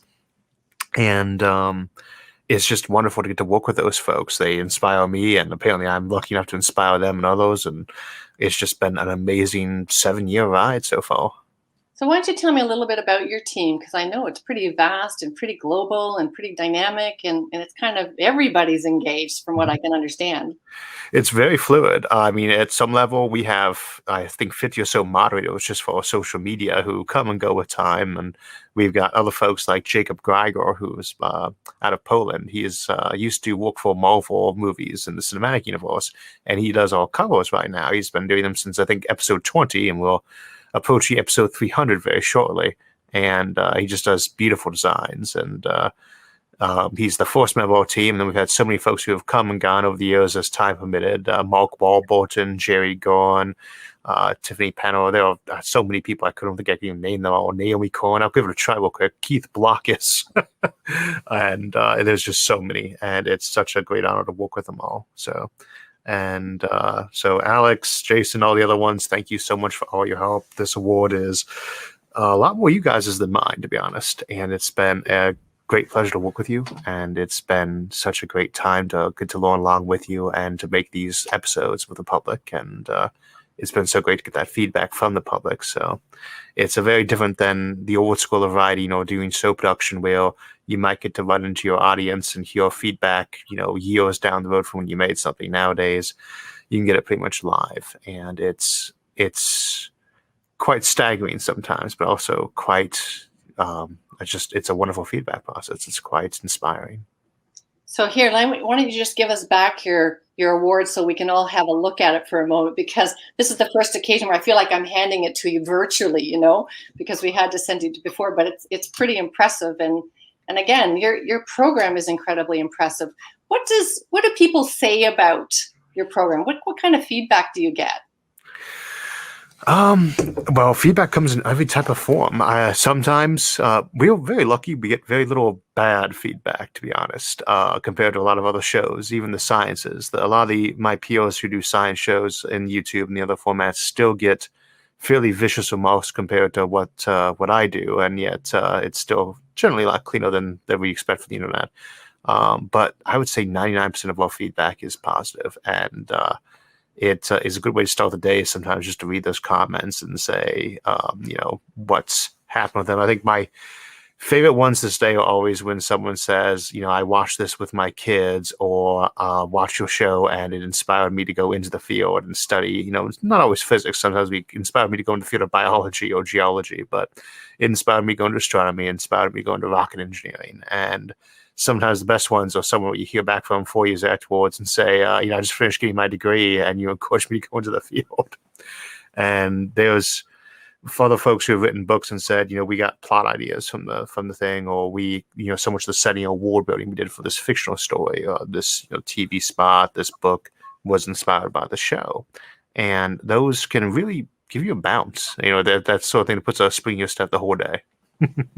So is that what still motivates you? I mean, it'd be kind of like, how did you get into this? Like, what sort of was the architecture for you to sort of say, this is the area that you see as maybe the best way to contribute to space and development? Mostly by accident, and I guess to some degree stimulation. It's a very niche interest, when you're growing up. But that's one wonderful thing about the internet, is it lets you meet all the folks who have your strange hobbies.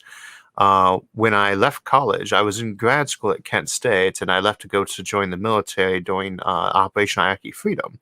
Mm-hmm. And when I got back from the war, I just didn't feel like staying in the military for another term. I did 2, or going back to academia. So I got involved in local governments, and I missed actually ever getting to do any science or geeky stuff. And so I started hanging out on social media, and often ended up talking to a lot of authors in science fiction. And I decided one day just to go ahead and do a quick little video as a practice for something completely unrelated, and picked as a topic megastructures, gigantic potentials, cylinders, things like the O'Neill cylinder, habitats that people might live in the future, that sort of thing. And the O'Neill cylinder being very close to the heart for the NSS. And I put that out on the web, and people watched it. Like, I saw 10 of them watch it. I was like, wow, see, now I don't have to explain anymore. And then I got 100, and I got this weird email from YouTube saying, you have a subscriber. I said, what's a subscriber? So I ended up doing another one down the road, and that's just kind of where that took off. I think the second video, third video, and fourth video were on the Fermi paradox. Mm-hmm. And that's the big question of if space is so huge and so ancient, where is all the alien life? Where are those great civilizations we'd expect to see out there? And that's been one of our longest on-running themes on the show, is the Fermi paradox. That was our episode this Thursday, looking at solar flares and solar volatility. And along with space colonization, that's probably been our 2 biggest topics. And then artificial intelligence, the role of humanity in the future, and things like that. We just try to look at anything futuristic and see where it's going. So I must say, like, I got into, I'm a higher education executive who has taught for many years and been very much part of sort of the transformation of the research and development arena. And what I started to see was so much growth and development and investment in space, but how few people in the public and how few students actually really knew what was going on above them and about them, and the huge implications it had for us on Earth. And so when I looked at your videos and your channels, I started to realize just how, again, your contribution is sort of bringing to the forefront the general population's ability to see how much this universe actually affects them and how exciting it is and how much we need to, in a way, shift our thinking from just looking at the world in an island or in isolation, but as part of this huge galaxy of billions of celestial objects. And so maybe just elaborate a little bit about how important you see your contributions, sort of the education of that next generation of citizens who are going to govern in a space world. Well, I'd say in a very small way, we try to do what Carl Sagan did, or even what Mr. Wizard did, for previous generations. And there's quite a lot of giants there to be on the shoulders of there, like Sagan, just trying to make sure everyone is knowing what is going on with science and space these days. What can we do to advance that cause, and what is that future going to look like, or what could that future look like? Because a lot of times the hardest thing about paying attention to the future or thinking about the future is staying upbeat about it and realizing there is potentially a very good future ahead. And it's sometimes hard to overcome the apathy folks will have towards space if they're not already enthusiastic about it. This is not a stranger thing for the National Space Society. They're quite used to having to try to work with people and keep that enthusiasm up for decade after decade. We had the big boom after Apollo in the 70s and early 80s, but then not too much happened. And without folks like the National Space Society, we probably wouldn't have been able to keep that enthusiasm up to get to the International Space Station, let alone the SpaceX days, where it looks like we might finally be having that presence in space that we've all dreamed about and grew up watching in science fiction. And so in a small way, I try to make sure that everyone sees some of these options for the future and knows that there are some good options if we're up to these challenges. Yeah, and I think that's very much what the Pioneer Award is about at the National Space Society, is to also, I think when you get that award, you see the other community that you've joined, and it's a pretty laudable community of people to be part of the National Space Society's award. But also what it does is, I think, as you say, the National Space Society has had a really central role over the years to keep space alive in the public domain and also within the government's domain, so that we continue to invest in our future, knowing that space really is very much our next frontier, and how we interact with it. And as you say, look at it from a positive lens. I really liked how you kept it in perspective, that this is exciting.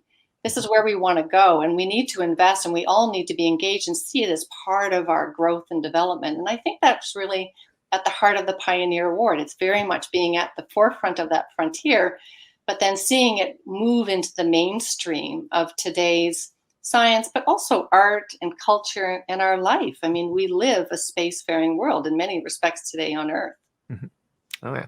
There are, again, many of the people who received the award or won the awards in the other categories or sit on the board of governors or personal heroes of mine growing up, one of which is the Senator John Glenn from Ohio, my own home area, and I believe you were teaching here for some years. And, he's been quite an inspiration to us all. Plus, he was one of the people who, once he got back from space, continued to fight for space for his entire tenure in the U.S. Senate.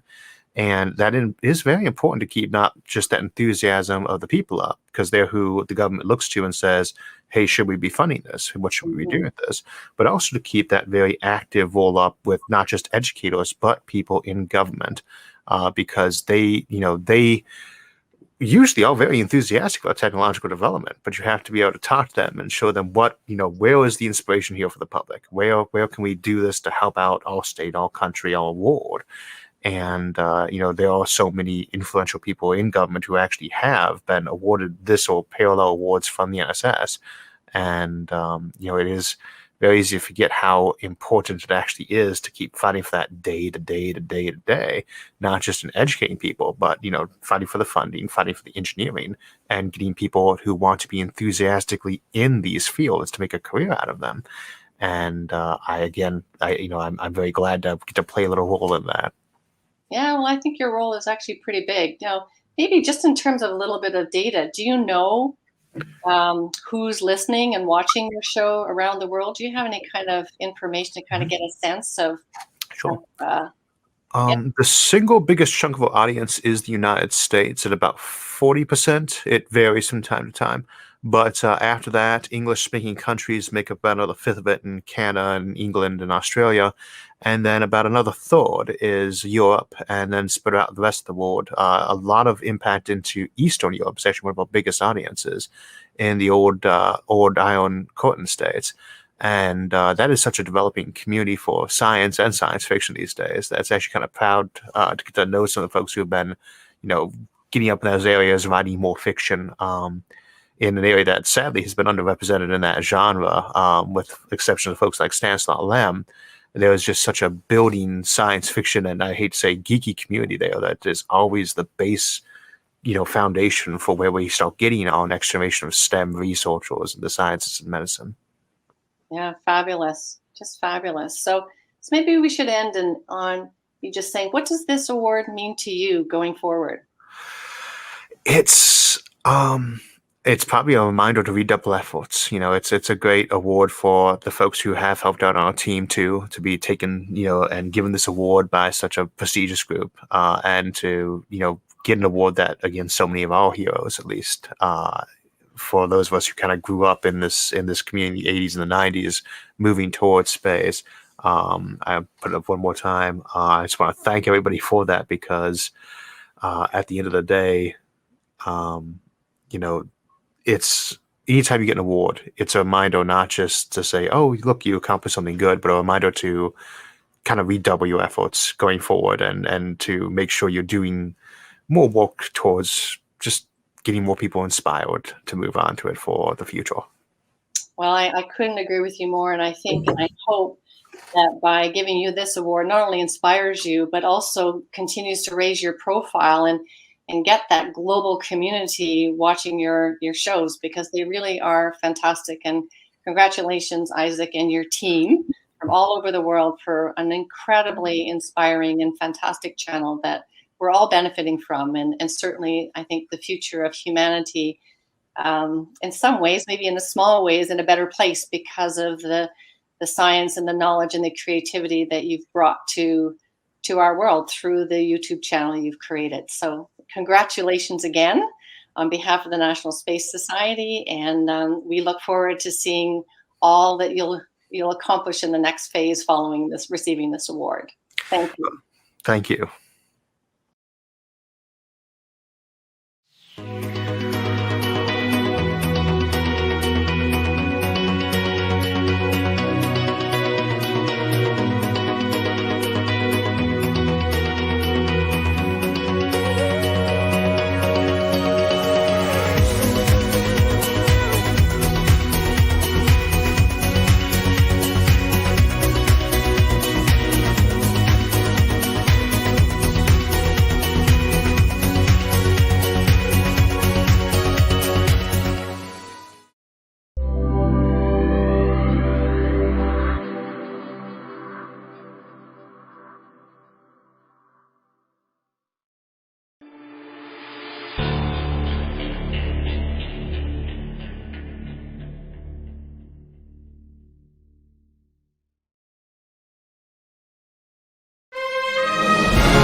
Hi, my name is Al Ansaldua. I'm an active member of the National Space Society and have been a space activist for over 30 years now. I'm about to tell you about a remarkable happening. You're about to see a video, and I'd like to give you a frame for it and introduce you a little bit to a lady named Professor Aida Wolfert, who carried out a 3-stage robotics contest in Mexico, and it all started in 2018. I had no idea when I gave this talk, and I think there's a lesson there. I gave a talk to some astronomy students in 2018, the summer 2018, in the northern campus of UNAM, which is the National Autonomous University of Mexico. The first talk was about orbital debris, one of my favorite subjects, and the second talk was about lava tubes on the moon and Mars. Well, that second talk sort of caught fire, and afterwards 10 students approached me with their professors and asked me what can they do in conjunction, in coordination with the National Space Society, to get involved with space and lava tubes and that sort of thing. They were very excited about the moon in particular. Well, over the next few days, I discussed with them, and there were other, very soon, other National Space Society people, like the late David Dunlop, and Lynn Zielinski, and also David Chevron. Early on, we discussed with the students and the Mexicans, what could we do? And a plan evolved that there would be a 3-stage rover robotics competition. It became massive very quickly. I had no idea. It was very surprising. It started in the summer of 2018, the planning, bi-weekly meetings. Little by little, there were stages that evolved. In 2019, in June 2019, in Monterrey, Mexico, there was an orientation, and then 2 stages. Later in 2019, in Puebla City, Mexico, there was a design competition, and finally, there was the contest later in 2019. What was remarkable about this is that there were over 300 students involved, 57 teams. Of course, we had to winnow those students and teams down, and that's exactly what we did through the design and so forth. And finally, we ended up with just 14 teams. Well, I don't want to steal the thunder from Professor Aida, but I just wanted to say that this was a very surprising event. It started off very low key, and it just goes to show there are some lessons here for us, I think. Number one, we really don't know. We do, as NSS members, we do a lot of space activism, and we really can't predict what is forthcoming from that activism. At least I can't. The other thing I noticed, or that I learned from this, was that there is a great yearning to get out into space and to get involved in space out there. I had no idea we were going to end up with over 300 students in Mexico, and this would last almost 2 years. It was a huge surprise and a huge lesson for me. There is a great yearning, especially among young students. So let's keep at it. Hi, my name is Aida Wofford. I'm a professor of astrophysics at the largest public university in Mexico, the Autonomous University of Mexico, UNAM. I work at the Northern Campus, which is located in Ensenada, Baja California. In 2018, Alan Saldua, who at the time was a very active member of the National Space Society, visited our campus, and he gave 2 talks to our summer undergraduate students. The first was on space debris, and the second was on lava tubes as shelters in space. So inspired by Al and the students, I put together a team to design and carry out the first lunar rover competition in Mexico. The contest is called Towards a Lunar Base, and it is aimed at undergraduate students in Mexico. I'm the manager of the contest, but I also help design the mission for the contest with the help from Rodrigo Romo from the Pacific International Space Center for Exploration Systems, PICES in Hawaii, Al Ansaldúa from NSS, and a group of professors and engineers from UNAM and other institutions in Mexico.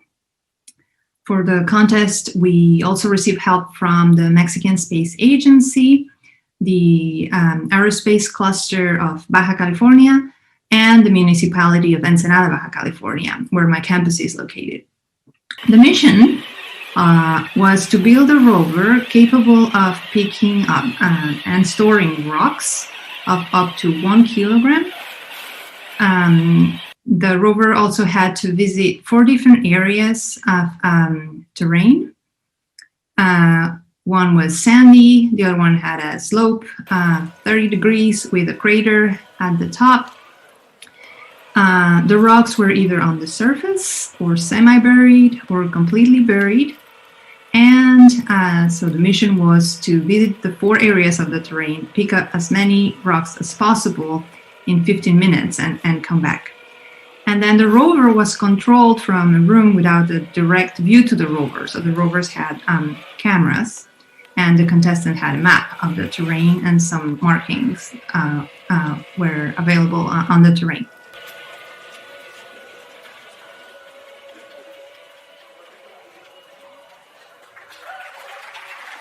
The contest was divided in 3 parts. During the first part, there were some motivational talks from guest speakers, such as David Chevron, former NASA engineer, Rodrigo Romo from PICES, and Alan Saldúa. And during this first part of the competition, we also gave a detailed explanation of what was expected from the participants to the contest. The second part of the competition was a competition of just the designs, just the rover designs. And this phase involved a presentation of the critical design and the project plan in front of a panel of experts. To the second stage of the competition participated 25 teams from all over Mexico. And the third and final part of the competition was the actual prototypes were competing on the lunar terrain. So we had 14 teams come to Ensenada for this from all over Mexico. Only one team was able to complete the mission. And the winning team from Universidad Autónoma de Baja California, Mexicali, was invited by NSS to attend ISDC 2020 as a prize. So they were supposed to attend in person and present their rover. Unfortunately, due to the pandemic, this was not possible in 2020, and it was not possible in 2021 either. So I'm hopeful that at least some of the members of the team will be able to present their rovers in ISDC 2022 in person. If we're able to secure funding and allocation for version 2 of the contest, we will be happy to continue with this experience. It was really great, and we learned a lot. Thank you very much. Well, I hope you folks noticed that there was no direct line of sight with these rovers. Everything was done from a separate room, remotely through monitors.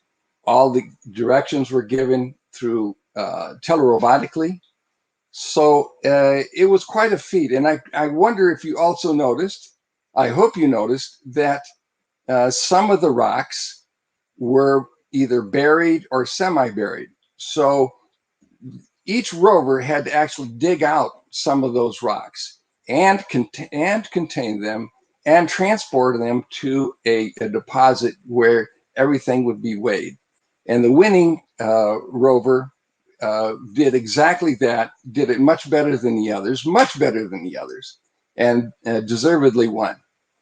So I hope you enjoyed it. It was fun for me to see and exciting. The students were all around. And I think this is just a portent for the future. We can do a lot more of this in various countries, including the United States. These folks, by the way, the winners of these of this contest will be at ISDC 2022 and show off their rover. Thanks.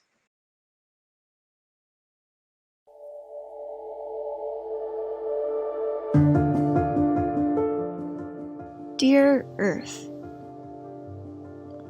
we're sorry for all the things we've done to you.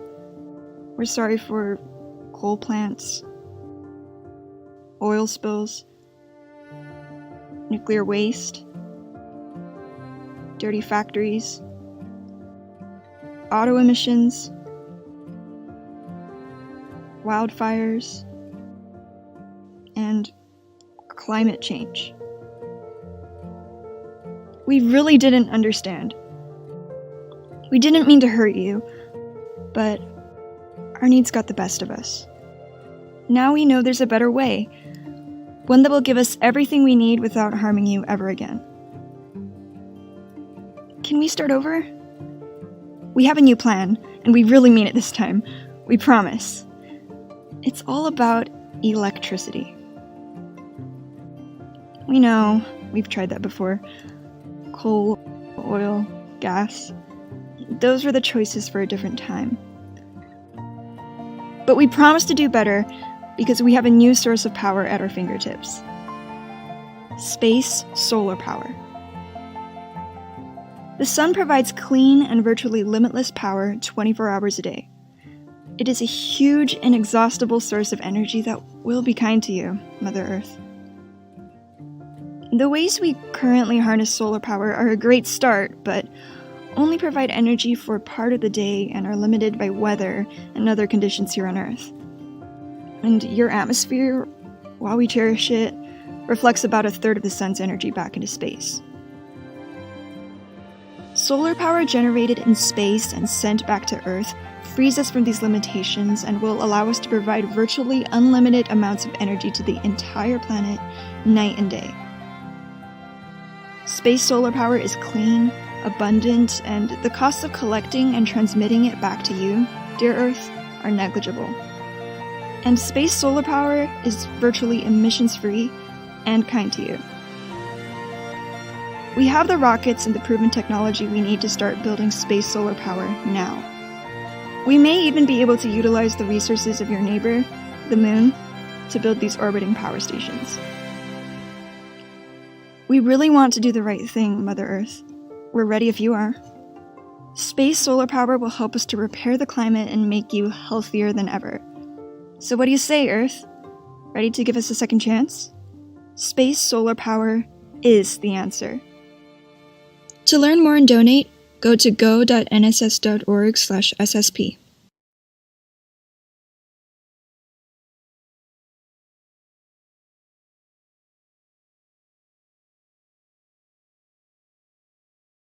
I've been asked if I could give a little walk-around tour of some of the space artifacts we have here at Future Ventures. I'll start with, at my desk, I keep a Martian meteorite, so it's always nice to have a little bit of Mars at your fingertips, as well as, you know, all these meteorites. This one's from the Moon, you know, the oldest volcanic rock ever discovered in our solar system, a recent discovery, pieces of Vesta, and some other interesting meteorites.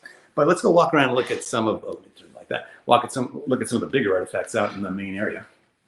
Oh, actually, before we do, I got to show you this. I haven't planned this tour, but I gathered all these Apollo astronaut signatures when SpaceX had its first successful berthing to the ISS, and I got congratulatory words for all of them. The larger version of this, because I had 2 copies, all handwritten, is sitting in SpaceX headquarters today to inspire the team. That was the reason I did it.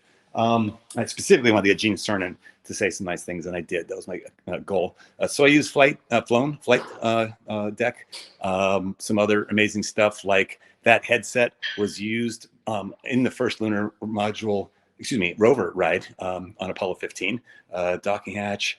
So those are kind of cool. Then you have an entire Apollo couch, and I put the joysticks on it. This is where Neil Armstrong sat, and he had his hand on this device during launch. And if he did that, it would be an abort, which is kind of cool.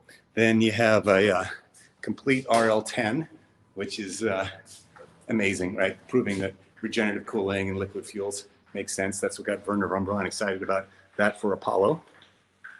This is the only handle from any Apollo spacecraft flown. This one's from Apollo 11. All the others were destroyed as radioactive waste because these glow-in-the-dark tabs contain promethium-147. So every other handle that you'll see in a museum is a fake replacement. This is the only real one that flew on Apollo 11, a glove worn by Buzz on the moon. A couple of fun things here. We have Bernie Sanders sitting there like the boss in a Mercury suit, of course, long before that. And then this is my personal favorite, flown DM2 hatch. Is, in other words, the first thing to blow when the parachutes come out, and has these incredible solid titanium springs behind it that pushed it out. And that's the first thing that got jettisoned when the first two humans to fly with SpaceX went to space.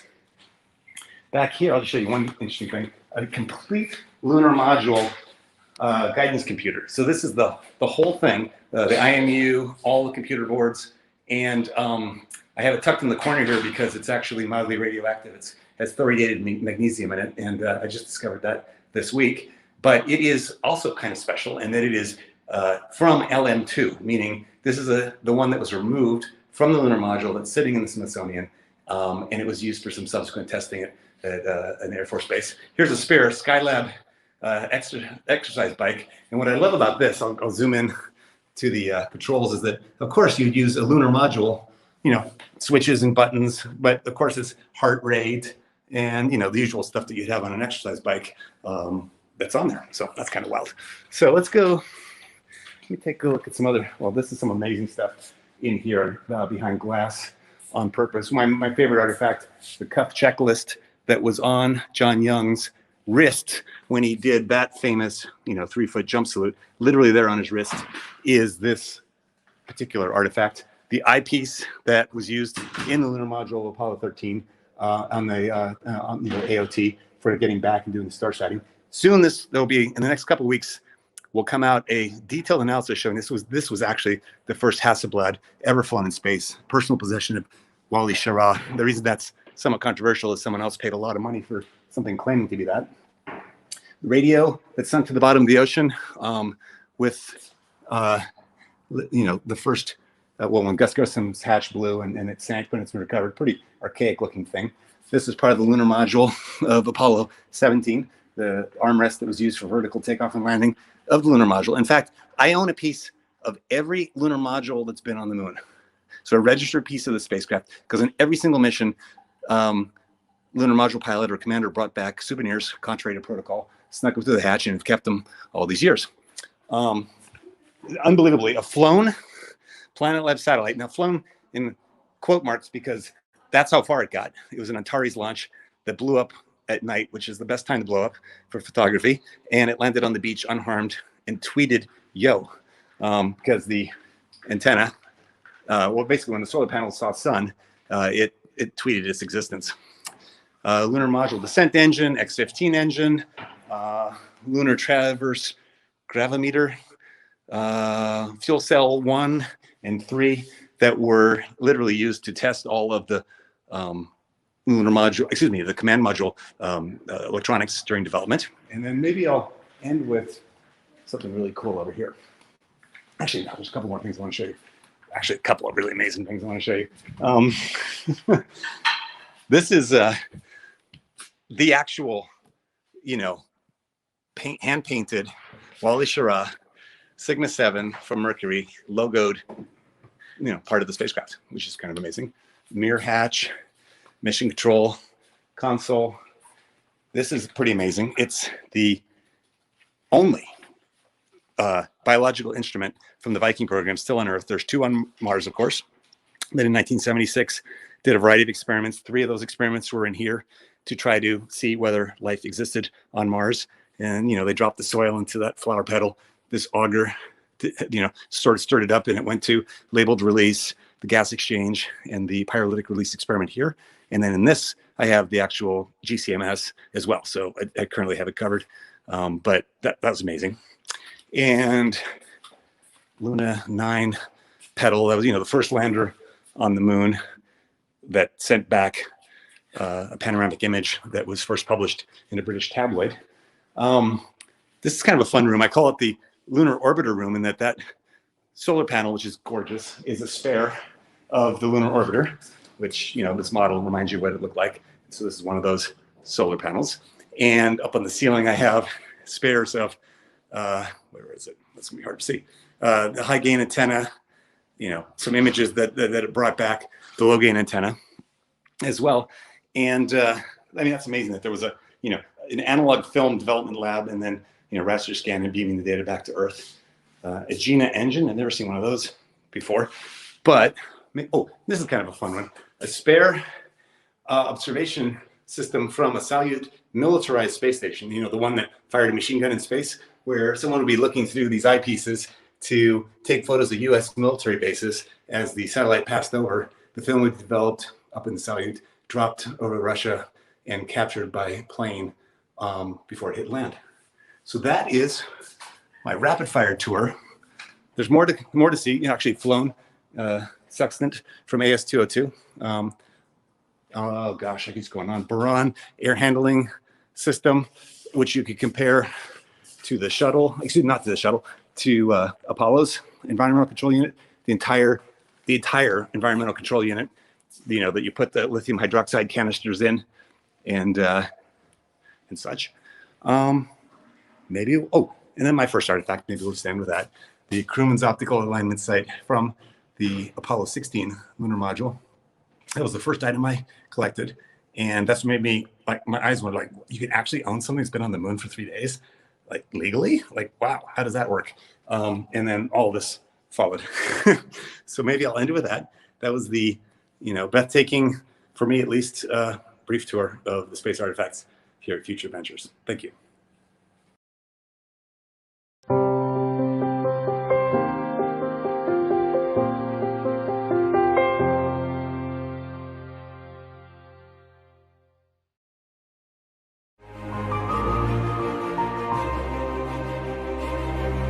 Space exploration is one of the most difficult science and engineering challenges that humanity has in front of it. In order to achieve this grand challenge, in order to even come close to meeting it, we need the talents, experiences, and cultures of people from all over the world.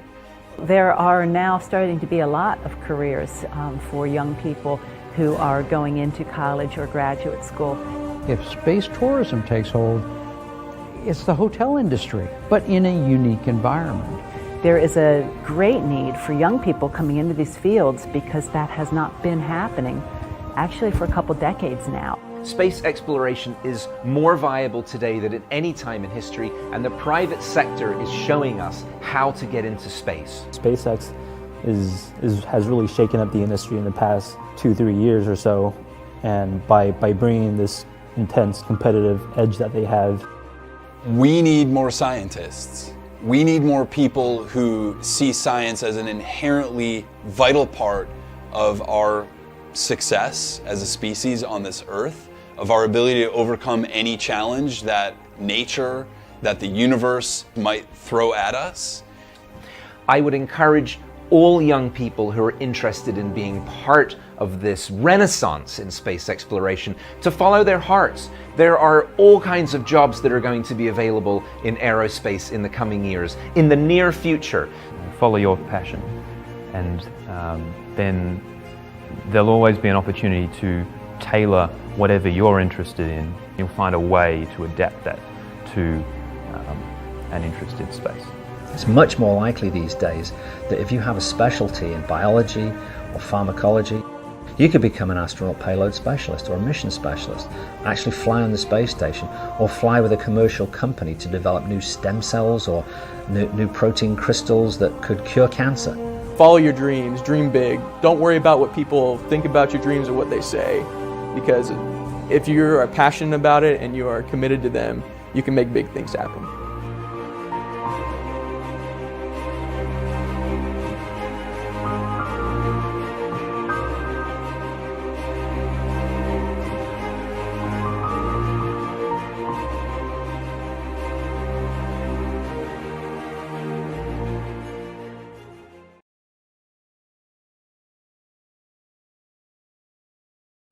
Hello, my name is Dale Scran.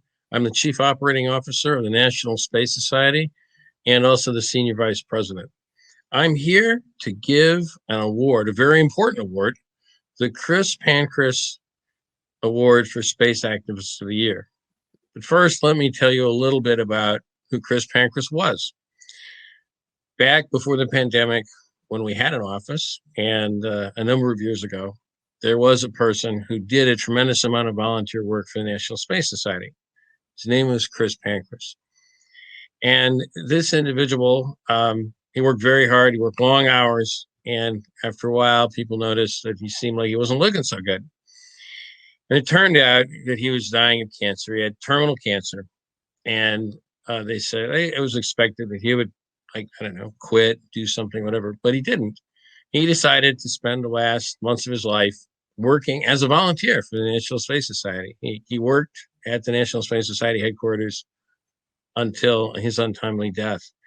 And we decided to memorialize Chris Pancratz to remember his dedication to the National Space Society, to create the Chris Pancratz Space Activist of the Year Award. And let me tell you a little bit about this award, which I'm holding right here. It's a pewter carving or sculpture of the moon, something we think a lot about at the National Space Society, something that's really important right now as we go back to the moon with the Artemis program. And there's a base with a plaque that has the name of the winner and so on it. And now I would like to tell you a little bit about the person who is getting the award this year. And that person, without further ado, is Bert Dicht. Bert is focused on bringing value to the membership experience. As a part of this effort, he's initiated a really valuable program of new member surveys that I personally have found extremely beneficial.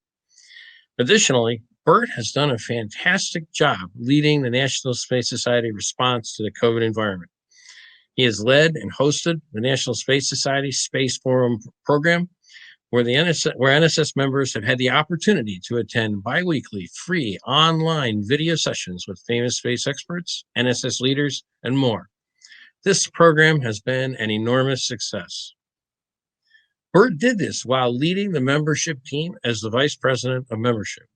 He is pushing forward our effort to reach out and activate life members. He is managing a process of bringing NSS dues in line with inflation. He is driving our effort to completely refresh our renewal process. For all these reasons and more, I am awarding Bert Dicht the NSS Space Activist of the Year Award.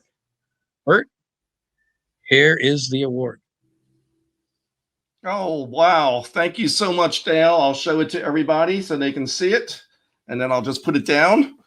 So thank you so much, Dale. I am incredibly honored to receive this award. I've been involved with NSS for many years now, and I've been to the ISDCs where these awards have been presented, and I've been in awe of the volunteers who've received them. And to be in that company is just very humbling. I am dedicated and committed to our vision to create a spacefaring civilization, and it's just an honor to work with all of the great volunteers within NSS, with the membership committee, to try to make that happen.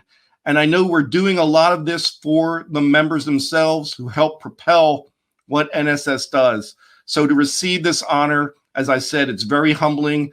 I will continue to work and strive and work with our volunteers to make other things happen so we can propel and advance our vision.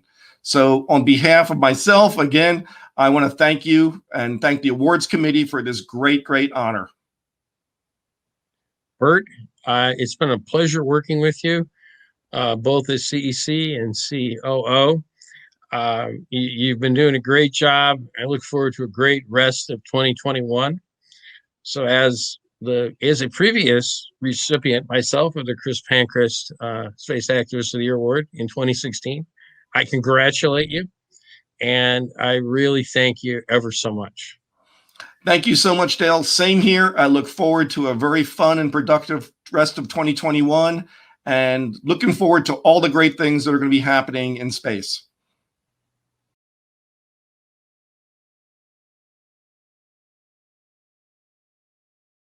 Good day, everybody. My name is Lorna Jean Edmonds, and I'm here with my colleague Frances, who's going to introduce herself in just a minute.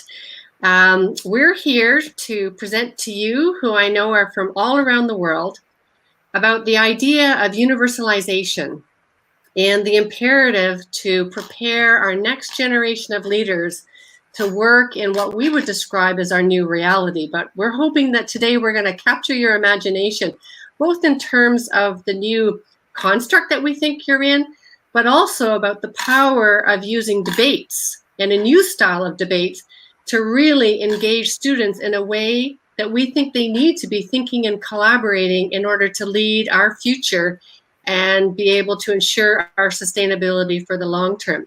But before I get started, I want to just give a chance for Frances to introduce herself, and then we'll come back to me and I will speak a little bit more as we talk further about this exciting idea. Thank you, LJ. I am the Deputy Education Director of the National Space Society, and under my area comes all kinds of educational programs. And one exciting program we have, the National Space Society has been supporting for 4 years, is the spUN debate program. The spUN debate program started in 2017 at the International Space Development Conference in St. Louis, when LJ was presenting the very topic we're going to be talking about here. And there were about 250 students in the audience and another 150 adults. After her presentation, I noticed little pods of students that were very excitedly talking about what she had presented. And so I asked that I might join a group, and they graciously accepted. And during that time, we started to talk about the differences in cultures, political areas, religious opportunities that affect one another, and how we cope with those. How do we work through those? And how do we allow everyone to come to the table to help in decision making? Through that process, we thought about, wouldn't it be interesting if we started a debate program in which we talked about real space policy issues, but we brought in universalization, and we brought it in such that our arguments showed universalization concepts, as well as how we conducted our debates and even worked together. And that's exactly what we have done.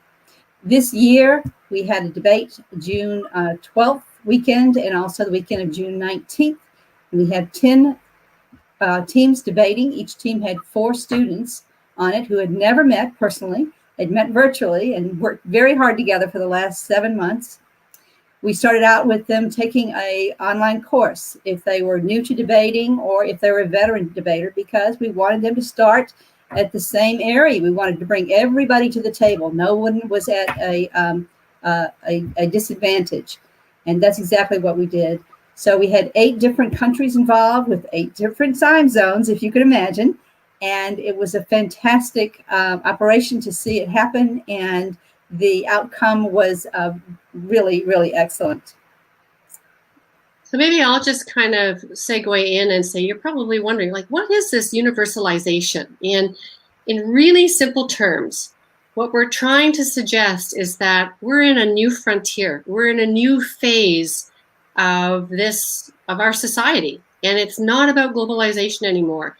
It's about our world within the universe. And unlike any other frontier, it's about all of us. And what we're trying to say is that you can't develop space policy or you can't have Elon Musk and a few countries and billions of dollars investment in outer space happen without considering what's happening back on Earth. And that's the construct of the whole idea of universalization, is that we need to shift our thinking from a world thinking or a planetary thinking to saying, wow, we're part of this universe. This is big picture stuff. And what about our safety and our security and our sustainability when our lens is about being out in space and looking back and asking the question, do those who control the universe or outer space, like our near space, control us? And if so, who is going to govern us? Is it the few countries that are the powerful? Is it the few space barons like Elon Musk and others who've got the large amount of resources to be able to control what is invested in space? Or is this something that we want to engage all of you about? And what Francis and I realized, we're the co-founders of the spUN debates, which is called Space Policy and Universalization, is that we need to engage young adults. We need to get them thinking about space in a universal construct, not as some separate country or frontier, but that we're part of one whole. And so what I want to do now is I just want to transition and show the video so that you can see the students in action and the experiences of the last couple of years as these students started to learn and understand about space, universalization, and their role as the next generation of leaders. So I'm just going to sit back and let's enjoy the sizzle that we've prepared, and then we'll come back and talk a little bit more about the debates and universalization.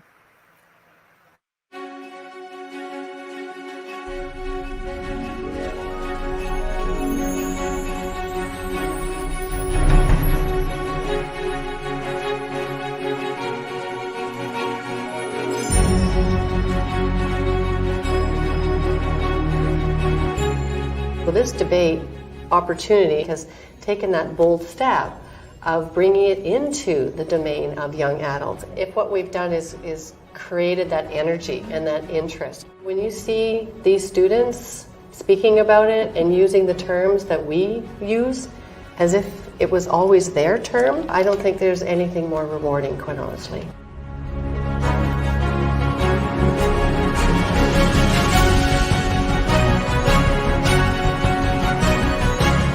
Universalization is the act of all the nations on Earth, all the people coming together to tackle problems that affect us all. Universalization, in my point of view, will change the world to a better place and a whole new league of problem solving together. Figuring out a plan for universalization space is something that's really important and is really impacting us right now. We want every individual involved in every matter because we're humans and this is our world. We need to rule it together. We want all countries to be able to have that international collaboration that's going to bring us all together for a common cause. Find a way to agree on new laws in space that are helpful and that everyone can cooperate and agree on. I think it starts now and we begin that conversation, and as we plan, we are making way for generations to come to go to space in peace and borderless to boot. You don't see that borders, you don't see that differences. Just like we have seen in the debate now, the students from different countries are actually part of a team. The opportunity to put it in the hands of our next generation of leaders is what we need to do, because they're the ones who are going to help us really resolve, because it's their world. They need to own this. Do you guys all want to live in space? Yeah, sure. It's my dream, actually. It's like a magic. So we can discover all the things in space. Space is a mystery. It's filled with adventures and I just want to touch the stars.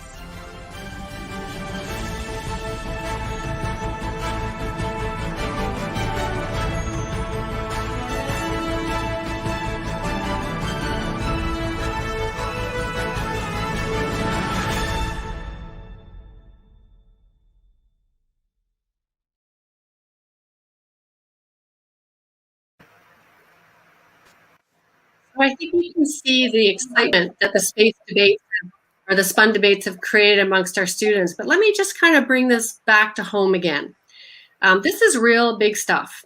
I think you've got to take it in context that the whole idea of universalization has been reinforced by the fact that COVID this year, Black Lives Matter, and the reality of climate change and the garbage, not only on Earth, but the debris in space, has really reinforced that it's no longer an arena where we can just compete and innovate for the sake of innovation. We have to cooperate, and we have to learn how to do that. And the people like Elon Musk, what they do is they're creating an energy and an excitement, and we want to be excited about this new frontier because the possibilities are enormous for benefiting all of us back on Earth. But we also want to be sustainable, and we also want to take care. And I want to just put it back to Francis and maybe just kind of introduce the next topic this year and how it so relates to even Elon Musk's work about sending people into space and the idea of space tourism, but the fact that there's traffic management and there's debris and there's all kinds of consequences. And at the moment, there is no governance structure. And that's what the SPUN debates brings home to these students, is that how do we function in this new reality? Francis. Yeah, our resolution topic this year is space traffic management should be regulated by the UN Security Council. And I have to say, when our groups first started preparing for this back in March, they all felt, of course, that's the answer. Of course, it is the answer. How can we come up with a negative argument for this? And now as they've delved farther into the issue, they see their pro and cons and lots of things to talk about. As a matter of fact, even in our real world, there's a lot of conversation on who owns what, who is responsible for what, who should be doing better with what. And all of those arguments have come up. And we talked about the perceptions that students have in their different countries and that their governments are suggesting. And is it truly what they feel, or their perspective of another country? Is that correct in what they've come up with? We also took a Harvard diversity inventory, which was very, very interesting and very important for us, because through that inventory, we were each able to choose topics and find out about biases that we didn't even know we had. And so those were other things we talked about when we start talking about whose responsibility is it to keep space clean and secure and able for others to pass through that area. So fundamentally, what universalization does is it challenges these students to ask the question, are we going to colonize space in the same way that we colonize many other regions of the world? Or are we not going to be performative? We are going to be real, and we are going to be genuine, and we are going to work together for the benefit of all of us, for the sustainability of humanity, by being equitable, inclusive, cooperative, and responsible in terms of our development of innovation. It's no longer innovation for the sake of innovation, but everything we do, we have to ask the question, who at the end of the day is benefiting? And our hope through these SPUN debates and through talking about universalization and engaging people in these debates is people will start to see that space exploration and space policy cannot function in isolation of all of us from around the world, all being involved and having ownership and excitement about the possibilities of how working and functioning and living in space will benefit all of us. And that's really at the heart of the SPUN debates. And I think you saw in the excitement of the students is they, you see they're intelligent, they're excited, and they have hope. But what we feel when they go away, they feel this added responsibility to do it in a way that they are inclusive and cooperative, and they learn the skills. And so we're really excited about this year's question about space traffic management and the engagement of the commercial community, the NGO community, the academic community, and just citizens in general, looking at the possibilities for building our world within a universe in which we all get to play a part of. So thank you for the chance to share our ideas, and in particular, to profile our next generation of students experiencing how to work and lead in this next generation through the SPUN debates. Thank you. The SPUN debates will be on NSS YouTube. They are being held during the tournament the weekend of June 13th and also June 19th. So we hope you take a look and see what the outcome was with these excellent, excellent students. Thank you.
Dear Earth, we're sorry for all the things we've done to you. We're sorry for coal plants, oil spills, nuclear waste, dirty factories, auto emissions, wildfires, and climate change. We really didn't understand. We didn't mean to hurt you, but our needs got the best of us. Now we know there's a better way, one that will give us everything we need without harming you ever again. Can we start over? We have a new plan, and we really mean it this time. We promise. It's all about electricity. We know, we've tried that before. Coal, oil, gas. Those were the choices for a different time. But we promise to do better because we have a new source of power at our fingertips. Space solar power. The sun provides clean and virtually limitless power 24 hours a day. It is a huge, inexhaustible source of energy that will be kind to you, Mother Earth. The ways we currently harness solar power are a great start, but only provide energy for part of the day and are limited by weather and other conditions here on Earth. And your atmosphere, while we cherish it, reflects about a third of the sun's energy back into space. Solar power generated in space and sent back to Earth frees us from these limitations and will allow us to provide virtually unlimited amounts of energy to the entire planet, night and day. Space solar power is clean, abundant, and the costs of collecting and transmitting it back to you, dear Earth, are negligible. And space solar power is virtually emissions-free and kind to you. We have the rockets and the proven technology we need to start building space solar power now. We may even be able to utilize the resources of your neighbor, the Moon, to build these orbiting power stations. We really want to do the right thing, Mother Earth. We're ready if you are. Space solar power will help us to repair the climate and make you healthier than ever. So what do you say, Earth? Ready to give us a second chance? Space solar power is the answer. To learn more and donate, go to go.nss.org/SSP.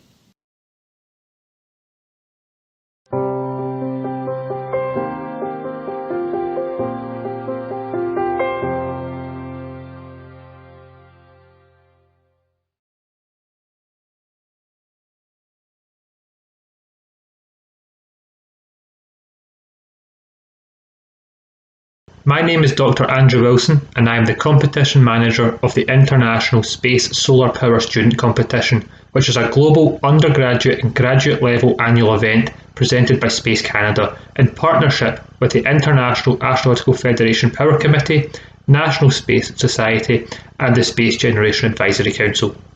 The competition involves student team projects that addresses the sustainable and affordable space architecture and design of a space solar power concept as a form of renewable energy.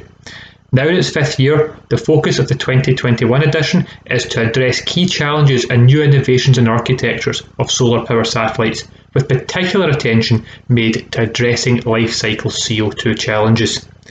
We received a record-breaking number of entries this year, which has now been narrowed down to just 8 outstanding semi-finalist teams. Of these 8 teams, just 3 will be selected to advance to the finals at the 72nd International Astronautical Congress in Dubai, based on their initial project results presented as part of this conference. So it is with great pleasure that I present to you our semi-finalist teams. Please join me in wishing each team the best of luck, and I hope you enjoyed our presentations.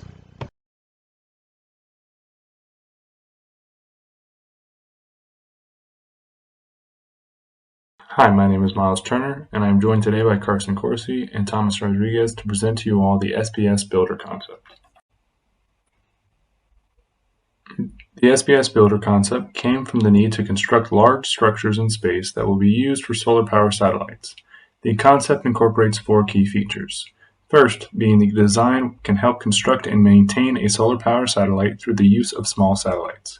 Second, being the concept can use energy that is readily available in the environment, such as solar power energy or radio frequency energy from a pre-existing solar power satellite. Third, being the concept allows for satellites to assemble semi-autonomously/autonomously. And fourth, being that the satellites are versatile in their design, so they can offer several different functions for the operation of a solar power satellite. To achieve each of the 4 key features set out on the previous slide, we set out to design a first iteration of a satellite using available CubeSat designs as a foundation. What we produced was a small, simple satellite called a worker that is less than 200 kilograms with a size of 0.3 by 0.3 by 0.1 meters that uses 4 electromagnets for assembling and disassembling with other working satellites and can use interchangeable specialized systems commonly seen in solar power satellites, such as mirrors, solar panels, and radio frequency receivers and transmitters. In terms of the on-orbit autonomous assembly, the use of a free flyer approach is considered. The free flyer approach consists of each worker being its own independent spacecraft with its own propulsion system, power system, ACS system, data bus, communications, etc. These systems allow for each worker to have a specific degree of intelligence to allow for autonomous assembly. While the complexity of this system of satellites may be high, the advantage of the free-flyer approach allows for the workers to be sent up to space over time along rideshare opportunities to spread the cost of an SPS system. Our worker satellites will be utilizing electromagnets to conduct several of its necessary operations, such as docking with a pre-existing solar-powered satellite without the need for added precision sensors and thrusters, as well as assembling and disassembling with other nearby workers in space by varying each worker's electromagnet's magnetic field. Additionally, by using electromagnets, the cost of a satellite can be brought down, since our electromagnets are inexpensive to manufacture and can be lightweight as well, as there is little chance of mechanical failure due to little to no mechanical parts being in an electromagnet. In addition to helping docking, electromagnets also allow for inductive coupling capabilities, which can help in transferring energy across the system. To gain an understanding as to how the workers could assemble and repel themselves in space at close proximity, a study was completed on the attraction force versus the distance of two electromagnets. The electromagnet studied was modeled as having an iron core, a copper winding, and a stainless steel housing, as can be seen here. In the plot shown, it can be seen that as the two electromagnets operate closer together, the attraction force becomes much stronger, as is expected. The same attraction force can also be assumed for the repulsion force, which leads to the conclusion that localized attraction and repulsion of workers to build a space structure could be achieved. It can also be thought that by using electromagnetics in the workers, the transfer of energy from one worker to another is possible by using inductive coupling. This would be as simple as adding a circuit to allow for the generation of AC power from the DC power source of a worker, and then using the existing copper windings in the electromagnet to create a local fluctuating magnetic field that interacts with another worker's electromagnet to create a current. The transfer of wireless power then could lead to providing power to sections of a large array of workers that may need more energy. For time's sake, we'll review 4 of the key base systems of a worker satellite, with the first being the propulsion system. It was decided that each worker would have 4 cold gas thrusters at the core of each electromagnet, as outlined by the blue boxes, to help assist a worker maneuvering to its initial location for assembly and operation. Next, for the power system, it was decided that the 4 high energy density batteries outlined in green will connect to one of the 4 electromagnets to provide the electromagnet with enough energy for attracting and repelling itself to other workers. For the navigation system seen in the control stack outlined by the orange box, a real-time kinetic global navigation satellite system was chosen to allow for millimeter close proximity measurements between the workers so that a worker could know where it was in relation to other workers for assembly and disassembly. For the ADCS system, outlined by the yellow box, it was decided that a 3-axis attitude control system using reaction wheels would be used to allow for the worker to reorient itself when one of the electromagnets could not be used as a magnetic torque rod with Earth.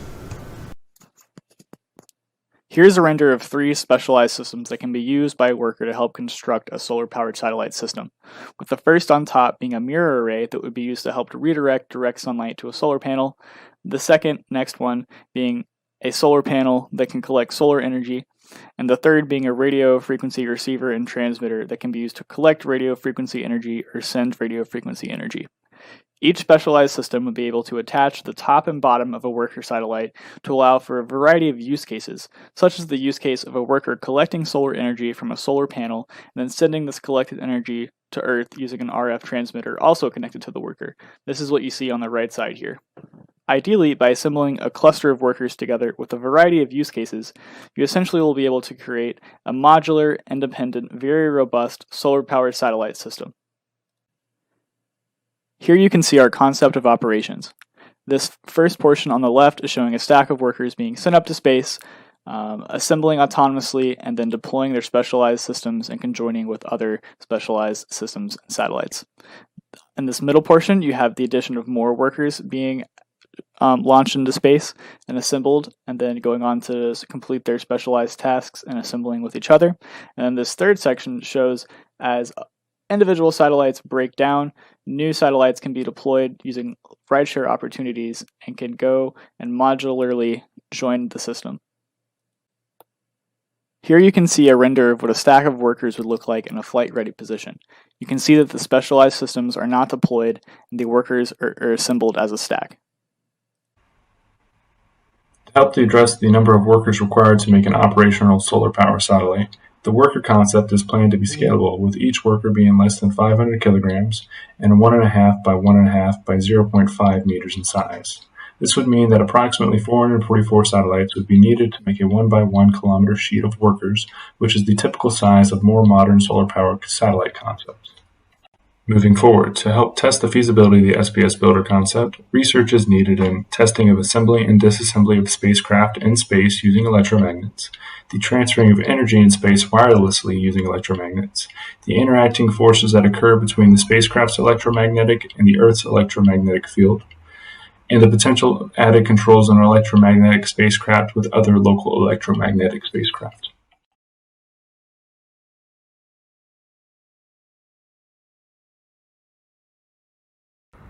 The University of Maryland would like to present its submission for the 2021 International Space Solar Power Student Competition, Automated Health Check for Space Power Satellite Systems. But first, what is space solar power, and why is it needed today? It's no secret that we're facing a global climate crisis, primarily caused by our reliance on carbon-emitting energy sources. In order to fight it, we need to turn to innovative new sustainable energy sources, and in that search, humanity needs to leave no stone unturned. The concept of space solar power was first introduced in the 1970s as a way to address climate change and has been studied ever since. Satellites composed of large arrays of photovoltaic panels set in orbit around the Earth will collect energy from the Sun and then beam that energy back to Earth via a laser beam or as RF power. Deploying solar panels in space has many advantages, including no space constraints, no losses due to the atmosphere or weather events, and the ability to beam clean, renewable power from the Sun 24 hours a day. There are also many challenges associated with space solar power. Namely, these systems would be very expensive to implement, are untested, and may be costly to repair. Another factor we must consider is the CO2 released in the process of manufacturing, transporting, deploying, and repairing these systems. Because the CO2 cost is so high, it is essential that we maximize efficiency over the entire lifespan of the system. Our innovation is targeted at doing just that. An automated health check system is hard to generalize for all SPS, so we will stick to SPS Alpha Mark II when describing our system. The two main parts that we want to track are the health of the reflectors and the health of the photovoltaics. But first, let's define what we mean by health. Here is a diagram of how a typical SPS system is designed.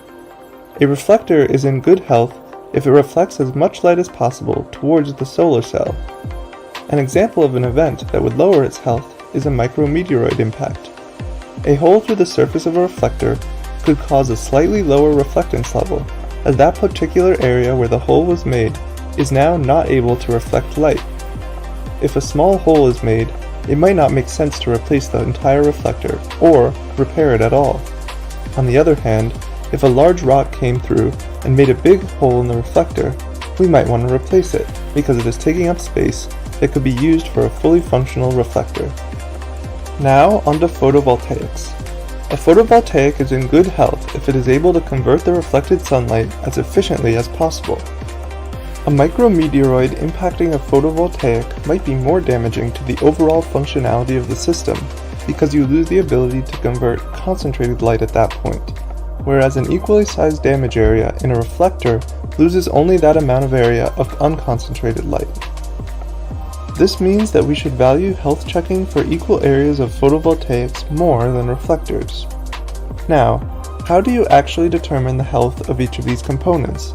Again, we will begin with the reflectors. Here is a rendering of one of the reflectors on the SPS Alpha system. Using a LiDAR-like system, we can determine if at any given point a reflection is detected. We can create a daily polar coordinate map of the intensity of a bounced laser at any given point on the reflector. For a working reflector, we expect most of the light to not return, but for a dysfunctional reflector, the light could reflect back.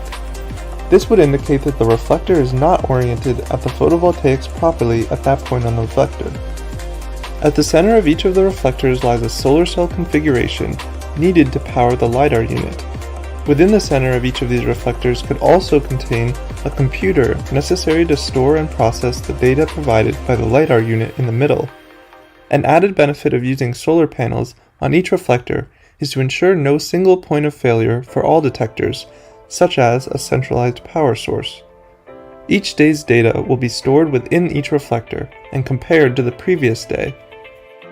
Only if a deviation from normal is detected should a given reflector send a wireless signal to a control module to beam a message to Earth that a hole was detected.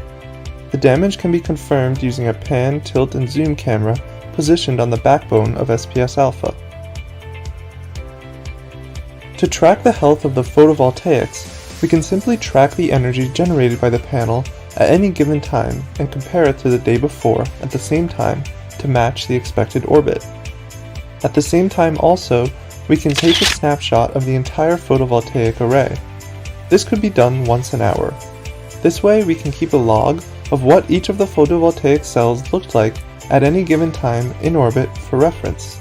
Then, if we detect an anomaly, which is defined as an unexpected loss of energy relative to the previous day at the corresponding time, or a drop relative to their photovoltaic cell neighbors for a given time, then we can do a pixel-wise comparison of the day before and the current image. If a significant difference is discovered, it is reported to Earth, along with a picture of the potentially damaged photovoltaic. To limit the launch weight and CO2 impact of replacement missions, maintenance will be performed robotically. The existing design for the SPS Alpha already includes modular push-pull robotic arms, which may be adapted for reflector maintenance purposes. This proposed SPS automatic health check system will maximize SPS station efficiency over its entire lifetime. The technology we propose here is an essential part of any SSP to maximize its efficiency. In the end, it is only a small piece of a large system, but that system will one day change how we gather energy. Thank you for listening.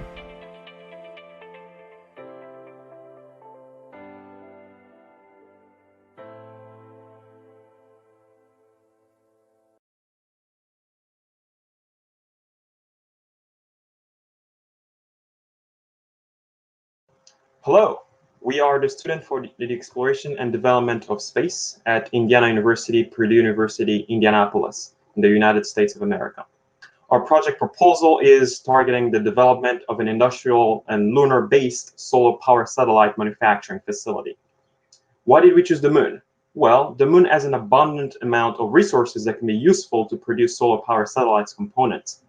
It is also the closest natural satellite to Earth. But also it allows us to go further beyond the Earth orbit to reach Mars and beyond other planets. Large-scale use of space-based solar power satellites opens up opportunity for more sustainable energy resources. But producing those components is costly. The economical impact of producing space solar power on Earth will cost billions of dollars. That's why we are shooting for the moon, to be able to create those components, harvest the silicons, the iron on the moon, and use those to manufacture the satellites that will be used later on to produce the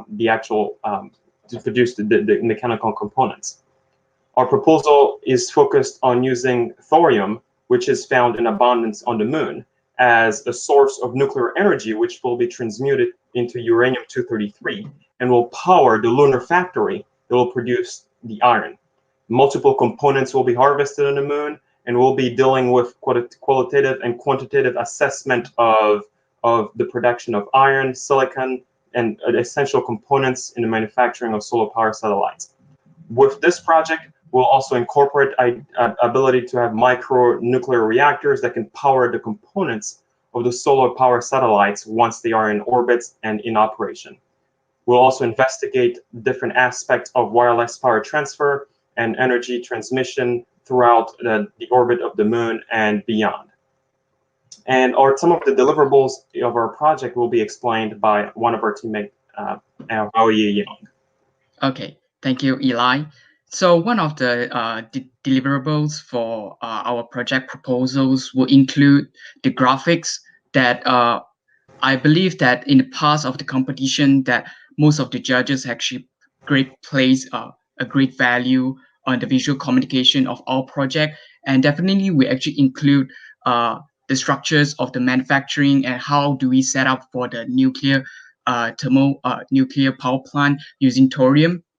And another thing that we'd like to actually add on in our project proposal is the thermal management, which is one of the critical issues that we need to actually tackle when actually talking about our project proposal.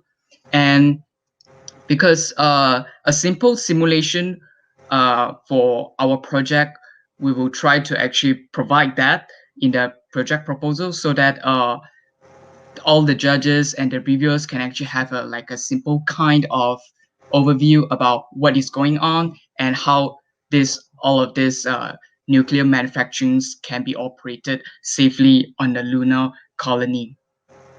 And of course, we also will actually include some storylines and how do we actually, from starting from the moon, from the Earth itself, we set up the procedures, the logistics to actually set up all the manufacturings on the moon. And we will attach some of the simple video to actually explain all the logistics. And another important thing that we also like to consider is that the cost and the bill of materials. So that we know that for decades, the motivations for power from space has been to actually make it cheaper than the conventional energy and to be non-polluting. So we will include a rigorous accounting for all systems needed in the space and in the orbit with the estimates of the mass needed so that it will be converted into a US dollar. A bill of materials we will actually include in the project proposal so that to identify the key technologies so that the technology readiness level can be estimated. And of course, the lower technology readiness level will be higher risk, higher mass will be a higher cost, but the bottom line is that our story will be based on the power that is cheaper than wholesale electricity after N years. And next step, we will include an important part of the story, which is the concept of operation. So as we know that NASA have this thing called the architectures, and our team will follow a NASA example in creating our own so that it will be schematically depict the location and orbits in the space and the movement of materials and energy among them. So that we will actually include and explain that in detail so that we can catch any holes or gap in our approach. And lastly will be the risk and safety. So as we know that in our project proposal, we include the nuclear thorium, which will instantly actually raise the concern that will need to be addressed firmly and thoroughly. So, and we will include a risk assessment in part of this. And our team will actually assign each of one of the lead roles to our team members to actually anticipate any possible harms which can occur at any point for our CONOPS. And from this, our team will try to mitigate and determine how to avoid all the errors and recover from all of them. That's all from for most our deliverables for our project proposal. And I pass back to Eli. Thank you. Thank you very much for listening to us. We look forward to the rest of the competition.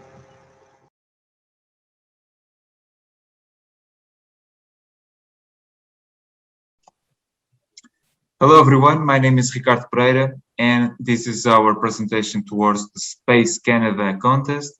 Our project is entitled Energy Mules, a novel solar power satellite system architecture capable of energy storage.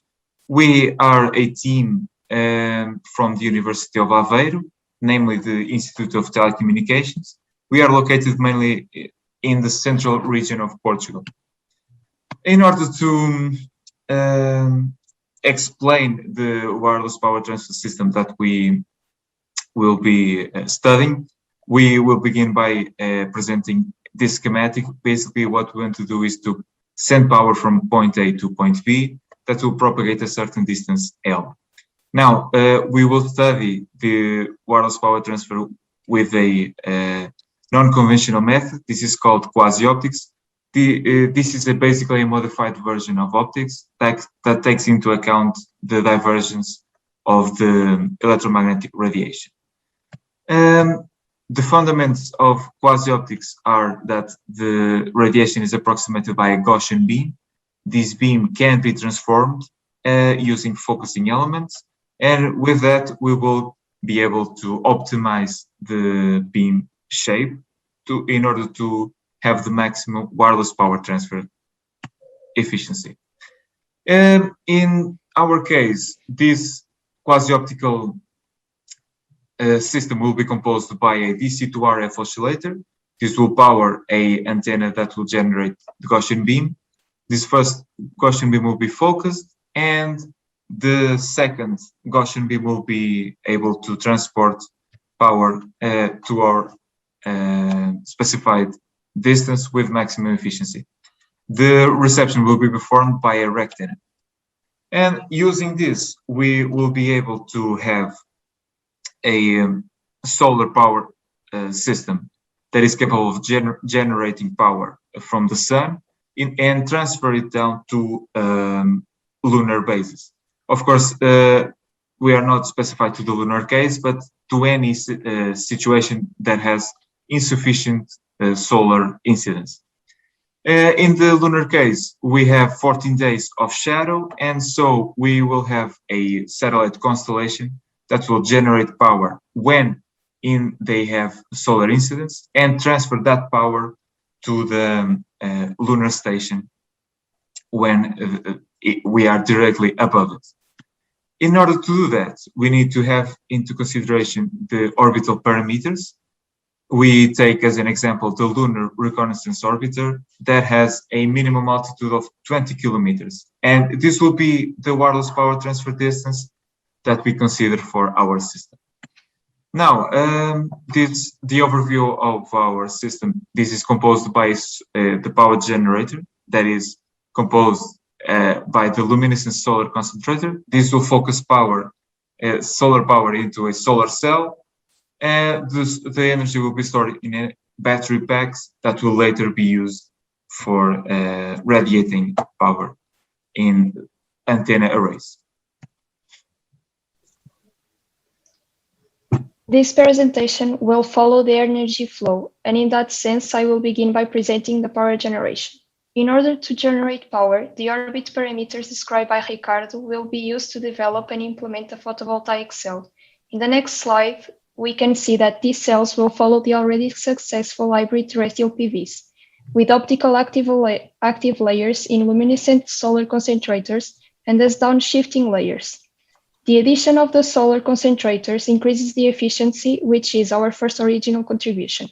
The fabrication of the luminescent materials will follow the experiences of the CISECU group. The material selected for this has the following features: high absorption coefficient, IQ values, the large ligands-induced Stokes shift, which prevents self-absorption, and high thermal stability. If you could change the slide. Within this process of power generation, a battery layer for storage of energy is especially important. During the sunlight exposure of the orbit, the battery will collect energy from the sun and when on top of the moon station transmit it. Although the battery is not an investigation theme in this project, it will have lithium-based cells due to having the highest specific energy and low manufacturing costs, which are commercially available.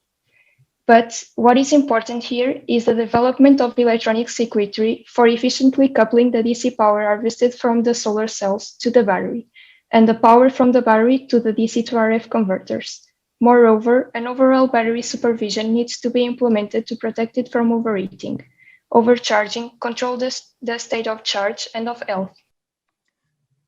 This battery pack will enable us to store energy, just like Elena said, and we will use this energy to power gallium nitride oscillators that we have already experienced with, since we worked with this technology in in a project that involved AlphaSat satellites. These have shown to be a robust solution for high-power RF situations and will be used also in this project. Now that we have an RF oscillation, we need to transmit it to the ground station. For that, we need some kind of antenna arrays that generate a Gaussian beam. These arrays of antennas can be constituted by patch antennas or horn antennas. Patch antennas gives us a more compact solution, but horn antennas gives us more direct beam. Also, we can use lenses to focus and shape the beam of transmission, so that in the ground station, about 20 kilometers from the satellite, we'll have a beam with a 10 meters radius. This gives us a more optimized power transmission. On the power reception part, on the ground station, we will have rack antennas that will transform RF waves onto DC power that will be stored in batteries to later be used. However, this part is not is beyond our project. And our team, this is our team, the team that built our this project. We hope you enjoyed our presentation and appreciate this opportunity. Thank you.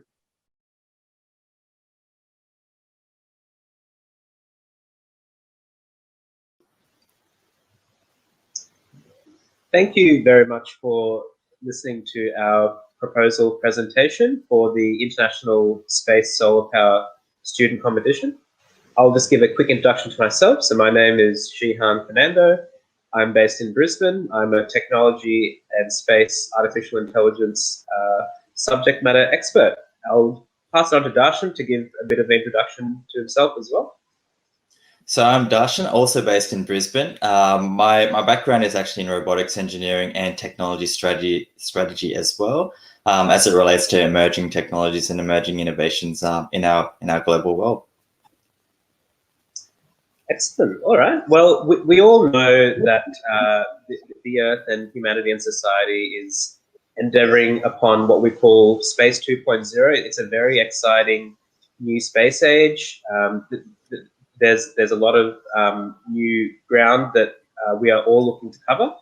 And one of the biggest contributors to all our discoveries and all our progression in this area is to do with satellite data. So this satellite data, we are generating so much of it on a day-by-day basis. However, it does come at a cost.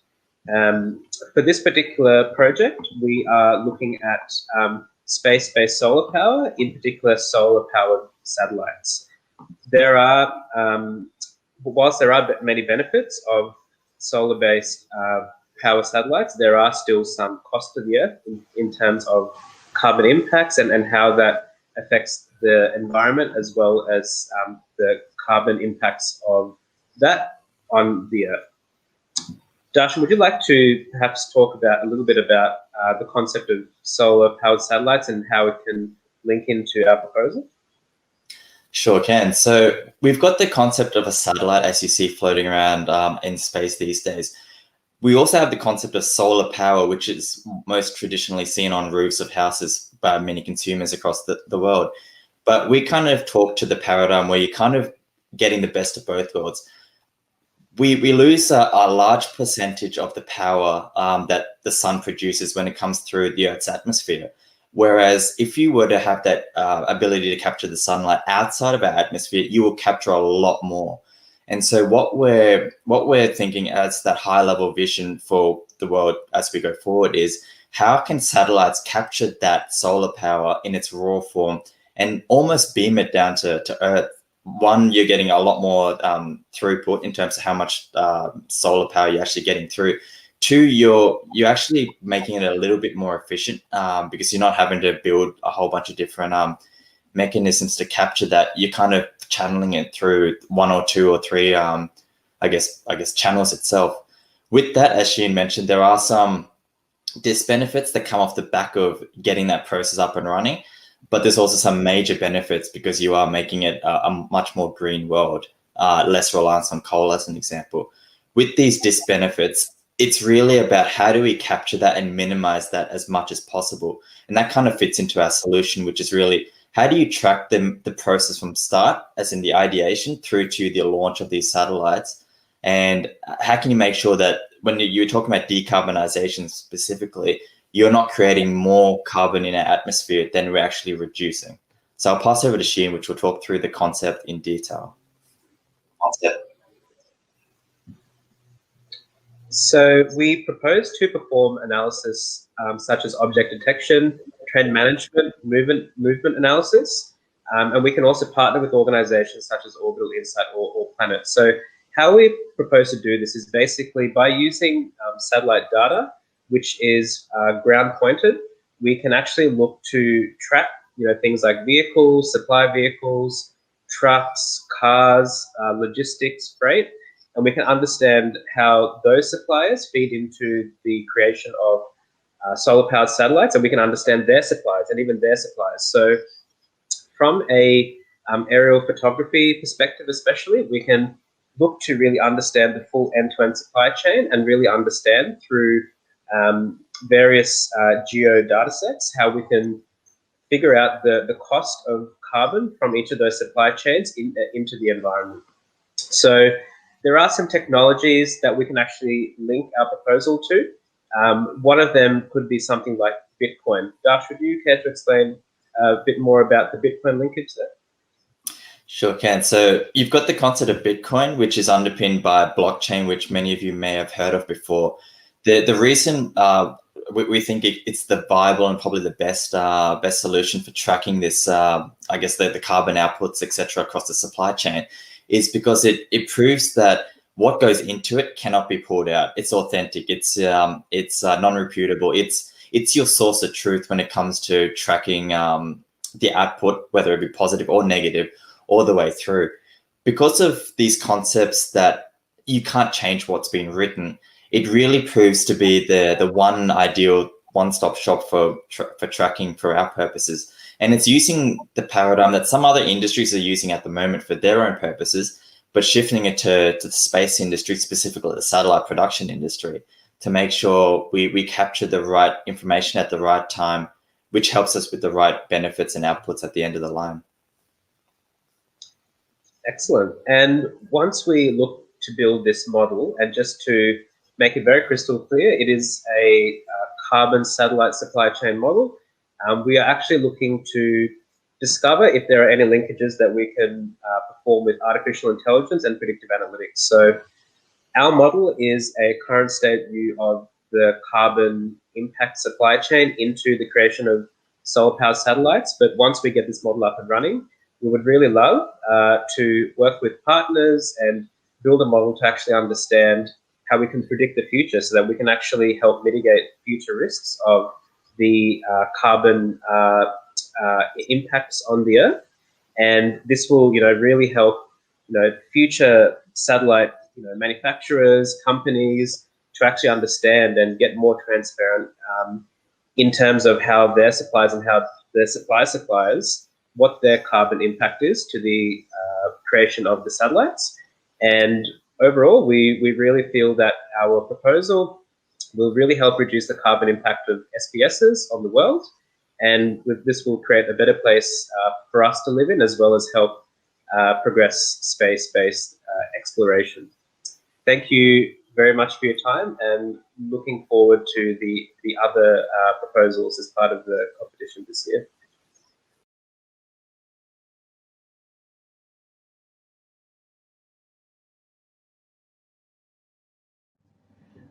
Hello, my name is Soki Akutsu.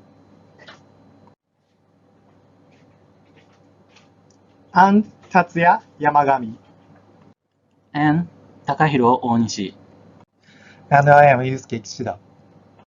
Today we will introduce our project overview. This theme is how to sell the microwave. Let's start and introduce. We are Tanaka Laboratory members. Our laboratory is in ISAS and JAXA, and our main research subjects are study of WPT and high power generation and discharge phenomena. So our members is from several universities, and we have many backgrounds. So we are the educational volunteer of SPS for high school students. First, we are studying to realize the commercial SPS. We think there are three big problems to be solved in order to realize it. First point is technical issues.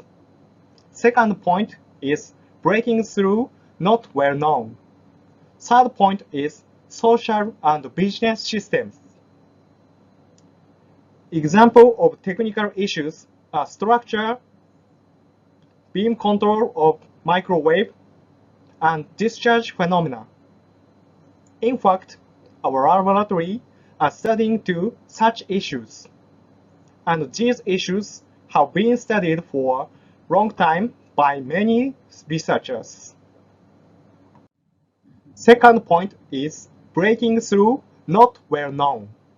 In previous research in JAXA, 2/3 of adults answered, "I don't know SPS at all." When Rectenna is built, understanding its neighbor is necessary. So, we must raise awareness of publics to realize the SPS. Our team conducts public relation activities, opening to public and lessons for high school students, and online classes for children. Third point is social and business system. This point is the main topic of project. Social and business system means tasks other than engineering. For example, tasks are how to sell the microwave and the problem of frequency assignment, how to make big structure in geostationary Earth orbit. Main detailed discussion other than engineering aspect will be required, and these issues are not so focused yet. We are identifying the issues of realizing the commercial SPS. Our project goals are defining how to work on the issues. Our project will become a big step of the practical SPS. Next is details of tasks other than engineering. This page shows about how to sell the microwave. We need to discuss how SPS will be operated as commercial base. Vendors of the microwave will be able to operate SPS like oil tanker. So we can say they need not build the rectennas themselves. In our projects, we consider who should build rectennas from the perspective of selling the microwave and where is potential sites for the rectennas. Finally, if we can go finals, we will propose how to sell the microwave. This page shows the problem of frequency assignment. Frequency assignment is the big issue of realizing SPS. So, first approach is investigating the optimum frequency. It is included technical issues. We should consider several attenuation and antenna size. Next is investigation's current situation. We are investigating how the current situation of spectrum use is in the world and how we use in ISM band for commercial investigating the process of frequency assignment. We must know what the process of frequency acquisition is. And we are investigating how the current situation of WPT is in ITU by interviews of expert persons. Finally, we will promote frequency assignment for SPS. And next, this page shows how to locate big power station in GEO. In previous experience, we expect what will be occurred when big power station is located in GEO. For example, border degradation is 7 equatorial countries affirmed their sovereignty over the positions of geostationary orbit over their territory.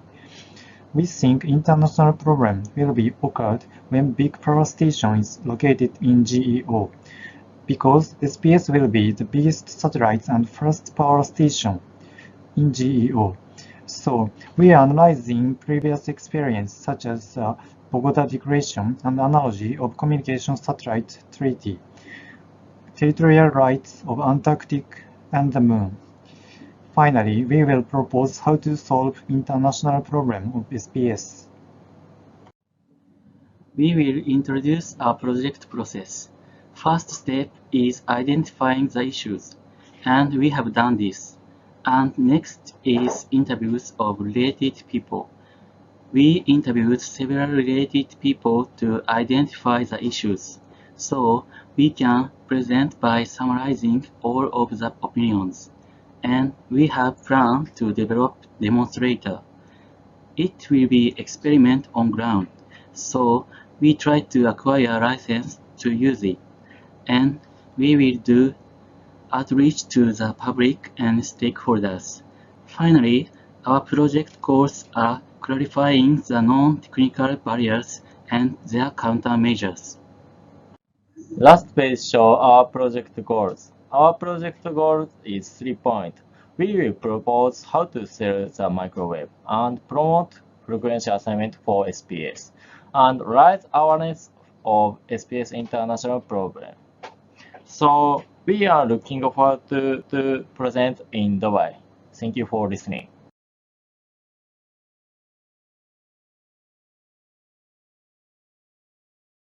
Hello, my name is Nimsha, and I will be presenting the novel approach to space-based solar power system design with a focus on life cycle CO2 challenges proposed by our team, Orizuro. First, we'll be going over energy overview, followed by space-based solar power.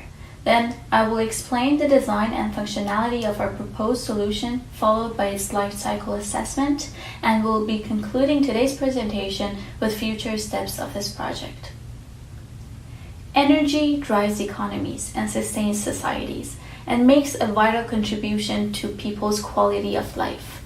With that being said, more than 1 billion people still lack access to electricity, while the rest heavily rely on fossil fuels to supply their energy demand. The motivation for this project is to reduce our reliance on fossil fuels to supply energy, while making reliable, accessible, and clean energy available to everyone on the planet. Global energy demand is rising due to economic development, increasing population, and technological developments. Fossil fuels are the main source of energy supply, but they are not sustainable. In addition, burning fossil fuels to produce power emits several air pollutants that are harmful to both the environment as well as public health. In fact, energy consumption and production is the biggest contributor to global warming.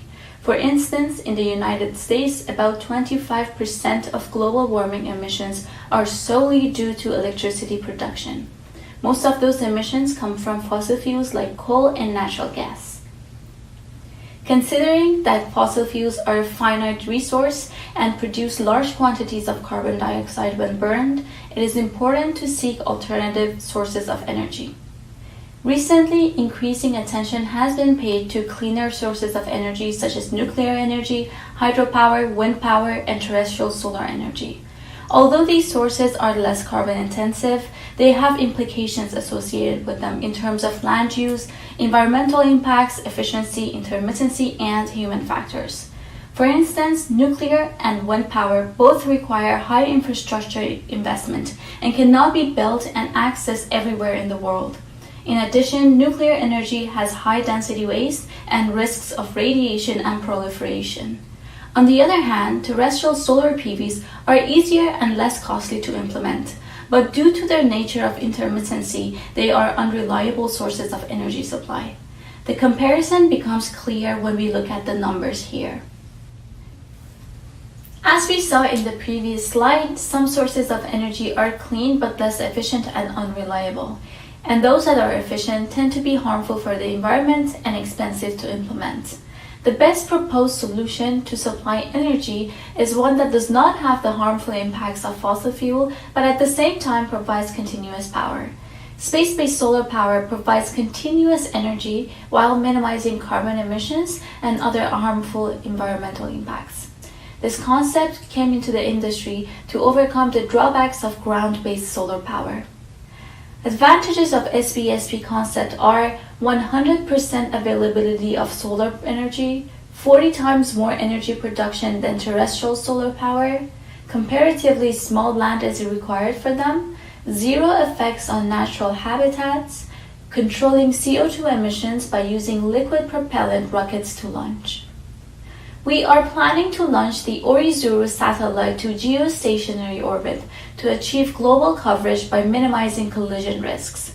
Another advantage of GEO is that it needs only 3 to 4 satellites to cover the globe. We are proposing a modified design of flasher origami shape for solar panels, as its compliant mechanism makes this design easy to implement, and it also reduces the payload size for launching vehicle. The Orizuru satellite solar panels will have a coating of convex lenses over photovoltaic cells. These lenses will optimize the intensity of incoming solar light, resulting in the increased efficiency of solar panels. Traditionally, silicon has been the first choice for solar panels by taking the cost factor into consideration, but we also want to evaluate the performance of gallium arsenide for SBSP project, as they have higher efficiency and degrade more slowly than silicon in the space radiation environment. As various models are already working on 2.5 and 5.8 GHz frequencies, we will be studying the model with an 8.5 GHz transmitting frequency to increase the transmitting efficiency by reducing the size of transmitting antenna at the same time.